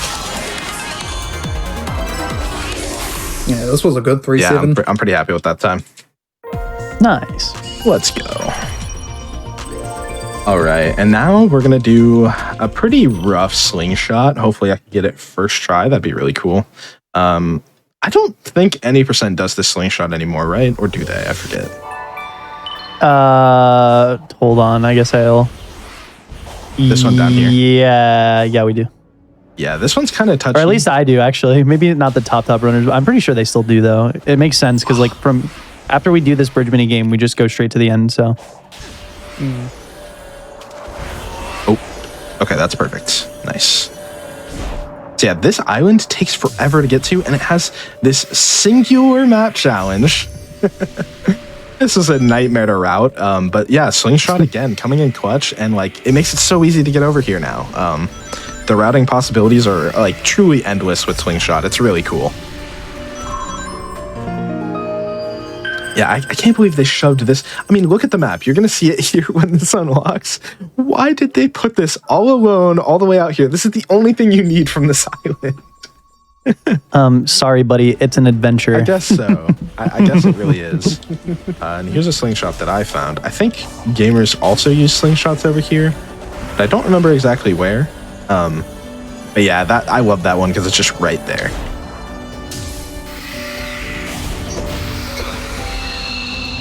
I don't know if I should have done it in that order. Let's see if it resets it. Or science. Nope. Still there. Let's go.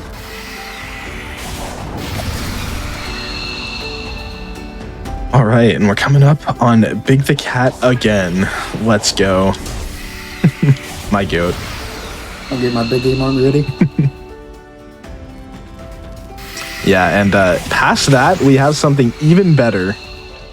Pinball. I thought you were going to say 3-3. Big sigh. Yeah, also 3-3. Oh, no. Yeah, we have 3-3 and pinball to look forward to. It's going to be a wonderful time. I actually need to learn the fast strats for 3-3 because, yeah, it's kind of lame without them, honestly. I do some stuff, but So we've said we do pinball, but I don't believe we've said why we do pinball. The only and literally only reason we have to do pinball is because after pinball is completed, a side story stage spawns in. it doesn't work with pinball skip. There's no way for it to spawn in unless pinball is completed. Yeah, so that's the thing is pinball skip technically doesn't complete the minigame. Basically what we're doing when we do pinball skip, you probably haven't seen it. It involves some autosave shenanigans and then going into the pit a few times and hitting the kill plane. And for some reason, you can just start the night fight without completing pinball. It's very odd. Basically, we trick the game into moving. Basically, when you enter pinball, there's no more directions for the game to send you to. And when you exit pinball without passing or failing it, the game doesn't know what to do. So it just says, okay, what's the next step? Because we don't know. And basically, there is no directions. So it just opens up the boss. It's really weird. I don't know if that's the perfect explanation, but it's what I've been told. But yeah, since we don't, It's super complicated. It is like a crazy complicated thing. Again, I made a video about it if you want to go check it out. I got the actual code and everything. So Yeah. Don's video will do it a lot more justice than just doing it saying it on the fly, just because Yeah. there is so many moving parts to it. But if you really want to chalk it up to the simplest explanation possible, the game gets confused. yeah, and it just We pushes you skip the forward. thing. Yeah. Yeah. But because of that, because pinball technically isn't completed, the extra stage won't spawn, which is kind of evil. We actually have to complete it normally, which is so sad. We're over 3 hours into the speed run, and we're gonna enter pinball that can take a range of 2 to 10 minutes, and it's still reasonable to assume that those make sense. Pain. Yeah. The last 100% run that I did, I actually didn't finish because I lost 13 minutes to pinball. And I was like, you know what? I could maybe still PB, but it's going to be a 30-second PB for a run that I could PB by a lot more. So I was like, you know what? I'm good. Yeah, it's definitely an interesting part of the game. Let's say that. That's a nice word. Very interesting. Yeah, we fishing with Big, and now we're actually going to be able to get max attack stat. So we're going to be shredding the bosses that are remaining, which is actually really cool. I love that we get a run where you actually get to do this. It's pretty cool. Because even on we're not playing on hard mode, but even it doesn't really change the difficulty scaling. That is another thing we never mentioned. I figured we would just mention it later, but it's kind of relevant here. Doing the end fight on hard mode, it is a requirement to do for this run, which I will change my difficulty during right before the Supreme fight. And it doesn't even change the damage scalers. So he's still just as squishy as if you were playing on normal. And max attack, you're going to shred that guy. It's kind of nuts. Yeah. Yeah, we have to, in order to truly get 100%, we do change the difficulty. You can change the difficulty literally at any time when you're playing the game from just the pause menu. Yeah. And we have to, spoilers, we have to play the game on hard to get the secret true ending. So we just literally do that right before we collect the last Chaos Emerald. Flounder. Yeah, lots of fishing and chill downtime in this run. It's very cozy, which is why I've been loving it. Since I'm a little bit more busy in my personal. I clicked the button on accident. No, Oh no. I'm a little bit more busy. Fine, he's got an abundance of purple. Yeah, ones. yeah. That's that 50 roll that we got is actually awesome. True, so true. What was I saying? Oh yeah, a little bit more busy in personal life, so it's really nice that I get to kind of have a chill stream where I just get to hang out. It's a really fun run to do. It has a great balance of super active, high energy gaming and some chill mixed in. And yeah, I'm super excited to see what the update brings for this category. It's gonna be really cool. Yeah, I hope there is. I mean, in 100%, obviously, there's not going to be a world where it's without it. But I hope for any percent that we never have a world where I don't get to visit Big the Cat every run. We were actually theorizing that because the only reason we can't skip Orenos is because there's 2 conditions to spawn in the boss. You have to finish the hacking mini game right before the end, and you have to collect all the emeralds. Now, we know you can collect the emeralds without doing the hacking mini game, so the only thing that stops us is actually doing it. So if we can find a way to do that, we can actually skip the majority of the island. We'd still probably have to get some keys. So maybe there's a world where we go to big anyway, but yeah, there's basically just one thing stopping us from doing a full, like a half island skip for the final island, which would be pretty interesting, I think. At least, like, it's not fully breakable like Kronos or Ares, at least from what we know. I do think that's interesting. Yeah, for sure. I think that I really do like the balance that there is now in the any percent run though, because it's like we do really big sequence breaks at the beginning to skip the first 2 islands, and then we were forced to play the other 2, well, the last 3 islands, but the other 2 really long islands, you know, we have to like actually play all the way through it. So if we cut that out, it just I feel like it makes the game just have less life to it. I mean, it'll still be really cool, obviously, to skip a bunch of stuff, but you know, a lot less of the true gameplay involved in it. Yeah, like you said, I just think it's a great mix, so I'm happy it is where it is. It's really funny that we skipped like the first 2 islands almost in their entirety from like the first week. Oh yeah. And then we just haven't found anything like that since. We found a lot smaller stuff, but yeah, it's just the other islands were, I guess, just a lot more well guarded. I don't know. Yeah, well, that's like another reason why there's like kind of like, I don't know. It feels like it was intentionally left by Sega, just because like, I don't know. It was like kind of like served to us like on a silver platter. It did not take us very long to figure out how to get to like skip the first 2 islands. So because there's so many other like barriers for these other ones, it almost feels like they kind of did that on purpose. You know what I mean? Yeah, the funny thing is they actually added in a barrier post-release though, like first week. I believe because there's 2 barriers, if I'm not mistaken, in Kronos. Yeah, there is. And I think they added in the second one on like patch 1.01 or something. So it actually wasn't in the base game, which is kind of, you know, that makes me think that like it might be like almost like a City Escape thing. Like in Sonic Adventure 2, you know how there are those boost pads? So there's City Escape skip in Sonic Adventure 2, if you guys were here for the previous run.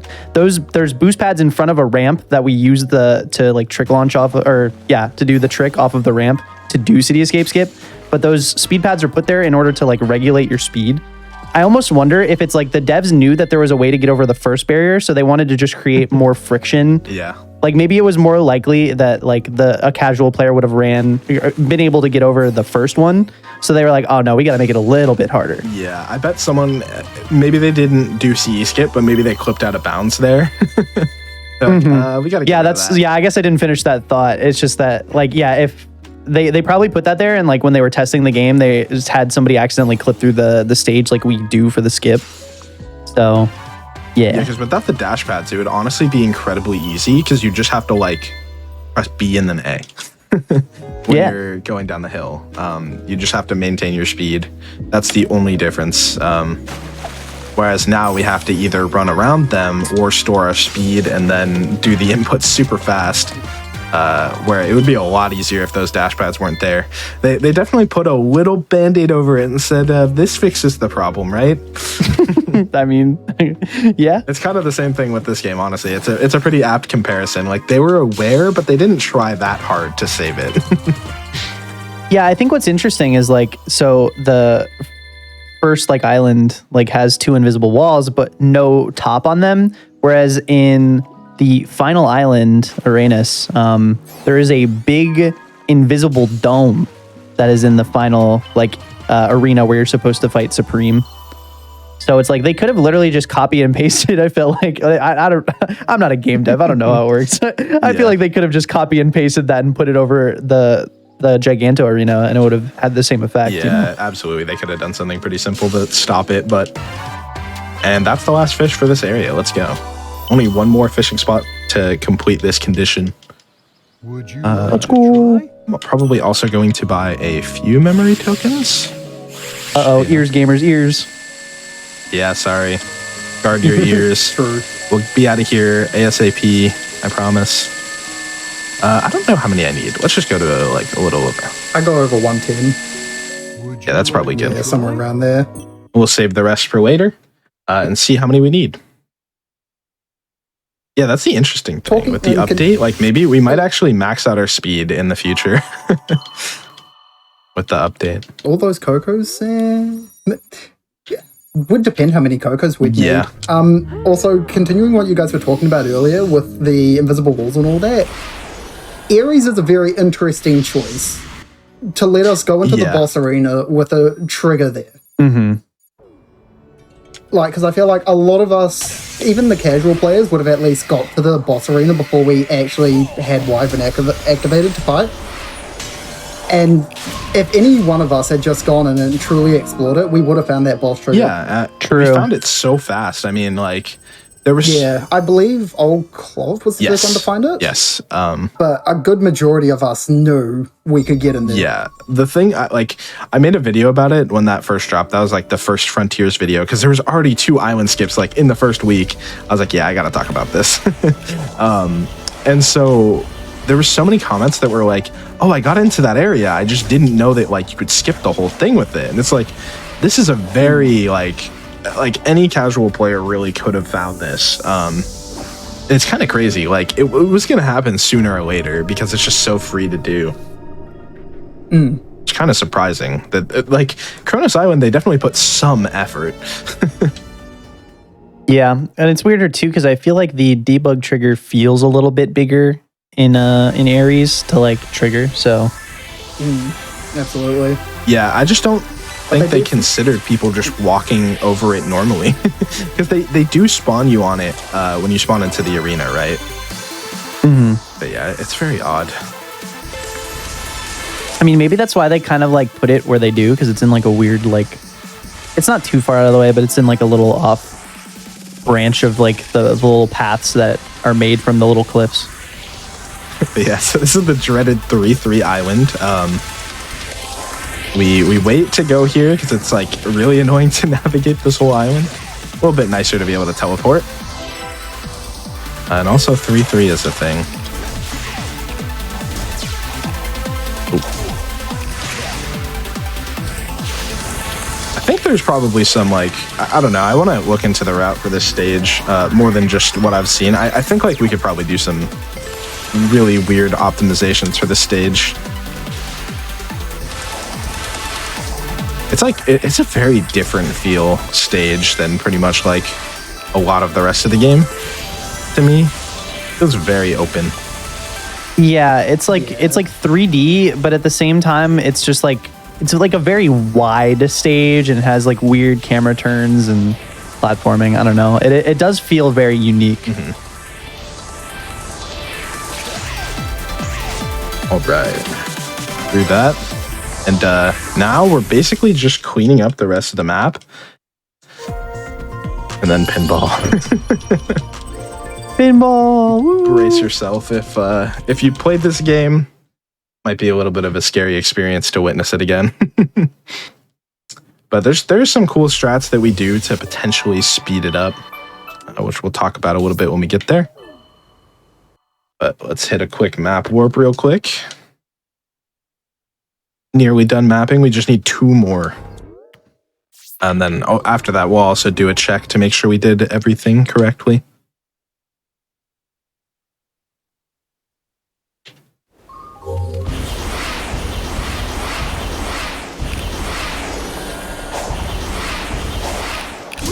Another jump rope minigame. Let's go.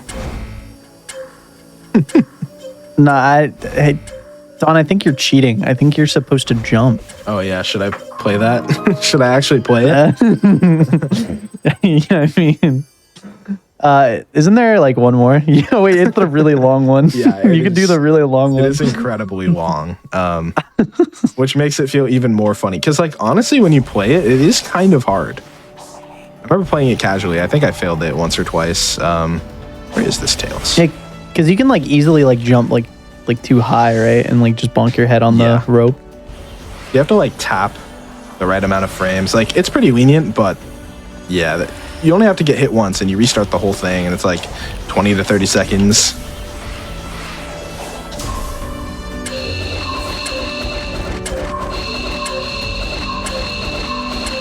Yeah, these five long tile puzzles are so long. I really prefer the 3 tile ones. All right, and it looks like just about everything is done. Oh, also, so the Guardians, it's pretty impossible to tell now, but because of Starfall, it's going to be really impossible for us to verify that we actually did all the Guardians because they respawn on the map. And the only way to tell is to actually go to them, which we're obviously not going to do. That would waste a lot of time. So just trust, we did it. Yeah, we did it. The way that we can tell that we've done them, by the way, is there will be like a little check box or like a star or something, Yes. I think, by their health.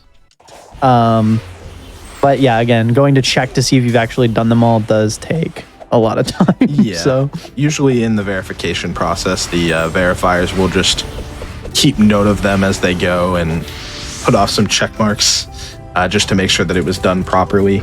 But really, this is the only island that actually gets affected by it. So, all right, and enter pinball. Pray for me, please. Do you guys want to explain the differences between the amount of lives? I'm only going to take 1 death here, but Let's go. yeah, so the way that this works actually is so you have to build up an insane amount of points. It's right up there. It's what is it, 5 mil? Is that what it is? And you accumulate score actually extremely slow. The way that we make the multiplier increase is by getting the red rings that spawn like right there. And actually the optimal way to play pinball is to intentionally let a couple of your lives go. Because the less lives you have, the more frequently the red rings will spawn. But hence is the issue with pinball, because you could play like a really big risk and let their, like Dawn's actually saving a life here. But you could let it only be, you could have 0 lives and try to play like that, but you risk the chance of getting a very random bounce to where the ball just kind of like dips out, and then you have to play the game all over again. Yay! yeah. Usually I play on no lives left, because if you lose the ball anyway, you lose your multiplier. But just for the run, I wanted to play it a little bit more safe, so we're just going a little bit slower. It's really not much slower, and it's a lot safer. So we're just gonna. Oh, and I landed right on the red ring. That was sick. Okay, we're nearly at full score multiplier. And then now you're really going to see us start racking up the points. Yeah, it becomes a lot easier when you get like And that's the max. multiplier up. Yeah. Yeah. Dawn has been very fortunate to not get the worst red ring spawn, which is actually I was about to Yeah. say he had great red ring Yeah. placement this time around. Because they can spawn like right under, what are those called? The bounce things. Side bumpers. I guess they're bumpers, yeah. Yeah, they can. Because they Okay. oh Well, this is why we see, save this is a why we life. save a life. Yeah. Yeah. Yeah. It's still going to take us a while to get 1,000,000 points, but at least we don't have to restart, right?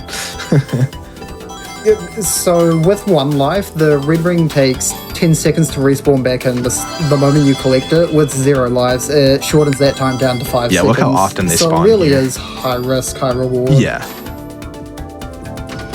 Absolutely. Oh. Oh. Dude. Okay, well, this is pinball in a nutshell. That's Yes, real welcome to unfortunate. pain. And this is why we don't like pinball. Yeah, Because that can just happen. I'm looking over at my splits and we're already losing time.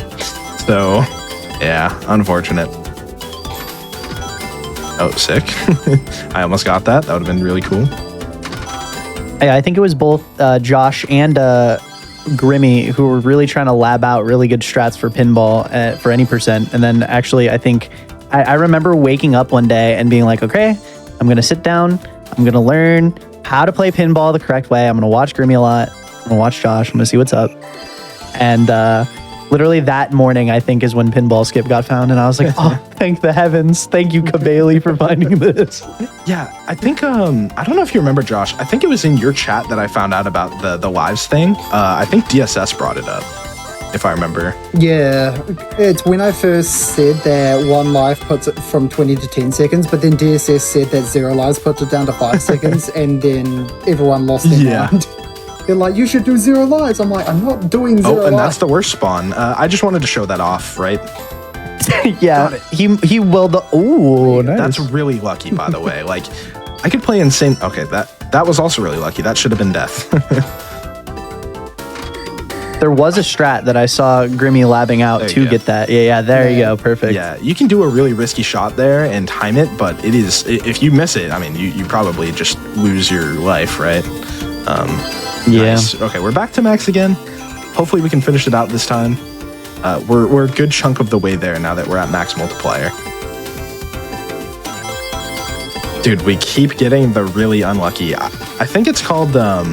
Someone corrected me in my pinball video because I think I called it the gutter. I'm pretty sure it's called the outlane. So shout out to whoever mentioned that on my video. Yeah, I'm not very familiar with pinball vernacular, so. Yeah, exactly. I don't really know. Sorry. But I will tell you this: if anything, I have no desire to learn it after what this game has done to me. Oh my gosh, that should have been Ooh. it. Please. Nice. Okay, we're through. Nice. We're through. Safety. Yeah, so that took about 5 minutes. It can go as low as about 2. So yeah, you see why it's kind of rough this deep into a run. Oh, nice rail jump. Oh yeah, and this is the sage that makes us have to actually sit through pinball. The one reason why we have to do pinball. You know, I've heard there's a slingshot for this. No, I'm not going to try this for the first time right now. You can actually grab the emerald Not early. doing it for the first time and doing it, unbelievable. I haven't. Shaking and I know. crying right now. I literally only joined this just to be ready for that. No, just kidding. It's a really cool strat. You can actually, while Knight's waiting there, you can actually grab the emerald on top of his head. It's really cool. It skips this entire part. No Major Glitches does this as well, but in a different way where it doesn't use Slingshot. It's actually very cool. That's not very cool. Oh, he brought his hand back up, dude. That's so sad. That's a new one. You like rail swapped, rail swapped as he was going up. I didn't know that would have thrown me Yeah, off I didn't like even that. know you could rail swap. I thought that was an automated section. Unlucky. You know, I made the mistake of boosting onto that again. Did not learn my lesson, but this time we did not get punished for it, fortunately. I love this boss so much. Okay. So for this fight, we're just gonna kind of wait for him to stop here because we're gonna be able to parry his attack. What? Oh, what? Okay. I haven't done this in forever, but sure. Yeah, so you can actually cross slash in Hundo since you have max. Oh, true. And you can actually beat him without having to side loop, but this is like worst outcome. Yeah, I didn't know that you could get like the shield cutscene like this. Yeah. And as you can see, like this is very slow, so we want to avoid this at all costs. Oh my gosh, you did so much damage. Please. And I'm only saying I'm only saying that because it's gonna do so much more. Yeah, look at that. What? I'm really lost at what's going on in this fight, but first phase Should've done. that. Sick. This Chaos Island has honestly been brutal. The funny part is I actually saved like a minute or two on the actual island part of Chaos Island, crazy enough. But yeah, pinball in this night fight will certainly put us a little bit behind, but that's fine. All right. So when he throws the shield here, it's actually you have to hit him like that, but it can be RNG where it spawns. You can actually get really, really lucky, and the shield can start coming directly at you, so you can just instantly parry and hit him right away. That's what I meant by melting titans, by the way. It's kind of crazy. All right, one more QTE, and that is Chaos Island done. Let's go. Honestly pretty happy with this run. Outside of pinball, it's going pretty well overall. Yeah, it seems pretty solid. It tried to be a Chaos Island, but it didn't try hard enough. That was still good. All right. Love this cutscene. It's so cool. Since technically breaks aren't allowed in Hundo, for the leaderboard anyway, I usually run to the bathroom here because this cutscene is so long. Controller got disconnected. That's a good timing for that to happen. Actually, yeah. Let's test it. I think it's there because the camera icon came up unless you touched your mouse. Yeah, I did touch my mouse, but that one was my controller, so that's good to know. Because sometimes your controller can be plugged in, but the game won't recognize it. Also, yeah, if we are looking to take a break before the final 2 islands, which we can kind of do as one go, yeah, now would be a good time for that. Yeah, absolutely. We're going to take a break here. Great. Right, as soon as we skip this, I will pause and head on break.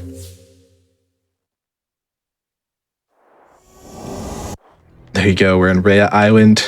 It's going to be awesome after the break. Go. Excellent. So during these longer runs, we like to take breaks. They're kind of wellness breaks, so just so everybody can, get up, get some water, stretch, anything they need to do. Just a few quick reminders before that, though. SGDQ 2023 is coming up. It's May 28th to June 4th in Minneapolis, Minnesota. If you're interested in attending the event, registration is open right now until... Nope. Almost got it. Registration is open May 3rd until May 3rd. Off-site volunteer submissions are also open until March 22nd. You can go to gamesdonequick.com. So tonight, in 30 minutes, they're closing. You can go to gamesdonequick.com for more information. With all that said, we'll take a quick break and then we'll be back with the rest of the run.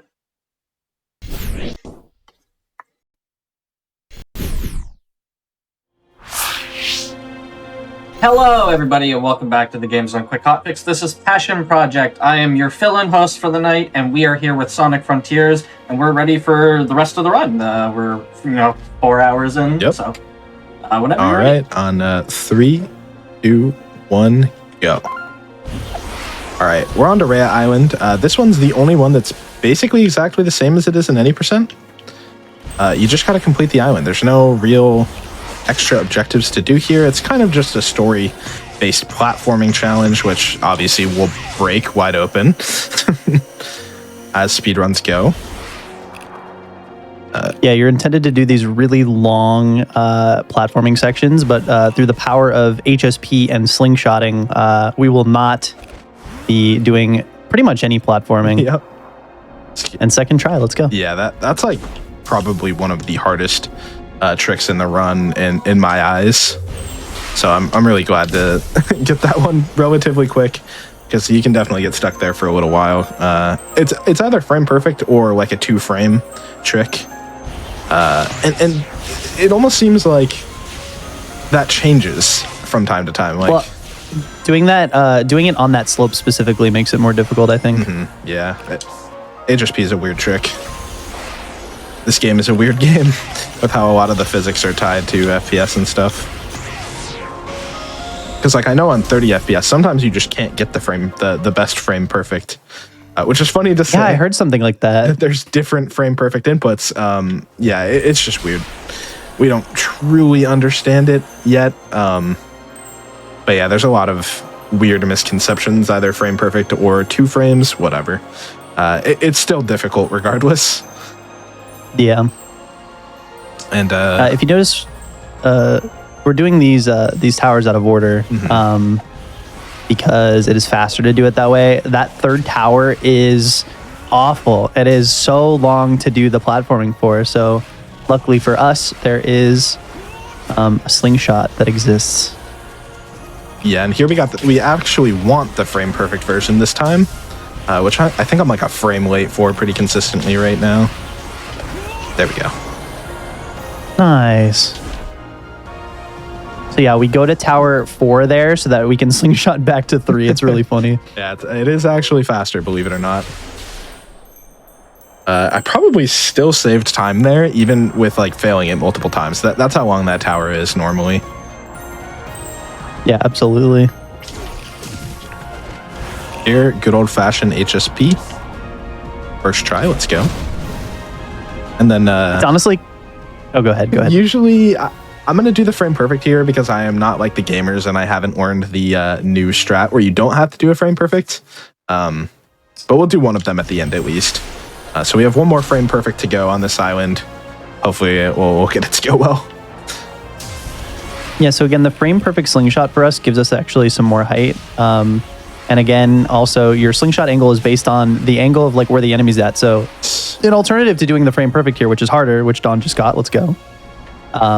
There's another enemy that's like on a set of platforms that's a little bit above the ground.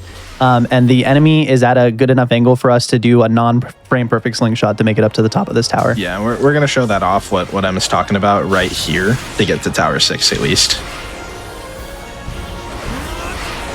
So yeah, Nice. it's just an extremely lenient frame window. And yeah, we just barely missed the top, but really not a big time loss at all. Nice. Yeah, wow, I almost saved a minute Pretty solid over my Rhea. PB on that Rhea. Let's go. Oh, let's go. Maybe we can actually PB this run after all. Won't be like an official board time or anything, but you know, it definitely could be a real PB, so that'd be cool. All right, on to the final island of the run. Let's go.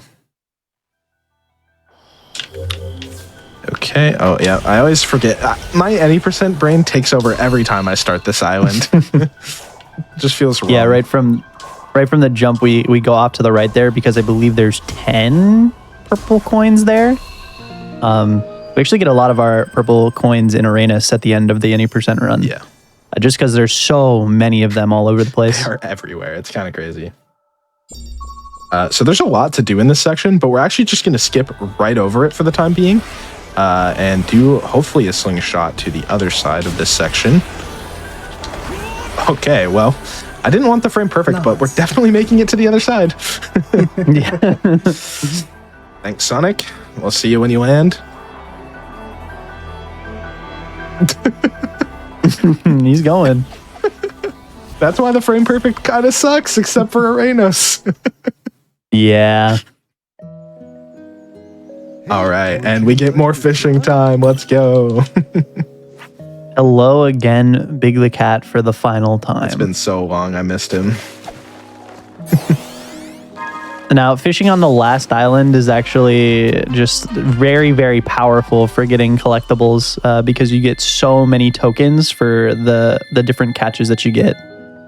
Yeah, before the range of tokens that we would get for each catch was 1 to 6, or no, 1 to 8, sorry, on Chronos.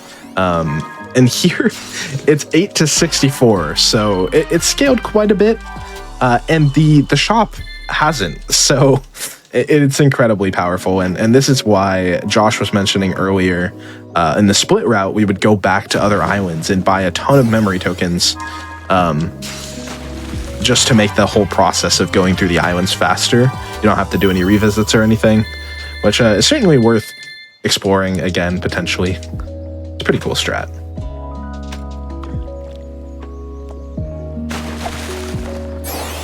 Yeah, the trade-off is that the tokens, it costs more per fish here. It costs 8 Yeah. to do a fish, whereas in like Chronos, it's like literally 1. So Which is probably why they threw a whole bunch of purple coins literally everywhere on this island. yeah. Because if you weren't, And there's also 2 fishing spots too. Not a lot of people casually know that there's 2 different ones. yeah, I guess I should clarify that. So they actually share. Also, I'm a tire. Let's go. I'm a tire. Both of the fishing spots actually share the same catch percentage rate. So we only need to do the 32. We don't have to, don't worry, we don't have to do 64 here. That would take a lifetime. Oh my gosh. Yeah. But yeah, we could theoretically do it at either spot. But the thing is here is we pretty much have an abundance of tokens and coins to use. So we're just going to buy all of our memory tokens right at the start from fishing. Which again, I will give you a noise warning for when we get there because it's going to be loud. I apologize.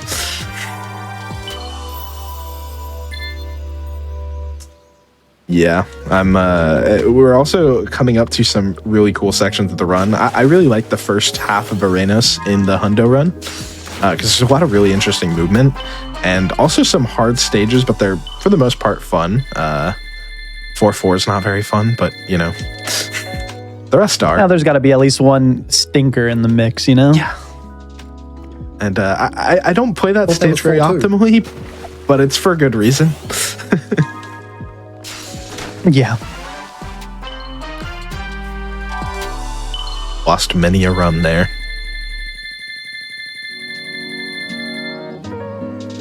I do believe 4-4 is like the longest stage in IL. Yeah. I think casually wise, like maybe 3-6 is comparable. But speedrun, absolutely. I feel like if you go in not knowing 3-6, yes, I'll agree Yeah, there. it's super long. Like if you just go, like obviously the S rank indicators are not the best, but the S rank for 3-6 is 255, so it's a pretty long stage. And obviously we break it and beat it in about a minute, but that's besides the point. All right. Chilling with Big. Chilling with Big, absolutely. Yeah, there's not much, unfortunately. This is kind of the part where it's like, okay, well, we don't really have any more random fish factoids for you guys, but Yeah, that is the one part that does kind of suck about the current route is that we do chaos fishing and then a whole bunch of like pinball, all of that stuff, and then fishing again. yeah. Kind of a way to chill and calm down after Rhea, I guess, but still. Gay Frog, let's go. We love him so much. The real reason why we run Yes, Hundo. this is the only category that I know of that still catches Gay Frog there. What an icon. Everybody in the Frontiers community, so excited.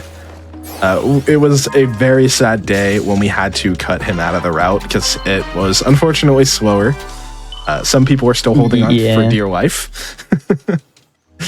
But yeah, Yeah, we cut out too many fishing tokens in favor of just getting more strays on Arenas, because that is for like the 80% run part of the reason why we're fishing here, so we can get so like memory tokens to not have to deal with and Chaos Emerald keys as well, so that we don't have to deal with getting as many strays. But we've been able to route in some of the other strays and have it still be fast. But unfortunately, that meant that we had to remove Gay Frog from the fishing list, which it was a very, very, very sad day.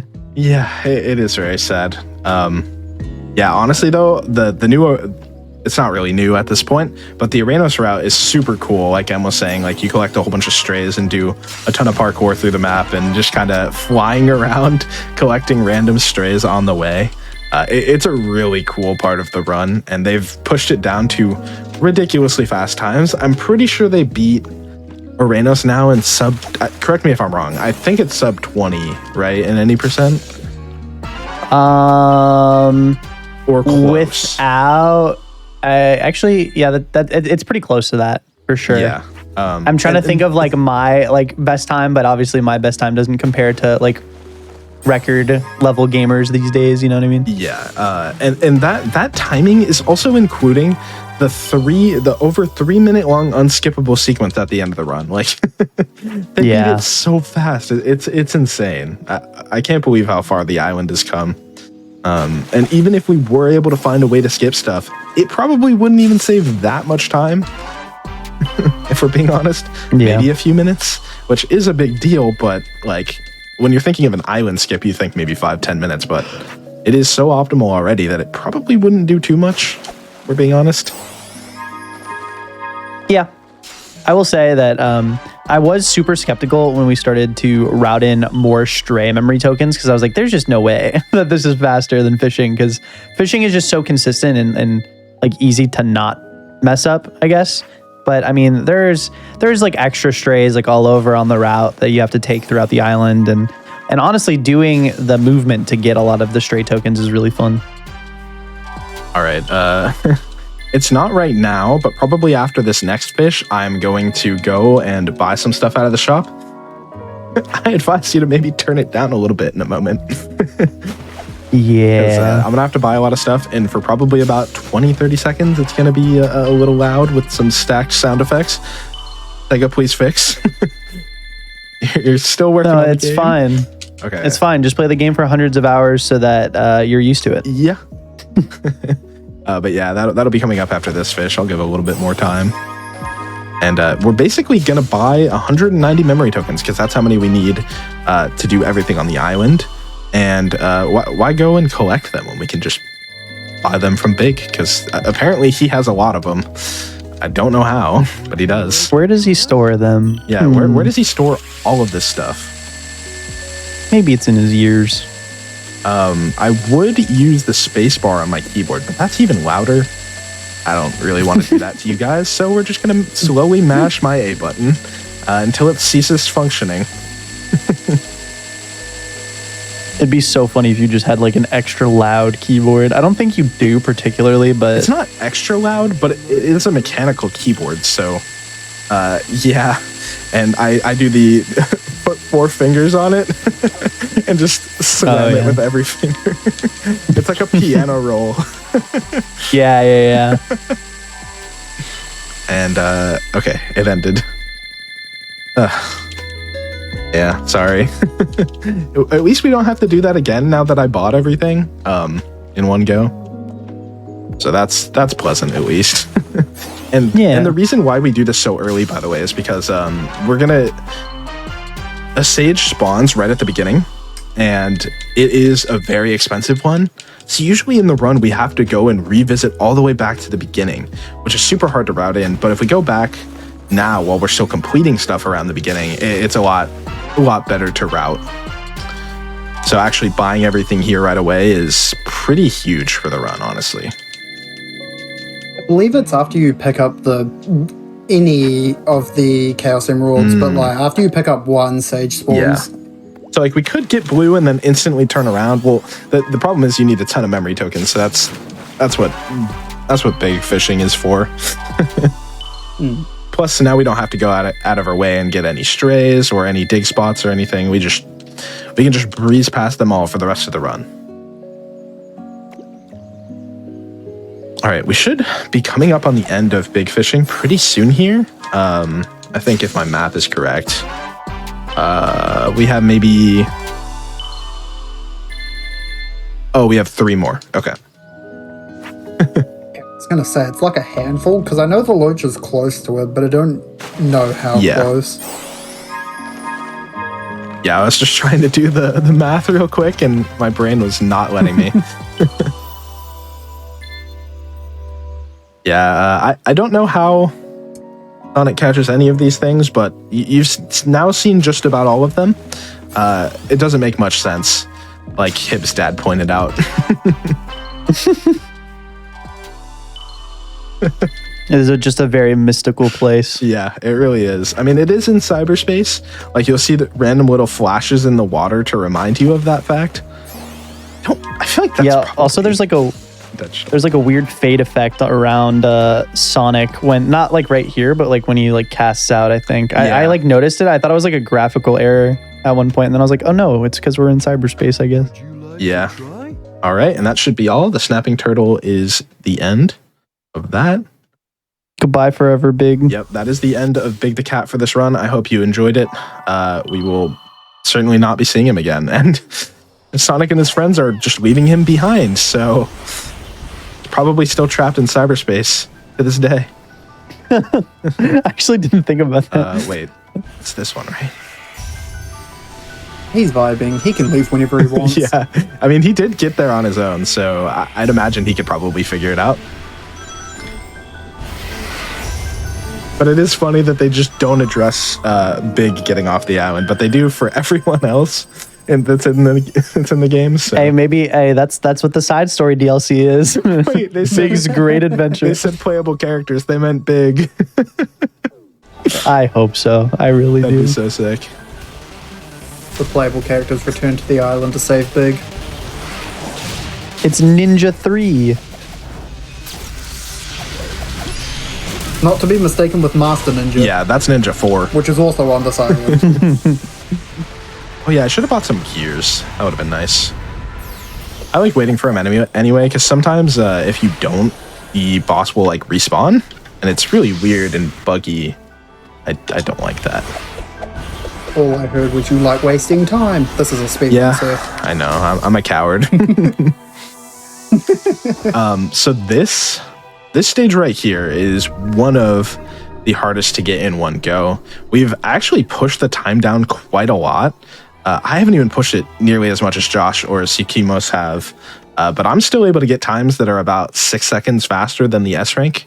Yeah, like this is originally like people were like, no, there's no way you can do all missions in one go, and we found out a way to do it. So hopefully I'll get it in one go. That'd be awesome. Gonna focus a bit here. Practicing it, got it down to a 102, but some of the tech is ridiculous. Uh-oh. That's bad. That's an unfortunate should I thing right reset? there. I almost want to reset. You can still make the S Yeah, rank. it's gonna be a lot closer now though.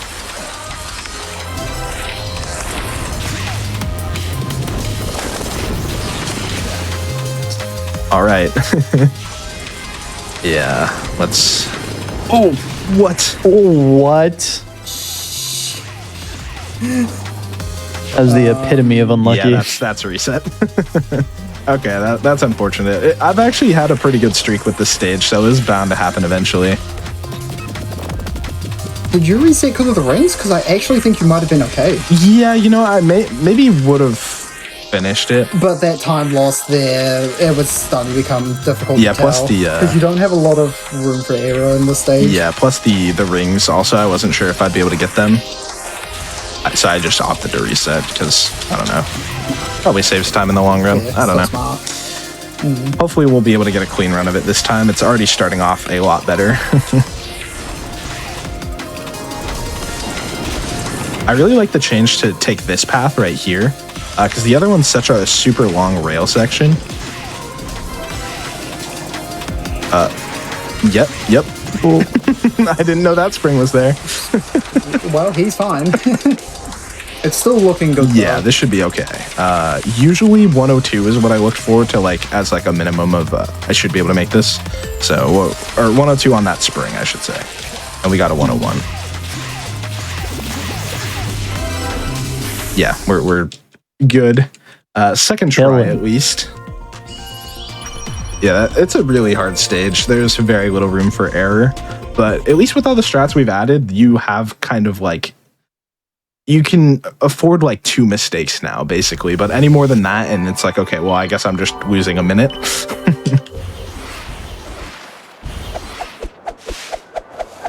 Will you try? I don't even know how to. I also don't have quick side loop. I do need to learn this though, because you can kind of do a similar thing that I attempted to do with Tank here. It does seem a bit more finicky though. I can quickly talk about it. So you don't actually need quick side loop as long as the camera's facing down, so you don't activate Caterpillar. You can do a normal side loop around him. Interesting. It's very difficult though, because once Caterpillar notices you're there, like you're gonna get thrown into this rail section. Yeah. They really tried to make you not be able to skip it. Nearly successful. They did a really good job. Yeah. Like, took me 20 to 30 minutes to get Zero Cycle for the first time. Yeah, it's kind of crazy how airtight that one almost was. Like, I feel like it would have taken a long time for someone to find that if you hadn't been so determined, honestly. Like, someone probably would have given up a lot easier. This also goes to show how much time save there is with all the Guardians. Yeah, absolutely. There is so much, and there is so many strats that we've still probably yet to find in defeating each of these enemies. Like, there's so many strats. I'm just gonna defeat these guys so they don't lock me up over here. Yeah, Those 2 enemies have a huge radius, for those wondering. yeah, it's so infuriating because then it's like the only way to like de-aggro them is to run off of the platform that the blue emerald's on, and it's not very easy to get up there. So No. Okay, thankfully he didn't despawn. That's what I was mostly worried about. I thought we were about to see it again. Yeah, seeing that cutscene again would have been so sad. I'm just gonna run because last time I tried to slingshot here and it was just not fun. Okay, this is the stage I was talking about that we want to revisit for.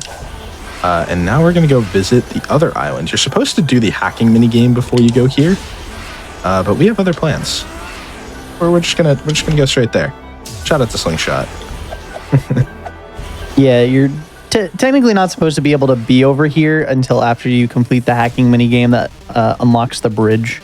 But we've been coming over here for a little bit actually, because we also found a way to get over here without Slingshot that we used to use in the old any percent route by trick launching over to this island early. This is the fight of all time. Thank you. Yes.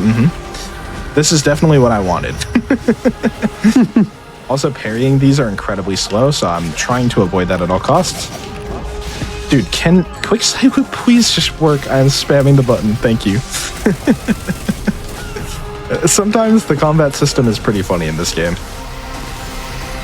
It is crazy how much damage the Master Ninja does. Yeah, you just lose so many rings, even on easy. Dude, I just got 4 10 ring drops in a row. That was crazy. It's higher odds because I was in combat, but still, that is still incredibly lucky, yeah. Also, notably, we have a night mission over here. I can't tell if that fog is indicating that it's close to nighttime or if that's just the Aranos fog. I think that's just the fog. Can't tell. This is there needs to be some easier indication to tell when it's day or night, or when it's close to, rather than just looking up at the sky. Oh, dude, I did it again. I forgot to do 4-1 before I head over. We're gonna have to do that so that we can get Green Emerald before I forget. And then we'll just slingshot back. We'll just slingshot back and forth. It's a pretty minimal time loss because otherwise we won't have enough keys. Oh my gosh. Ooh, yeah. Hey, well, again, you're getting there. So you really wanted the scenic view of what? Oh, okay, that's his falling thing. Oh, I have to be careful. We can find out what the dogs are doing over here. Oh, please no. Yeah, those dogs will lock you into place for eternity if you run into them. Yeah, they surround you, and then you are forced to parry 5 times and wait to get out. Yeah, you're forced to find out what the dogs are doing, whether or not you want to actually find out. Shouts to Grimmy. Yep. I was just about to say shout Absolutely. And speaking of shout outs to Sonic Adventure 2 Metal Harbor. I thought you were about to say shout outs to 4-1, and I'm like, I don't know about that one. Yeah, I like Metal Harbor.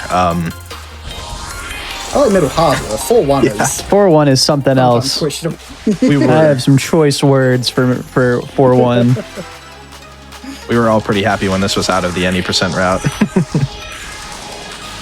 Yeah, I mean it's a pretty cool stage, I would say, like visually, for like the tricks that you have to do. But doing these kind of sideway gritties here are they're not fun.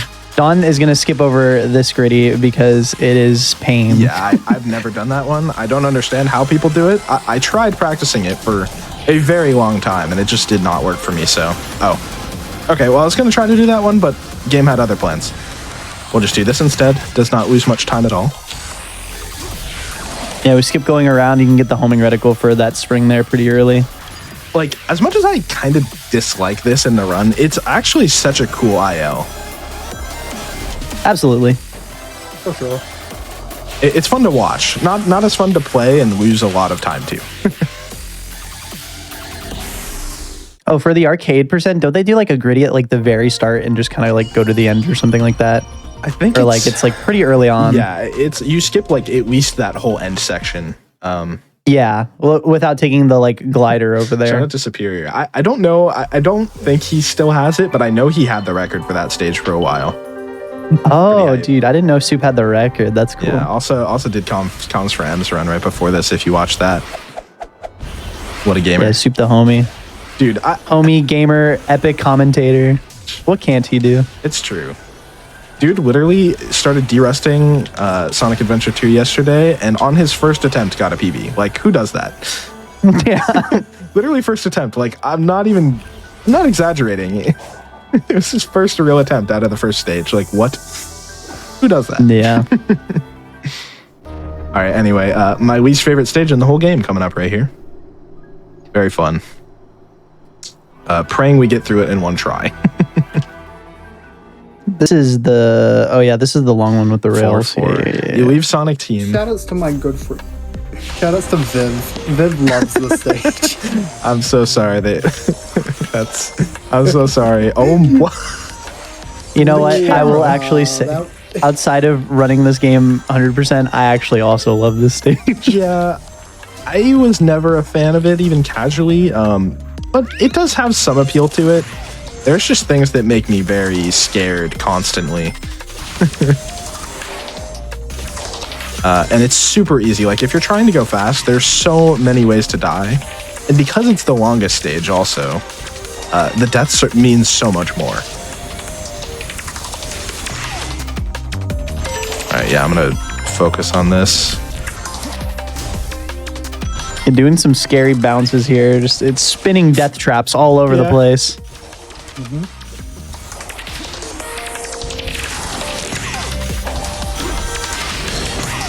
The time for this, the S rank is very lenient, but it's the ring requirement. It's 150 rings. Yeah. So once you take a death halfway through, it's pretty much impossible to recover from that. Yeah, and that's just so much pain because you've probably, by the time you're getting hit, like at the end, you're like probably over a minute in. So it's just like, Yeah. okay, time to play it again. And there's plenty of parts of the stage where you're like, yeah, you could definitely go faster there. And you're absolutely right. I am just playing Giga Safe because, yeah, this stage is tough. And I would rather not lose a minute and a half of my time. There, if you mash X, it can buffer the homing attack. And I've lost runs there. So yeah, I just play this whole thing extremely safe. Like, especially right now. I just want to get through this nice and easy. And honestly, a pretty decent time for me. I usually don't get below 2 minutes. I really Okay, I gotta practice it. I have a question. It seems like kind of you'd have to be actually so insane to go for it, but can you gritty into that last red ring from Probably. the tanks? Yeah, I would never do it, but I'm sure you can. In No. theory. I don't think. Well, you can gritty into the rainbow ring and the red ring, yeah. But So yeah, the red ring with like the spinning, like the three okay, spinning I thought you lines of meant- spike. You know what we're gonna do? yeah, you can do that. I changed my mind. As someone who did ILs of that stage, I remember that one being the most painful because it mattered a lot, but you just never know. It's just always different cycles. So you might be wondering why I'm going back into the stage right now. It's actually because cyberspace, as you can see, passes time. Passes about 2 hours to enter it in game, which is the equivalent of like 2 minutes in real time. So we have a night mission coming up, and I really didn't want a chance waiting around for it, and we're about to get to it, so I just decided to real quick do that. Figured it would probably be a bit safer at the very least.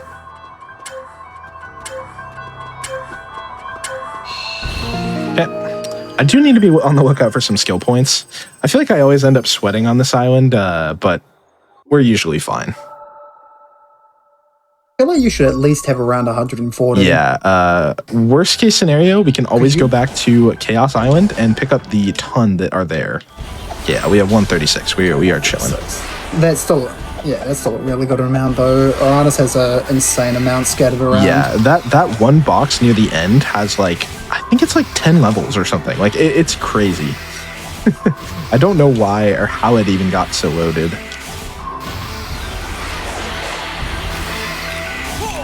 Great. They probably just thought like by the end of the game they were just like, you just gotta, Yeah. we just gotta give you some points, man. Yeah. You're already here. Let's just juice them up with some points real quick, and they can just have a good time with that. Yeah. And yeah, a lot of these boxes have just a absolute ton of skill points. It's definitely the quickest way to go about getting them. All right, this is gonna be. We're gonna do this strat. Did you? Oh, Wow. Okay, we got a ring. This tower did not want you Dude, here. that was like aimbot. That was Yeah. crazy. He sniped me twice. got double tapped. And I never get hit by those guys ever. That was unfortunate. Because now we got to get all 400 rings back.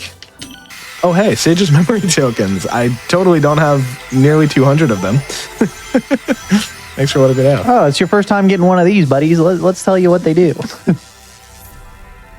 All right, so now we have this challenge tucked away over here. Oh yeah, and I do something weird here. I like go out of my way over here to... You go for these two. Yeah. I'll jump from the hill. Oh, can you just straight up make it there? That's cool. Yeah. Yeah, the thing that's kind of tough is this this challenge is actually decently tight time-wise if you're not going for it directly. So that's the only thing that becomes a little scary, but I mean, you know, we made it with ease there. And now we're going to be introduced to one of the guardians of all time. We have Ghost. Oh boy. Oh yeah, okay. I knew one of those had skill points. Yeah, Ghost. Somehow I completely missed this boss casually. I have no idea how. When I played Hundo for the first time, I was in for a rude awakening.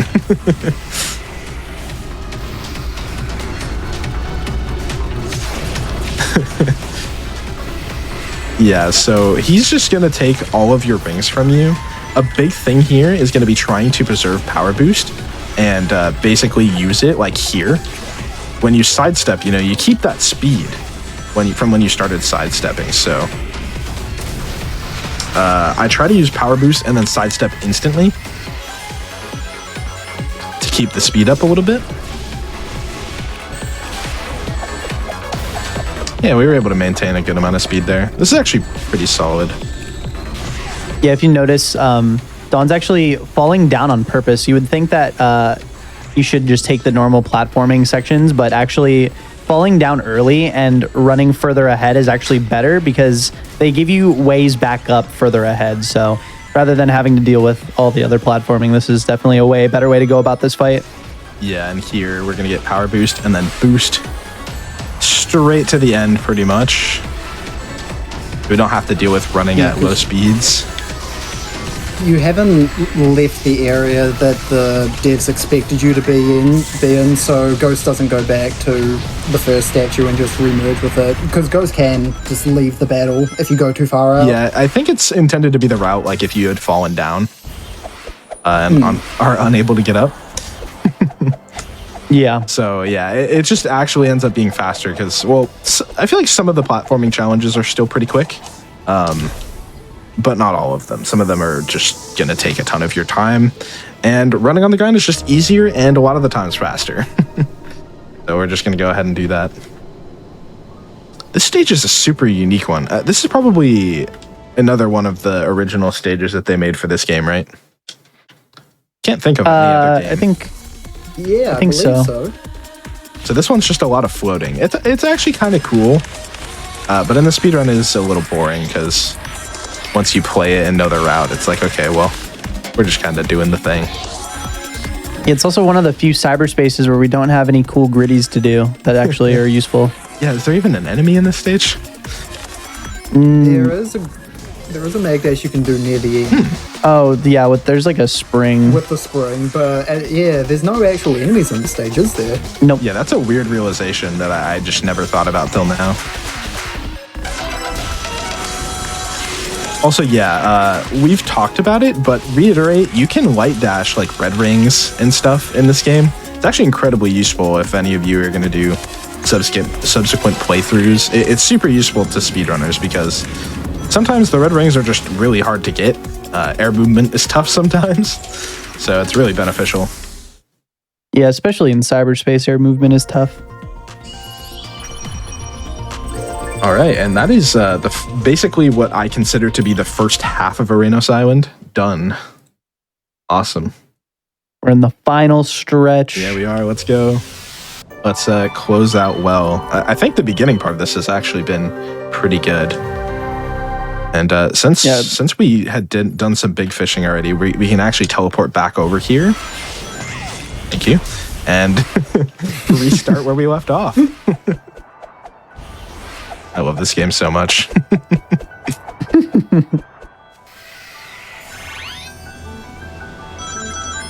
Yeah, we'll say though, not very many like big mistakes in this run at all, other than pinball. But that's like kind of like LMAO. It's up to you. Not really your fault actually. We so were so close to actually like getting it first try too.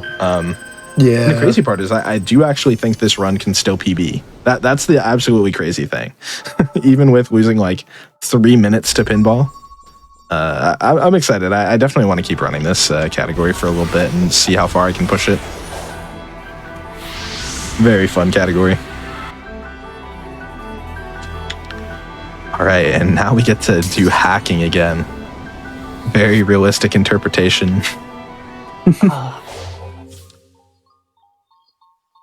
I do appreciate that they put more of this though, because how great is this music? true. They had to give us. They had to use more excuses to use this track. Yeah, I'm curious if they're gonna change the last island, if at all, in the updates, but we'll just have to see. He's definitely talked about the Supreme, but we don't know about the last island. It would be pretty cool to see some added stuff. Maybe that's where they throw in the playable characters. Who knows? True. Yeah, it's either gonna be here or Rhea for sure. Yeah, those two make a lot of sense. Or maybe even just like a separate mode. Like you click into it from the main menu, and there's like a whole new story from there where you can play as the other party members, if you want to put it that way. Yeah, it would be really cool if they took the route that like Xenoblade has done in the past with the Torna DLC for Xenoblade 2, where it was just like kind of its own separate little game. Yeah. But I don't know. That might be asking for a lot. Yeah, so we'll see. And they're giving themselves a lot of content they want to put out in a pretty short amount of time, like a year of development. So yeah, I don't know if it's going to be that much, but I'm still excited to see how more playable characters are for the first time in like, I don't know, like what, Sonic Boom, Sonic 06? Are those the last long times? Yes, I believe so. Well, I guess technically you could say Mania. Oh, true. Had different, yeah. This is true. I guess in a 3D game. And then Sonic Boom playstyle is just so different. So it's like, Sonic 06? Really? It's been that long? I'm really excited how that looks in modern day. Yeah. Yeah, also, We get to visit our friend the Ghost again. We get, there's actually 3 ghosts. yeah, this collision over here is so weird. I don't understand why that ground collision is like that.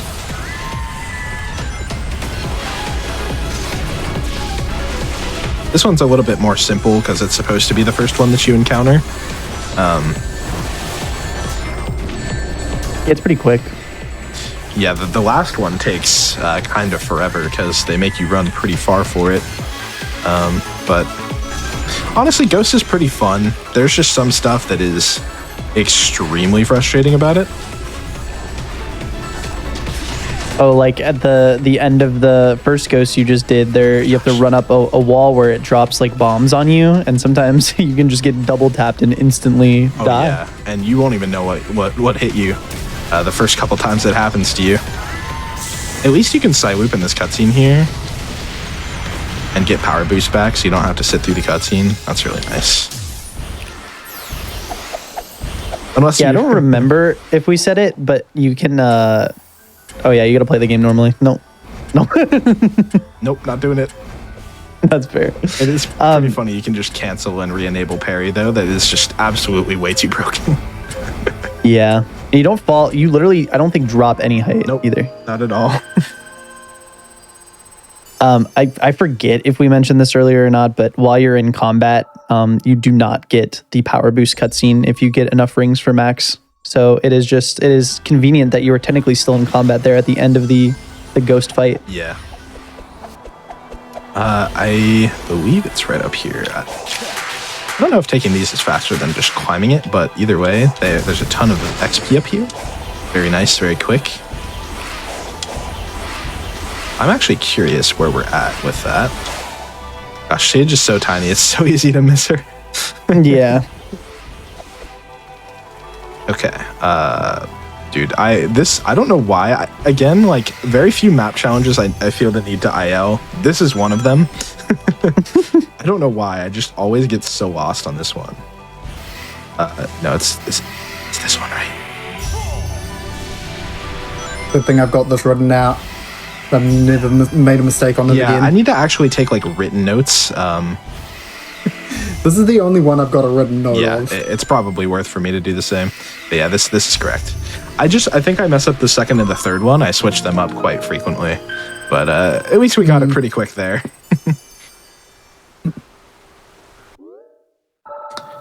Yeah, one thing I haven't mentioned so far is most of the islands only have 2 of each guardian, whereas here there's 3 of some of the guardians. So you're gonna see a lot of different forms of some of these guys.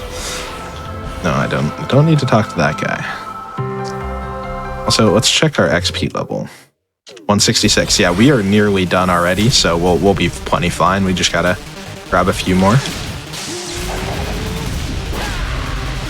Man, I don't know what's going on when I try to get these quick side loops and they're just not working, but at least it's not a massive time loss, but still could have been faster.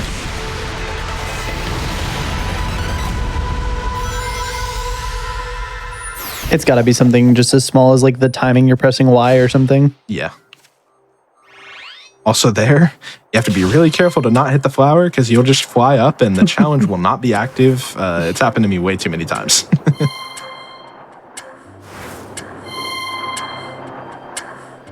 Yeah, it's funny because even if the challenge isn't active, it sends you into this like free fall state. Yeah. So then you just have to Limit. hold boost and go down as fast as you can.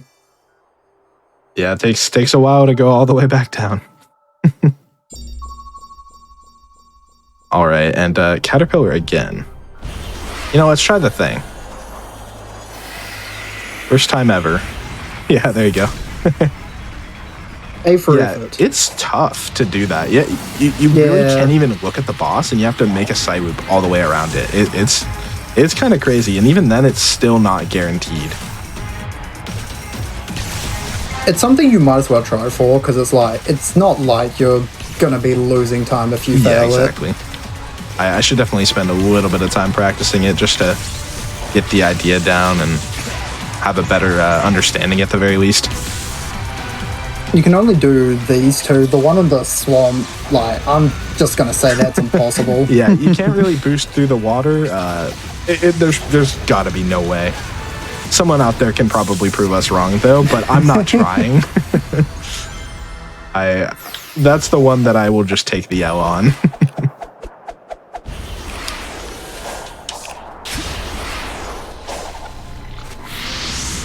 All right. I absolutely love this stage. When any percent runners added this to the route, they demolished it. Oh yeah, this stage is I think this is probably the hardest stage in the any percent route currently. But the route for it is so cool. Yeah, it's got to be one of my favorite stages in the speed run. There's just so many cool stuff. So many cool little things that you do during this. Hopefully I'll be able to get everything first try. Yeah, we'll say unfortunately the ring count is actually kind of strict here. We have to like get all of these rings here, and we cannot miss a single ring in the trail there. Because now Exactly 70. we have exactly 70, yeah, which is how much we need to finish the stage. So now we play the try not to get hit challenge. Oh no. Oh no. Okay. I shouldn't have said anything. Yeah. That was my bad. That was my bad. The commentator's curse, the classic. Mission fail. Yeah, that one is pretty tough. You have a pretty small frame window. It's relatively consistent, but every once in a while you are pretty prone to mess that one up. Absolutely. Yeah, that is it's pretty lenient for like timing on griddies, but this one, because you're so close to the enemy, it's pretty tight. Oh. Okay, we're just gonna... Oh, wow. Yeah, I lost all my speed there. That was weird. Usually you're just supposed to slide on through to the end, but you can actually just jump right under instead of doing the pulley there. So still pretty fast. Yeah, we lapped the S rank by a whole minute. Yeah. Right. That was so weird. I think you might have just like rubbed up against the wall somehow and lost the speed. Yeah. I don't know. That was weird. Maybe I wasn't holding down boost the whole time or something, because I do feel like sometimes you need to hold down boost for those. Collect some XP real quick. and we'll head down over here. Oh, avoided the dogs narrowly. Yeah, they are brutal if you hit them, but yeah, I was a little When careless you're there. power boost, yeah, when you're power boosting or sidestepping, the dogs blend in so well that you don't even notice until Sonic stops, and then you're like, "What's going?" And they've already circled you by Yep. that point.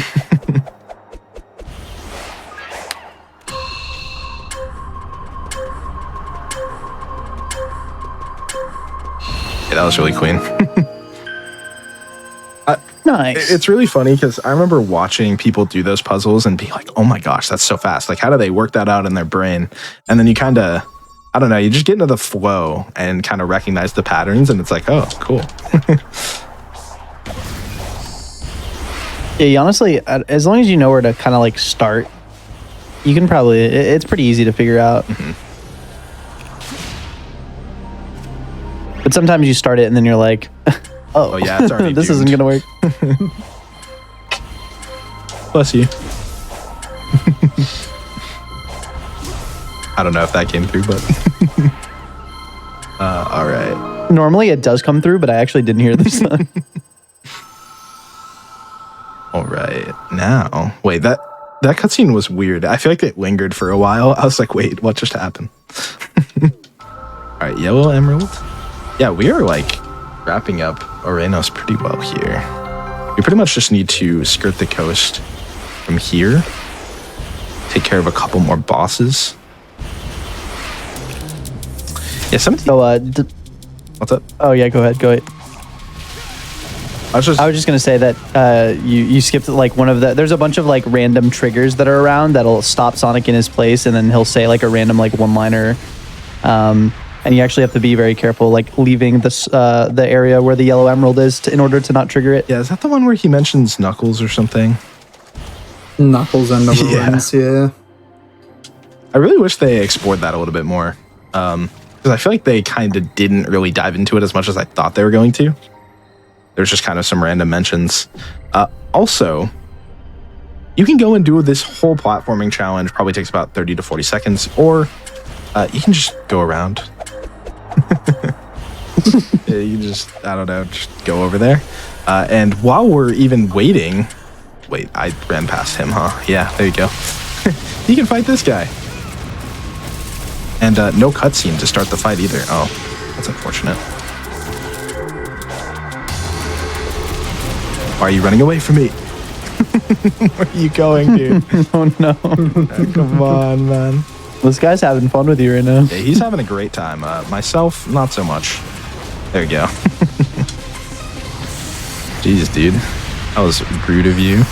But yeah, if you're looking for an easier way to do that challenge, that's all you got to do. Just boost off of that platform, and that's it. Word to the wise, don't go around the left side, though, because you will find out what the dogs are doing. As I so sorely found out. All right. I think it was you asking me, is like, why don't you go to the left? And then you did, and you got hit by the dogs, and you're like, I see. Yeah, sometimes you have to learn from experience. I was like, there are threats there. Yeah. Immaculate threats. And you're like, what are you talking about? Like, encountering an enemy isn't too bad, but since the dogs lock you, and like, the quicker way is to just quit out to the main menu and reload the autosave, but that's still just a nasty mistake to have It's that happen. bad that you have to quit out to the main menu. It's faster. Like, how? Are you serious? This area is kind of hard to navigate and find everything. But I feel like I'm at least doing it decently right now. Oh my gosh, we actually got a side loop. Let's go. I believe this is the last Kunoichi. Yeah. My notes are saying 3 Kunoichis and 2 Master Ninjas and 5 towers. There's a lot of Guardians There on are, this yeah. island. It's a pretty absurd amount. I think they give you so much just because I think aren't the cyberspace stages like I know there's like 1 or 2 or something where it's like 3 portal gears to get in. Oh yeah, there's I think that's 9 that costs 3.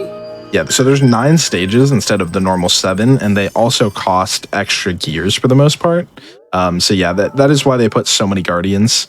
Or maybe that's why they made them so expensive. So you have to go fight the guardians. Oh, true. Yeah. Yeah, that could be it, because there's 3, 4 gear dig spots. I've never seen that before. Stumble upon something new. Kind of crazy. Yeah, that's the answer to the music puzzle. Sorry, we're not going to be. I haven't actually attempted that in a while. Just remember the combination. Yeah, if you silent that. dogs. Oh, I didn't even know there was now, dogs here. now we know what the dog is doing. The dog doing. Dawn just did it so you guys could see what this is all about. Dawn's really just a people dog person. doing? Yeah, so that's Beautiful. why it's a massive mistake. Yeah, there's no other way out of that. Shout out to Grimmy. Love that just every time Grimmy had that happen early on when we didn't know the maps very well and it was really common, just kept saying, "What the dog doing? What the dog doing?" It started out as like he would say it like kind of like in a like playful fun way, and then he would just get frustrated. He would just be like, "What the dog doing?" Yeah, at some point it's like, okay, this isn't even fun anymore. I want to go home. Yeah. Oh, wait a minute. I should go to the night challenge. I don't know. Do you think I can fight Tower real quick? I think we got time, yeah. Think you do? Maybe I shouldn't chance Is it wise? I don't know. Let's not chance it. Honestly, I didn't really think about the routing for night mission here. If I had been paying to the night stuff, I could give you a better answer, but I don't know how long it's been. Yeah, now so for. this night mission is the last one we have to deal with. I'm just going to go a little bit out of my way to get it first. We probably had time, but I'd rather be safe because we would lose so much time if I didn't do that here. It's also very important you side loop that at night then day. Like, everything else in Sonic Frontiers means absolutely nothing compared to the significance of side looping that in the night then the day. I'm lying, I'm just very angry about it. Why one tree at night Yeah. when we do 5 on Chronos? Yeah, it is weird that it's just one.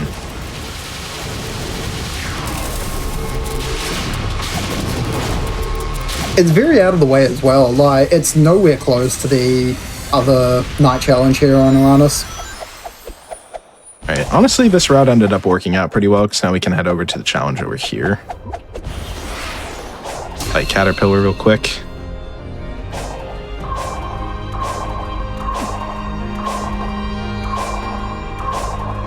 You have to be really careful here because if you hit the side of those, it can actually like determine that it was a failed mission for some reason. I don't know how that happens, but it does. Yeah, Interesting. it's happened to me a couple times, and I don't understand it really.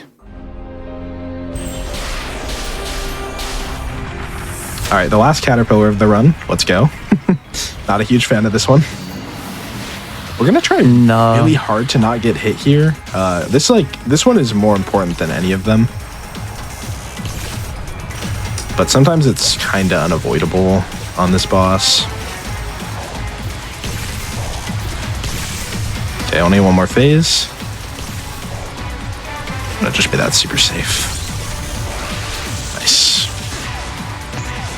Yeah, playing that safe there was smarter because it would have taken him a whole lot longer to get the rings back if he had took the hit there. Yeah, getting power boost back here is so sad.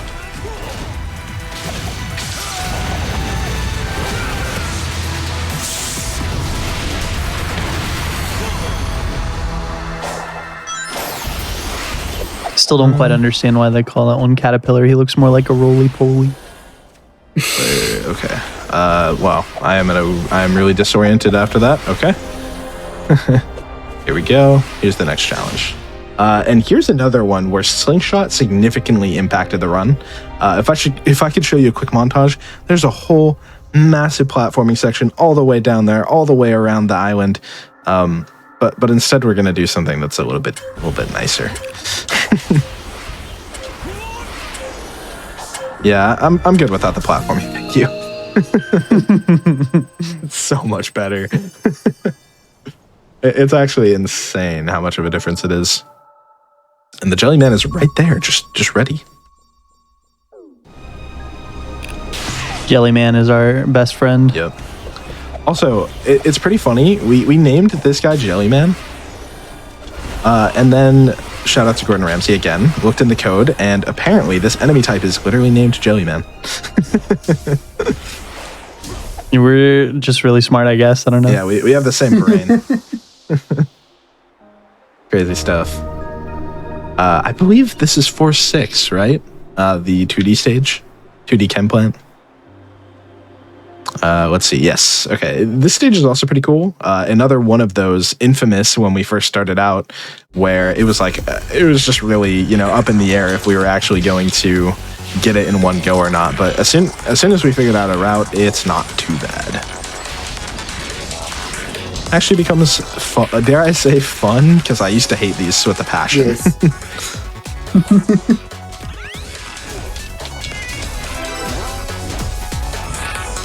Yeah, shout out to, for real, Josh. Thank you for saving us on these stages because they are so much more fun now. And here's a good reason why. Look at that. That's just awesome. That movement's so cool to me.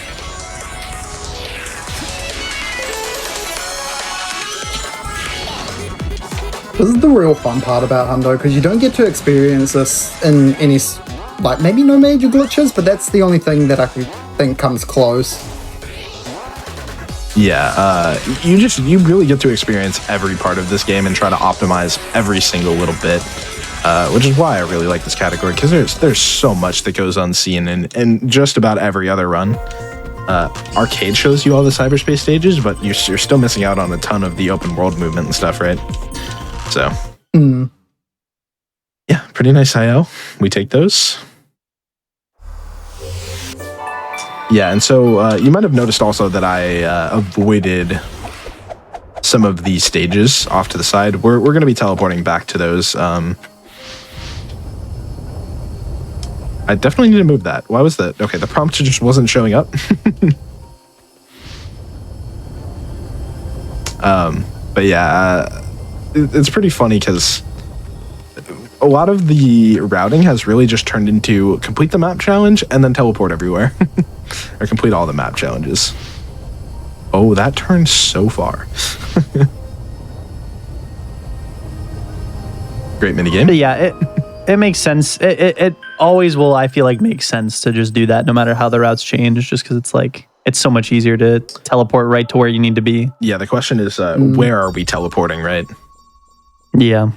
Instead of, are we teleporting? It's most of the time going to just be yes. All right, 4-8. This was another stage that was really interesting. People were pretty convinced early on that this one was not going to be able to be done in one go. But we quickly found out that if you are smart about the route, you can. The hard part is that the S rank is only 30 seconds, so you don't have much leniency. You have to collect enough rings and every single red ring in one go. And the top runners finish it in about, 22 seconds or something? It's kind of crazy. Yeah, this stage becomes pretty interesting with the different griddies you can do. Dawn playing it safe there, which I totally respect, because there's a griddy that you can go to a trick ring right there, and it's just it's rough. Yeah, I don't do that because it really only saves like a second or two. I'm totally content with my 25 and 26 times. It's a few seconds for so much more consistency. Maybe in any percent. Definitely not Hundo. If I'm here, I am 4+ hours into a run. I'm good. Even in any percent, it's so heartbreaking because I've definitely lost runs to missing that griddy into the trick ring there. So yeah, you're like an hour in. You don't want to do something that's gonna kill your run, probably. Yeah.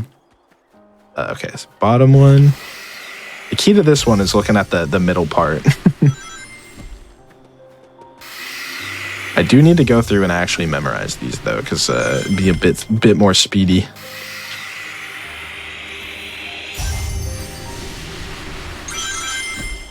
Oh yeah, and then we get the pleasure of fighting Ghost one more time after this.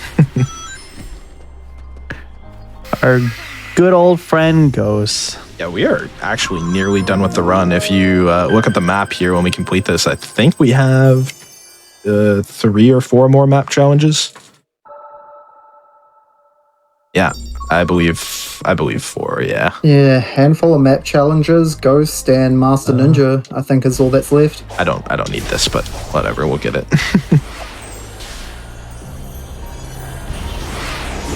Yeah, we probably just need the one more box of XP. Because I believe the total is 180, if I remember correctly. Yep.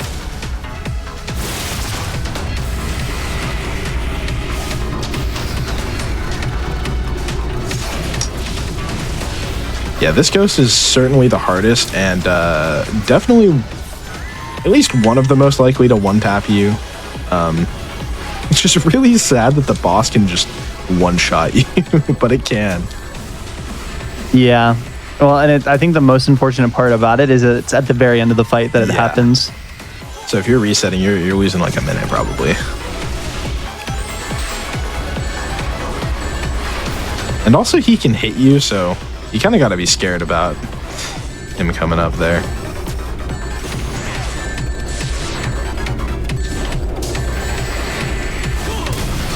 All right, going pretty well so far. One more hit to go. We'll have to be super careful because, like I mentioned, we can get one tapped.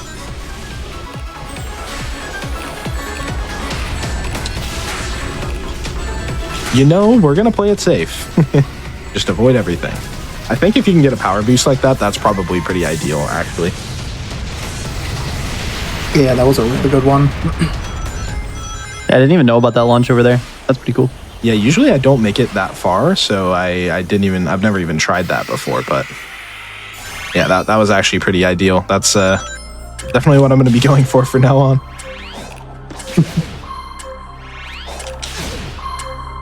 And here you can actually get like, there's so many, you can sometimes get 2 in one hit. I did not get it here though, very sad. Still not a massive time loss or anything, so not a big deal. All right. It feels very weird to line those up, but once you get the feel for it, it's not too bad, but definitely getting the 2 is a little bit more difficult because it's a little bit more precise. Yeah, you got to be pretty on the money with it to actually make that work. Okay, and that's the last emerald before the white emerald, which will take us to the end game. A few more challenges to get through real quick.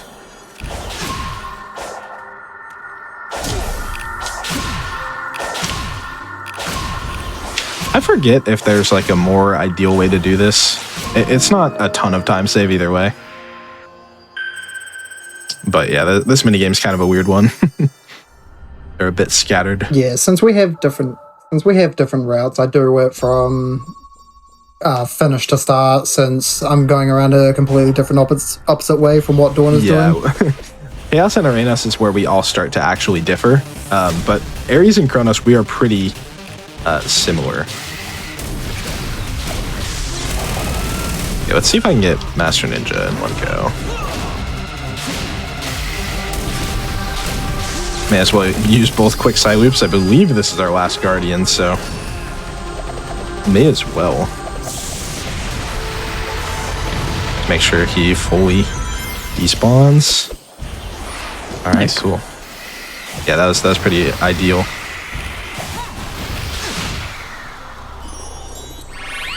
Sick.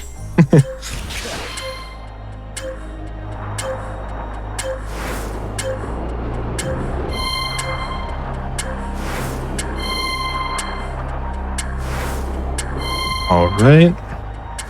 This challenge is a bit of a weird one. We should probably check how much XP I have before we do the very end. But we only have one more map challenge, and it's pretty funny because, oh yeah, I can finally say shout out to Swiffy again, because Swiffy was labbing this out with me and was like, oh yeah, this is a good backup. And I was like, wait a minute, no, this is my new main strat because of the way I do the island. And another frame perfect. Oh my. Let's go. We'll see. He's just too good at gaming, honestly. He's just Yeah, too just good. Mr. Frame Perfect over here. Let's go. Yeah, see you in a minute. All right, and this is the box with an incredible amount of skill points. Look at those levels flying up in the bottom. Plus 8,000. Yeah, it's oh, crazy. Lord. It's so many levels for free. Just knowing about that box alone will make getting all skills so much easier. And yeah, this will be the last map challenge of the run, as long as I didn't miss anything anyway. And you can kind of cheese this one. Instead of going around, you can just kind of climb up. Yeah, this like sloped kind of needle, I guess, for this temple or whatever. It just does not look like you could run on it, but you can. You definitely can, yeah. The part with like the weird collision there is kind of annoying to get up, but besides that, I mean, it's pretty simple once you get past that. All right, everything looks pretty good besides the 2 locations we need to teleport to, though we will double check before we're done. Back to the stage real quick. We're going to go to 4-7.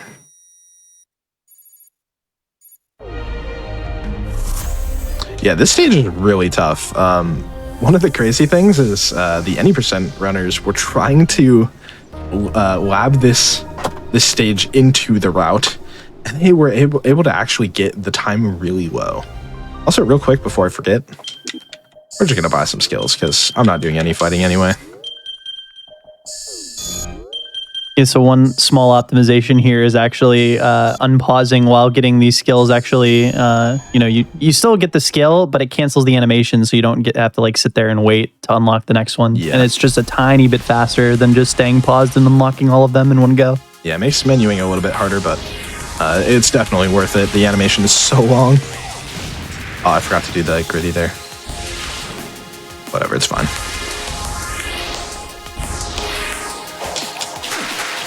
Yeah, this whole stage is really tough. It's just that first one, because the camera changes in such a way that it's really difficult to tell. That red ring is infuriating, so I really like to take my time with it. Yeah, you have to like get it on the way up. My ring dash it. Yeah, getting it on the way up is a lot easier. I did not mean to do that, but okay, we're chilling.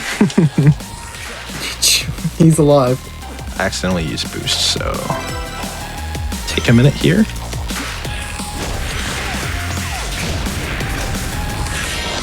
And then you can light dash upwards, by the way.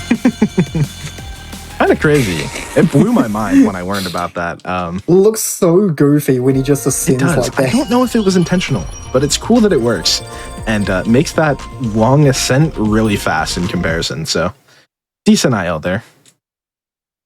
It's like one of the only spots in the game that I can think of where there's like a trail of rings like that anyway. Yeah, absolutely.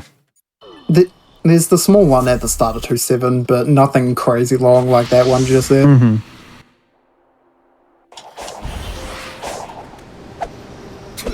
Oh my.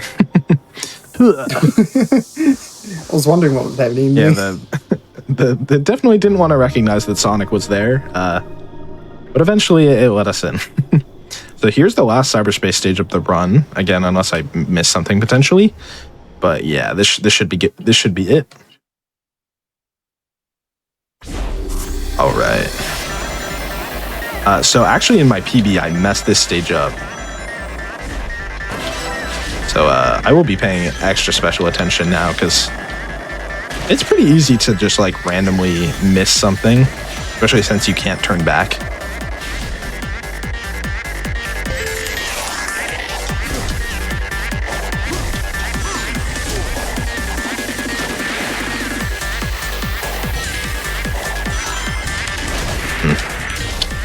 I really hate this platforming section. Okay. Yeah, I feel like you can get through this like section right here pretty quickly if you are there for the cycle on time, but when you mess it up, it's just like, it becomes like a lot more awkward. Yeah. All right, so I believe, yeah, our ring count is good. We just need to get the last red rings, get to the end. Nice. Let's go. All right, so I think that's it. I think we just need to get to the end now, but we'll verify that we got everything done first before we do that. Yeah, And of course, remember to switch to hard. Yeah, I'm gonna do that right now before we get to hacking. So yeah, like I mentioned earlier, you can actually just switch to hard mode at any time since true ending is actually one of the requirements for this run. Let's see. Okay, that looks good. Mysteries are good. We just need to do hacking. All of those portals look good. Great. All right, cool. Now we just need to run to the end, do hacking, and then we are in the absolute end game.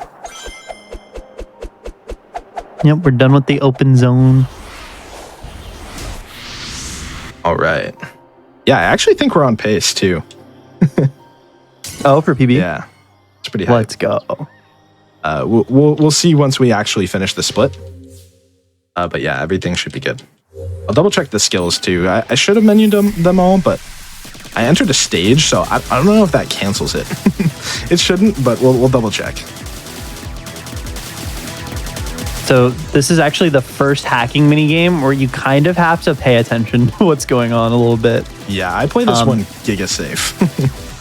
Yeah, it's really easy to mess this one up. And honestly, if you lose a life, it doesn't lose that much time. But, you know, this one you actually have to pay a little bit more attention to, whereas the other ones you don't really move around too much. Dang it. Yeah, see, it's pretty easy to die in this one, to be fair. Yeah. This stage is the absolute worst of it. I'm just going to take out the row and not have to deal with it again. Cool. Got through it at least. Yeah, nice. We're looking to be probably about a minute ahead heading into endgame, so pretty hype. Let's go. Yeah, definitely. PB on the GDQ stream. Yeah, let's go.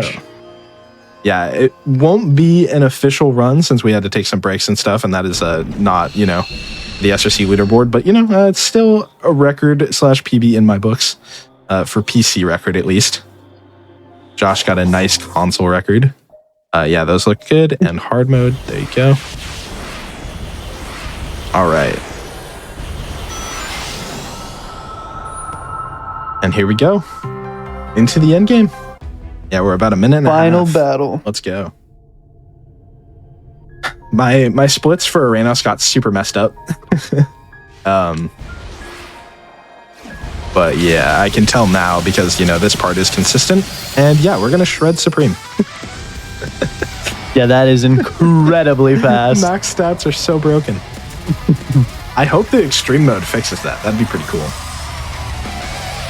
Yeah, I'm hoping extreme mode adds a little bit more, like a little bit more depth or something. I don't know. All right, this part is actually still pretty hard, even with the max stats, though. There we go. Nice. Getting a lock onto... Oh, wait. Oh, No, that worked. No, you got it. You actually got it. Okay. This is ideal Supreme go. fight. I've never actually got that strat Yeah. before. I don't really know what makes it work, but it did work there. Sick. All right. Let's go. And That was an incredible Supreme fight. Yeah. 400 Yeah, I think standards. that's like... I don't think it could be much better than that. Maybe a little bit. But that was pretty ideal. Ever so slightly, but that was very Yeah. optimal. All right, now we have a little bit of a wait because we have to let these cutscenes play out, unskippable. And then we have the fight against the end, which, if you play on easy mode, you can just skip it. It's a QTE, that's it. But we're doing true ending, so we have to actually fight it. And yeah, it's going to be a lot of focus, but yeah, we can do it. Done it plenty of times before. yeah, I mean, the fighting the end is like really difficult. I would say for maybe like your first like playthrough. I think it took me like I think 5 attempts or something, like 5 or 6. But as you get a feel for it and you like know what attacks to dodge, you just kind of get used to the pattern, and it's not too bad. Still at risk of kind of losing like a life or two, but Dawn should be fine. Yeah, I've done this fight enough that I kind of know the cycles and the phases really well. So yeah, it's usually pretty good. All we did was chase it out of its shell. It's retreating into... It is a lot of focus time still though, and I will say it is like kind of a incredible feeling, even though it's like not crazy hard or anything, but to like focus through it, make it through, and then you get the satisfying ending. Absolutely, yeah. It is not something you can take lightly, even if it is, consistent to beat it. You still have to focus really hard, like you were saying, so...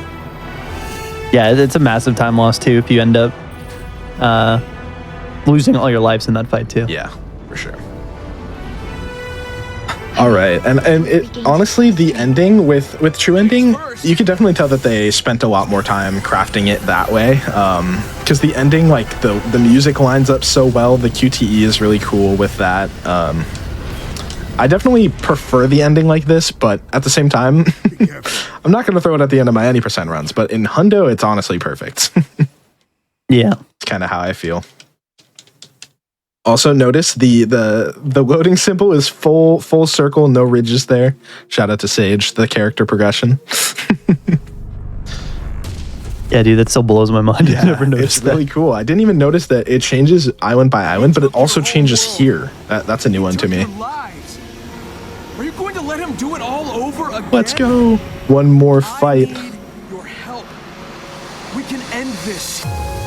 Please. Okay, big focus time. Yeah. Probably won't talk too much through this just so that Dawn doesn't have to. You guys can talk. It's all worry good. about it. I'll be okay focusing. I probably just won't be talking too much. Yeah, that's fair.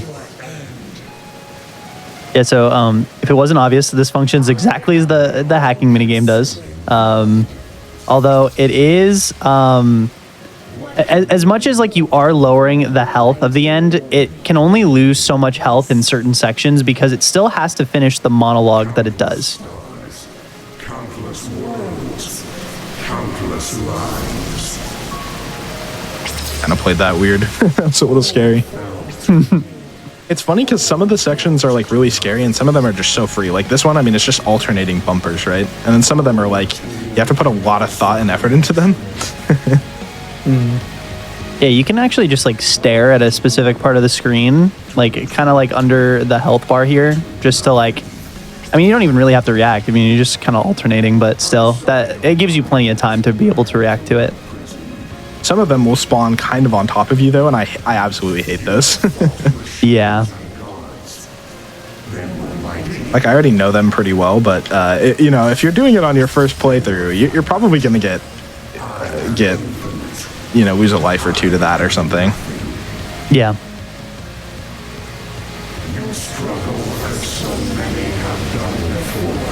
Yeah, so here all he's got to do is just kind of like shoot back and forth between the bumpers.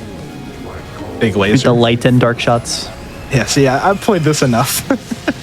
I just instinctively know. Yeah, the first time the laser comes up, you're like, come on! Yeah, I think that got most people. Well, it definitely gets you later on, too. Like, it puts you in a very unfortunate spot if you're not ready for it. Oh, yeah, because you actually have to dodge attacks and... Oh, gosh, I almost took a hit there. You actually have to dodge attacks and avoid the laser, too. So, like, there's an added layer that's really only at that part of the fight. It is nice that whatever, I think we explained this before, but whatever bullet is coming at you, as you can see here, like if you're shooting red, you can block the red ones if it like hits you. And it also, you gain the special meter as well. Yeah. So if you're ever like kind of in a tight spot and you feel like you can't dodge it, you can just start shooting whatever bullet is about to hit you and then you'll be safe. Absolutely, yeah. It makes this so much easier. To understand that concept, but it's not really super well communicated. No, not at all. And this part's funny because I'm sure a lot of people didn't know that they can just sit in the bottom and then you just won't get hit. Yeah. I remember telling you this and you're like, no, there's no way. Yeah, I was like, there can't be a blind spot like that. I would think that they would just like adjust it ever so slightly to be like, if you were in the bottom of the screen, then like, okay, you're definitely getting hit. So you have to like position yourself easy enough. Or precise enough. That laser should be coming up, right? I think so. Yeah, it's during this phase because you have to avoid these specific attacks. Also avoiding the laser. It is also nice to use the ultimate shot, I guess, like your special there, as defense as well, because it does like a spray of missiles. So yeah, like I mentioned before, this part, you need to wait for the monologue to end. You're not actually damaging the end. So this especially is where you want to use your trigger as a defensive maneuver. Like here, I don't need to use it, but later I absolutely will. Fortunately, we still have a few lives, so I'm pretty confident we're good from here on. But yeah, focus up. Very end. Yeah, this part is okay, but like, oh, it felt so mean the first time I played this because it does it really slow here. And so then it comes up again, but when it comes up again, it is crazy fast in comparison. Yeah, it whips it, and then it turns it around on you right here. Oh no, I forgot to alternate. Whatever, it's okay. That's okay. That's like kind of like the spot you expect to lose a life. And then here, you just have to pay attention to the patterns and just do kind of like a left, right kind of like deal, or a right, left, right. You know, you just like, you see the pattern. Let's go. And that's it. Yeah. We have 1 QTE left. So time will be on the third hit. The third QTE. We got about like 30 seconds or something, but there's not any gameplay till then, so. Yeah, you just get to hear the soft piano in the background as they do the final blow to the end. It's so cool. Yeah, it's great. I love it. It ends so much better here. All right. Wait for it. I kind of wish this was a little quicker. Yeah. Shout out to Gordon for being like, wait, the end boss health bar is still there during the cutscene? And we're like, yeah, all right. This is how Hundo goes. Third QTE will be time. 1, 2, time's coming up. Time. Let's go. GG. Good stuff, dude. And, yeah, that's technically a new, well, technically yes, technically no, new PC record. Let's go. Hey, congrats. That's a 440 loadless, so I beat my PB from last weekend by nearly 2 minutes, so let's go. Oh, wow, okay. It's a pretty good run. Yeah, new record. Very cool. Yeah, let's go. New PC record. I'll have to beat that so we can actually put it up on the board, but I'll definitely upload it either way. It's a cool one. But yeah, thank you so much, GDQ, for having me. This is awesome. Very sad that Amber couldn't be here. Not feeling well today. But yeah, I appreciate being invited and stuff anyway. And yeah, Passion Project is awesome. Definitely make sure to check these out. Already had Shovel Claws on here, a homie, doing Spark 3. Yeah, honestly, Sonic Frontiers Hundo is awesome. Please go follow my commentators. They both run Hundo. M is running a lot of Sonic Frontiers any %. Josh is sick at Hundo. And yeah, we're both pushing this. It's going to be interesting to see what update 1 brings. I've been playing this since it released, so I haven't really been able to check it out yet, but it sounds really cool. So excited to see what it does for the speedrun. Yeah. Yeah. Does anybody else have anything they'd like to say? Or? Yeah, you guys shout out yourselves. Well, first off, thank you for letting me stall for you for the first run before your 100% run. That was really cool. Really great to play Hero Story. Really good to commentate. Obviously, Josh and Don have so much more knowledge on Hundo, but you know, I've run Hundo a little bit. I know this game pretty well because I've played so much any %. So, just thank you for having me. I appreciate it. Of course. Yeah, thank you for having me. It was fun commentating and talking about the progression of Hundo and this game in general. Yeah, I'll go ahead and do some quick shout outs. I mentioned most of these people during the run as well. Obviously, thank you so much to my commentators. You guys are both awesome. Josh, we've been pushing this category like crazy. Like since like the first month this game has been out, we've been pushing this. You and me pretty much constantly through the whole thing. M, obviously, one of my best friends in the world. Sick at this game. Thanks for being here. Shout out to a lot of the top runners in the Frontiers community, like Katie, Onaku, Tado, Alpha. Going absolutely insane and breaking this game makes it a lot easier to learn for Hundo because there's so many different routes going on. We can go ahead and just kind of pick little things that help. Obviously, shout out to the mod team because moderating a new game is absolutely awful. So again, shout out to Alpha, Sly Sonic, Jossere, Gordon, all the verifiers like Savic, RK, everybody on the team. Appreciate you all. Tsukimos for doing all missions arcade. That was awesome. Like we just get to see some high level runs of all of the stages. Swiffy's been picking up Hundo from Breath of the Wild. Did a lot of routing there, so I was so excited when Swiffy decided to hop on. And then Natborn, Roxas, and fans for pushing the game, pushing Hundo really early on. Honestly, Passion Project, there's a ton of people that helped to push this category. It's not the most popular category, but I think me and Josh have pushed it to a really high level, at least, PC and console world record wise. And I'm excited to keep pushing that down as we go. And yeah, if you want to follow me, Don SR on YouTube, Twitch, and Twitter. On Twitch, I'll be probably streaming some more Hundo, some probably Sonic Adventure 2 as well. And if you want to follow my YouTube, I do sort of, if I were to give the elevator pitch, bite-sized summoning salt videos for Sonic speedrunning. So I do Sonic Adventure 1, 2, and Sonic Frontiers. Yeah, all of that stuff, really cool. If you want to check out, I mentioned the Green Forest video, a whole bunch of videos about the tech. You can get a lot more technical informations and history about them. So definitely make sure to go check those out. Put a ton of hours into them. Pretty proud of them. Yeah, make sure to click the Don's added in the title. It's the new easy way to follow people. It's so nice. Yeah. So it's super easy to click. You guys should definitely click on that. Drop Don a follow. Also, yeah, last thing, thank you so much to GDQ for having me. This is the second run I've done on GDQ Hotfix. Thank you, Amber, for inviting me. It's been absolutely awesome. I'm really sad I'm not able to go to SGDQ this year, but at least I get to do some sort of GDQ event. Yeah, Em will be going to GDQ. That'll be cool. Yeah. But yeah, thanks so much for having me. Appreciate it a lot. Thank you so much for being on, and all the commentary as well. All of you were really great. It's clear you're very passionate about this game. Y'all nailed it. I was engrossed in just listening to y'all talk. Thank you.